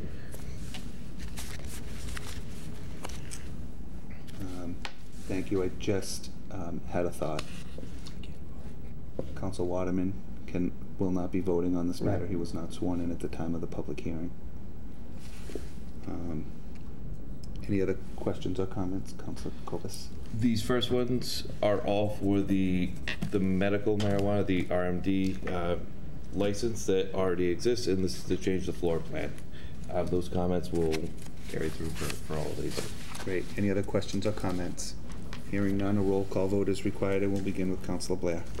Mr. Blair. Yes. Ms. Holmes. Yes. Ms. Reynolds. Yes. Ms. Dolan. Yes. Mr. Delicio. Yes. Vice President Perica. Yes. Mr. Kobus. Yes. Mr. Conti. Yes. Ms. Jackson. Yes. President Cooper. Yes. 10 yeas, 0 nays. Thank you. Motion passes. I move that the municipal council find the standard 2 of section 17-9.4A, standards for granting permit, is satisfied as the requested use will not cause undue traffic congestion or impair pedestrian safety. Second. Thank you. Motion's in order. Any questions or comments? Hearing none, this requires a roll call vote, and we'll begin with Councilor Jackson. Ms. Jackson. Yes. Mr. Conti. Yes. Mr. Kobus. Yes. Vice President Perica. Yes. Mr. Delicio. Yes. Ms. Dolan. Yes. Ms. Reynolds. Yes. Ms. Holmes. Yes. Mr. Blair. Yes. President Cooper. Yes. 10 yeas, 0 nays. Thank you. Motion passes. I move that the municipal council find that standard 3 of section 17-9.4A, standards for granting permit, is satisfied as the requested use will not overload any municipal system to such an extent that the requested use or any developed use in the immediate area or in any other area of the city will be unduly subjected to hazards affecting health, safety, or the general welfare. Second. Thank you. Motion is in order. Any questions or comments? Hearing none, a roll call vote is required, and we'll begin with Councilor Blair. Mr. Blair. Yes. Ms. Holmes. Yes. Ms. Reynolds. Yes. Ms. Dolan. Yes. Mr. Delicio. Yes. Vice President Perica. Yes. Mr. Kobus. Yes. Mr. Conti. Yes. Ms. Jackson. Yes. President Cooper. Yes. 10 yeas, 0 nays. Thank you. Motion passes. I move that the municipal council find that standard 4 of section 17-9.4A, standards for granting permit, is satisfied as the requested use will not have a severe undesirable effect on the neighborhood, public, and environment that would be lessened significantly by denying or modifying the requested permit. Second. Thank you. Motion's in order. Any questions or comments? This requires a roll call vote, and we begin with Councilor Jackson. Ms. Jackson. Yes. Mr. Conti. Yes. Mr. Kobus. Yes. Vice President Perica. Yes. Mr. Delicio. Yes. Ms. Dolan. Yes. Ms. Reynolds. Yes. Ms. Holmes. Yes. Mr. Blair. Yes. And President Cooper. Yes. 10 yeas, 0 nays. Thank you. Motion passes. I move that the municipal council find that standard 5 of section 17-9.4A, standards for granting permit, is satisfied as application pursuant to the provisions of section 17-10 special regulations has been filed. Second. Thank you. Motion's in order. Any questions? Hearing none, a roll call vote is required. We begin with Councilor Blair. Mr. Blair. Yes. Ms. Holmes. Yes. Ms. Reynolds. Yes. Ms. Dolan. Yes. Mr. Delicio. Yes. Vice President Perica. Yes. Mr. Kobus. Yes. Mr. Conti. Yes. Ms. Jackson. Yes. President Cooper. Yes. 10 yeas, 0 nays. Thank you. Motion passes. I move that the municipal council find that standard 6 of section 17-9.4A, standards for granting permit, is not applicable to this application. Second. Thank you. Motion's in order. Thank you. This requires a roll call vote. We begin with Councilor Jackson. Ms. Jackson. Yes. Mr. Conti? Yes. Mr. Cobus? Yes. Vice President Perica? Yes. Mr. DeLisio? Yes. Ms. Dolan? Yes. Ms. Reynolds? Yes. Ms. Holmes? Yes. Mr. What's that? Yes. I'm sorry. Mr. Blair? Yes. President Cooper? Yes. 10 yeas, 0 nays. Thank you. Motion passes. I move that the municipal council find that in accordance with section 17-10.15 marijuana business uses of the zoning ordinance, that the use complies with the applicable provisions set forth herein and with the underlying districts in which the land is located. Thank you. Motion's in order. Hearing any questions or comments? Hearing none. We'll have a roll call vote beginning with Councilor Blair. Mr. Blair? Yes. Ms. Holmes? Yes. Ms. Reynolds? Yes. Ms. Dolan? Yes. Mr. DeLisio? Yes. Vice President Perica? Yes. Mr. Cobus? Yes. Mr. Conti? Yes. Ms. Jackson? Yes. President Cooper? Yes. 10 yeas, 0 nays.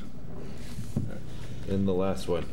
I move to approve the petition to modify the previously granted special permit dated November 21st, 2017 for BCWC Inc., 34 Extension Street, Attleboro, to allow for changes to the floor plan pursuant to Section 17-9.0 special permits and Section 17-10.15 marijuana business uses, with the subject premises being located at 34 Extension Street, more specifically Assessor's Plat 147, lot number 5C, located in an industrial zoning district. Second.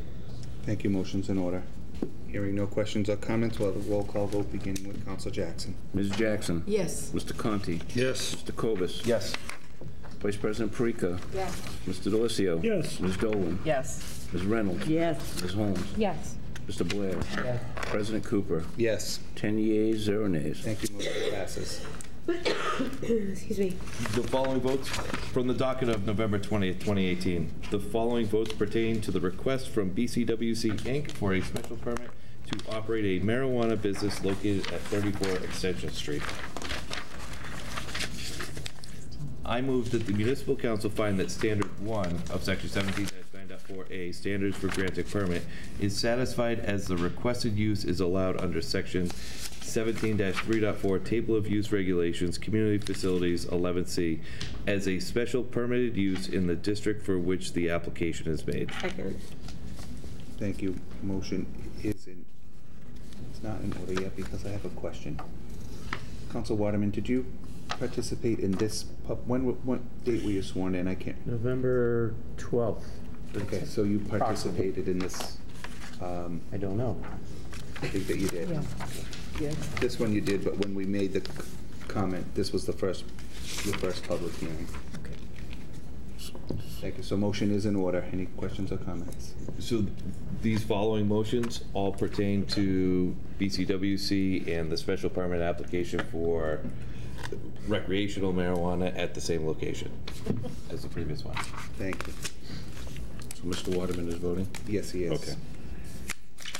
Roll call vote is, any other questions or comments? A roll call vote is required and begin with Councilor Blair. Mr. Blair? Yes. Ms. Holmes? Yes. Ms. Reynolds? Yes. Ms. Dolan? Yes. Mr. DeLisio? Yes. Vice President Perica? Yes. Mr. Cobus? Yes. Mr. Conti? Yes. Mr. Waterman? Yes. Ms. Jackson? Yes. President Cooper? Yes. 11 yeas, 0 nays. Thank you. Motion passes. I move that the municipal council find that standard 2 of section 17-9.4A, standards for granting permit, is satisfied as the requested use will not cause undue traffic congestion or impair pedestrian safety. Second. Thank you. Motion's in order. Any questions or comments? Hearing none, roll call vote is required, and we'll begin with Councilor Jackson. Ms. Jackson? Yes. Mr. Waterman? Yes. Mr. Conti? Yes. Mr. Cobus? Yes. Vice President Perica? Yes. Mr. DeLisio? Yes. Ms. Dolan? Yes. Ms. Reynolds? Yes. Ms. Holmes? Yes. Mr. Blair? Yes. President Cooper? Yes. 11 yeas, 0 nays. Thank you. Motion passes. I move that the municipal council find that standard 3 of section 17-9.4A, standards for granting permit, is satisfied as the requested use will not overload any municipal systems to such an extent that the requested use or any developed use in the immediate area or in any other area of the city will be unduly subjected to hazards affecting health, safety, or the general welfare. Second. Thank you. Motion's in order. Any questions or comments? Hearing none, a roll call vote is required, and begin with Councilor Blair. Mr. Blair. Yes. Ms. Holmes. Yes. Ms. Reynolds. Yes. Ms. Dolan. Yes. Mr. Delisio. Yes. Vice President Perica. Yes. Mr. Kobus. Yes. Mr. Conti. Yes. Mr. Waterman. Yes. Ms. Jackson. Yes. President Cooper. Yes. 11 yeas, 0 nays. Thank you. Motion passes. I move that the municipal council find that standard 5 of section 17-9.4A, standards for granting permit, is satisfied as application pursuant to the provisions of section 17-10 special regulations has been filed. Second. Motion's in order. Any questions or comments? And standard 4. Did you just do standard 4? No. Did you Yes. skip standard 4? Yeah, I did 4. Okay, all right, sorry. You're on 4 right now, It's late. right? I'm on 5 now. He did a little bit of each, Hold I on. think. Okay.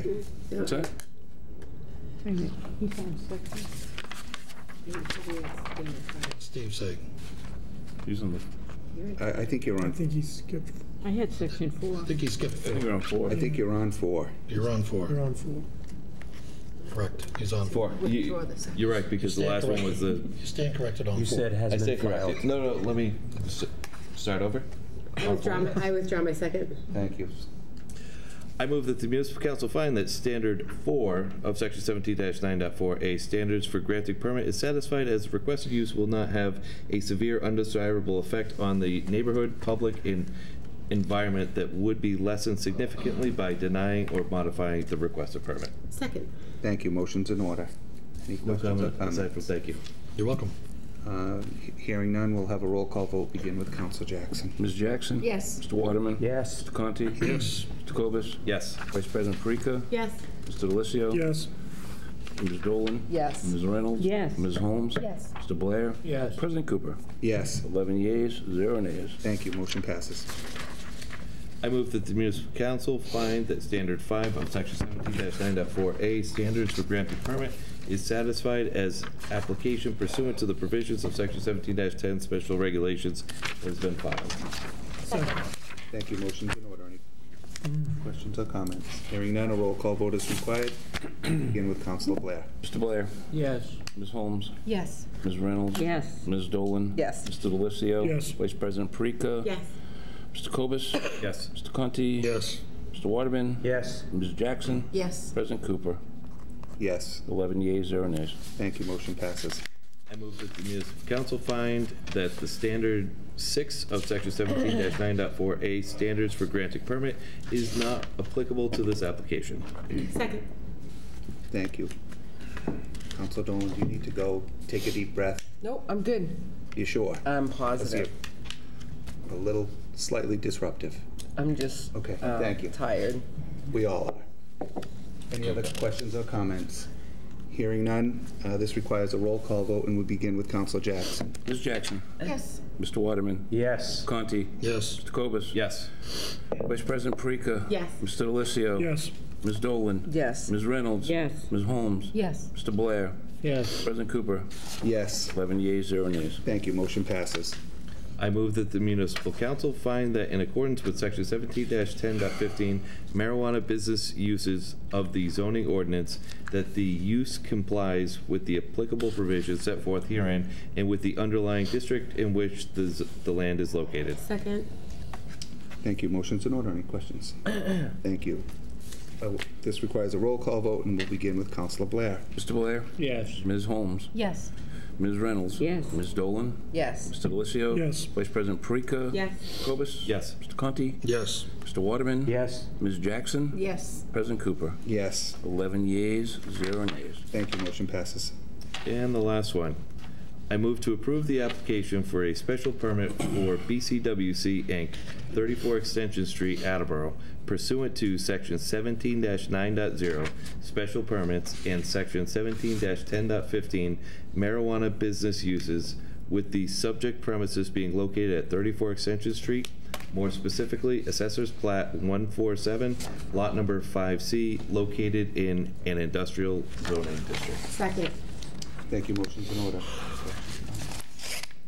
Hearing none, this requires a roll call vote, and we'll begin with Councilor Jackson.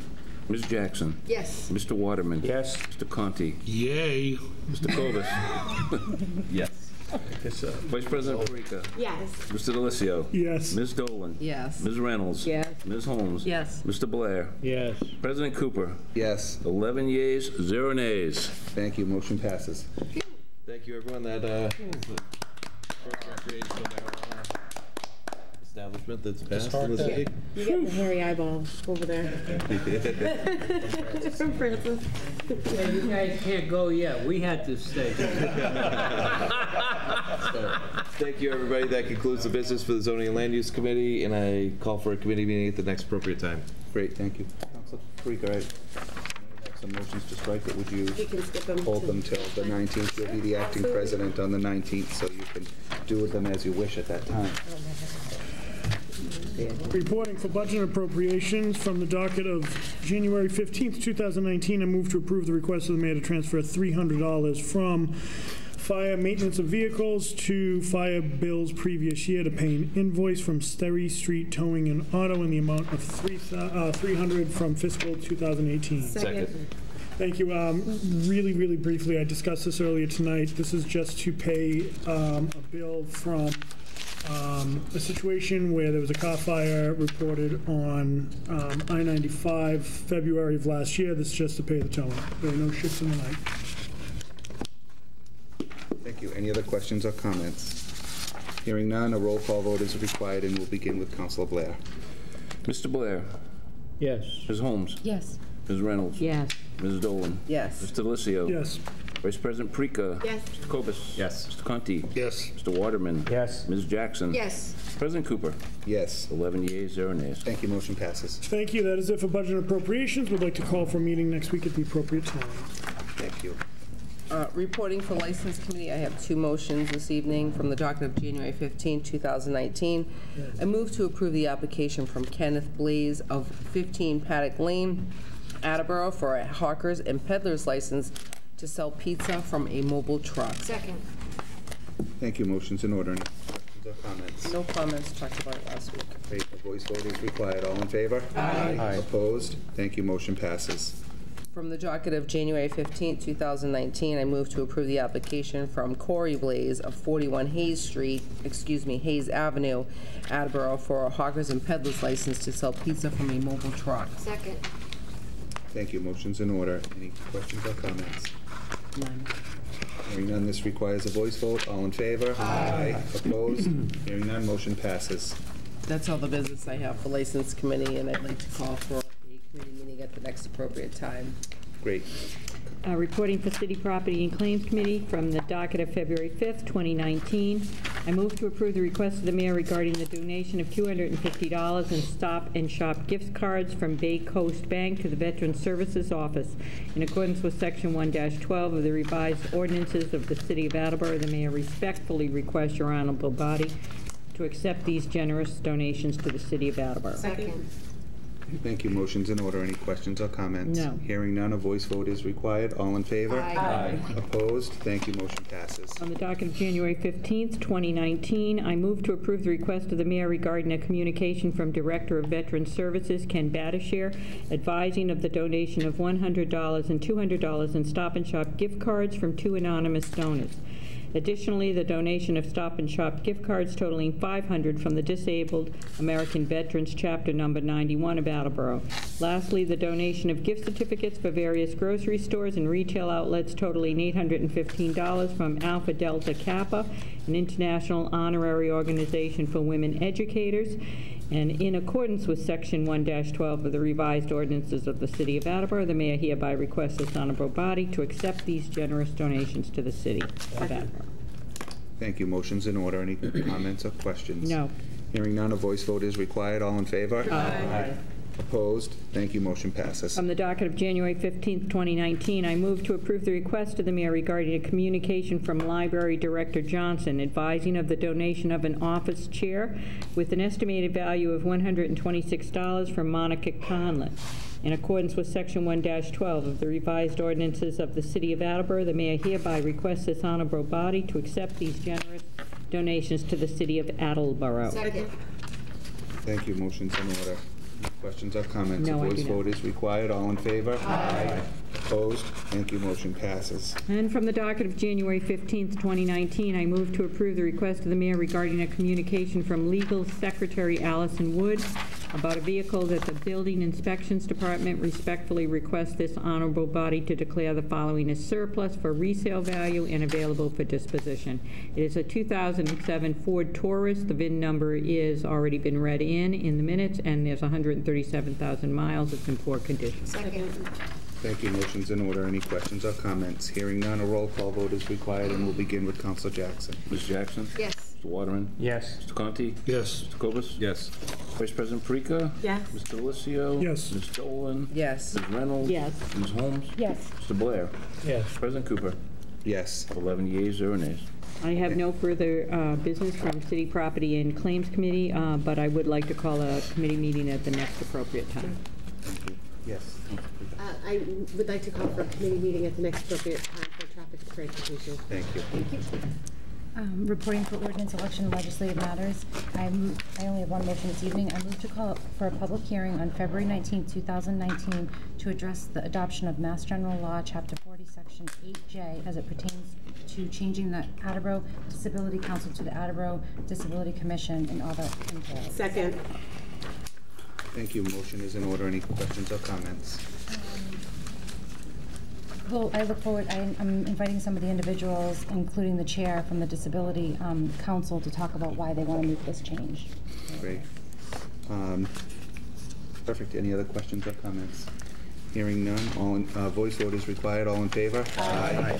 Opposed? Thank you. Motion passes. That's all the business for this evening, and I'll call for a committee meeting at the next appropriate time. Thank you. Thank you. Reporting for Public Safety and Emergency Management from the docket of February 5th, 2019. I move to approve the request of the mayor regarding a grant awarded bearer the 2019 Senator Charles E. Shannon Jr.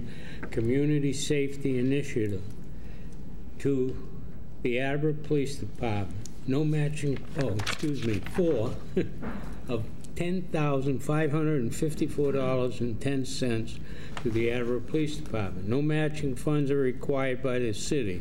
In accordance with Chapter 1, Section 12 of the revised ordinances of the City of Attleboro, the mayor hereby requests his honorable body to approve expending of such funds and any future grant amendments by the Attleboro Police Department. Second. Thank you. Motion is in order. Any questions or comments? No, I went over it last week. Great. This requires a roll call vote, and we'll begin with Councilor Blair. Mr. Blair? Yes. Ms. Holmes? Yes. Ms. Reynolds? Yes. Ms. Dolan? Yes. Mr. Delisio? Yes. Vice President Parika? Yes. Cobus? Yes. Mr. Conti? Yes. Mr. Waterman? Yes.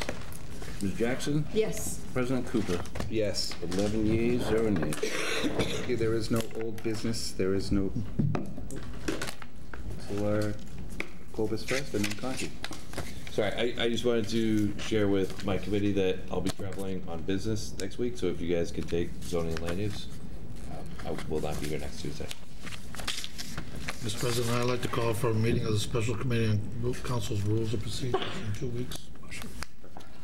And I will be out of town on the 19th, so Vice President Parika will be the acting president in my absence from the Friday before till Sunday, late Sunday night.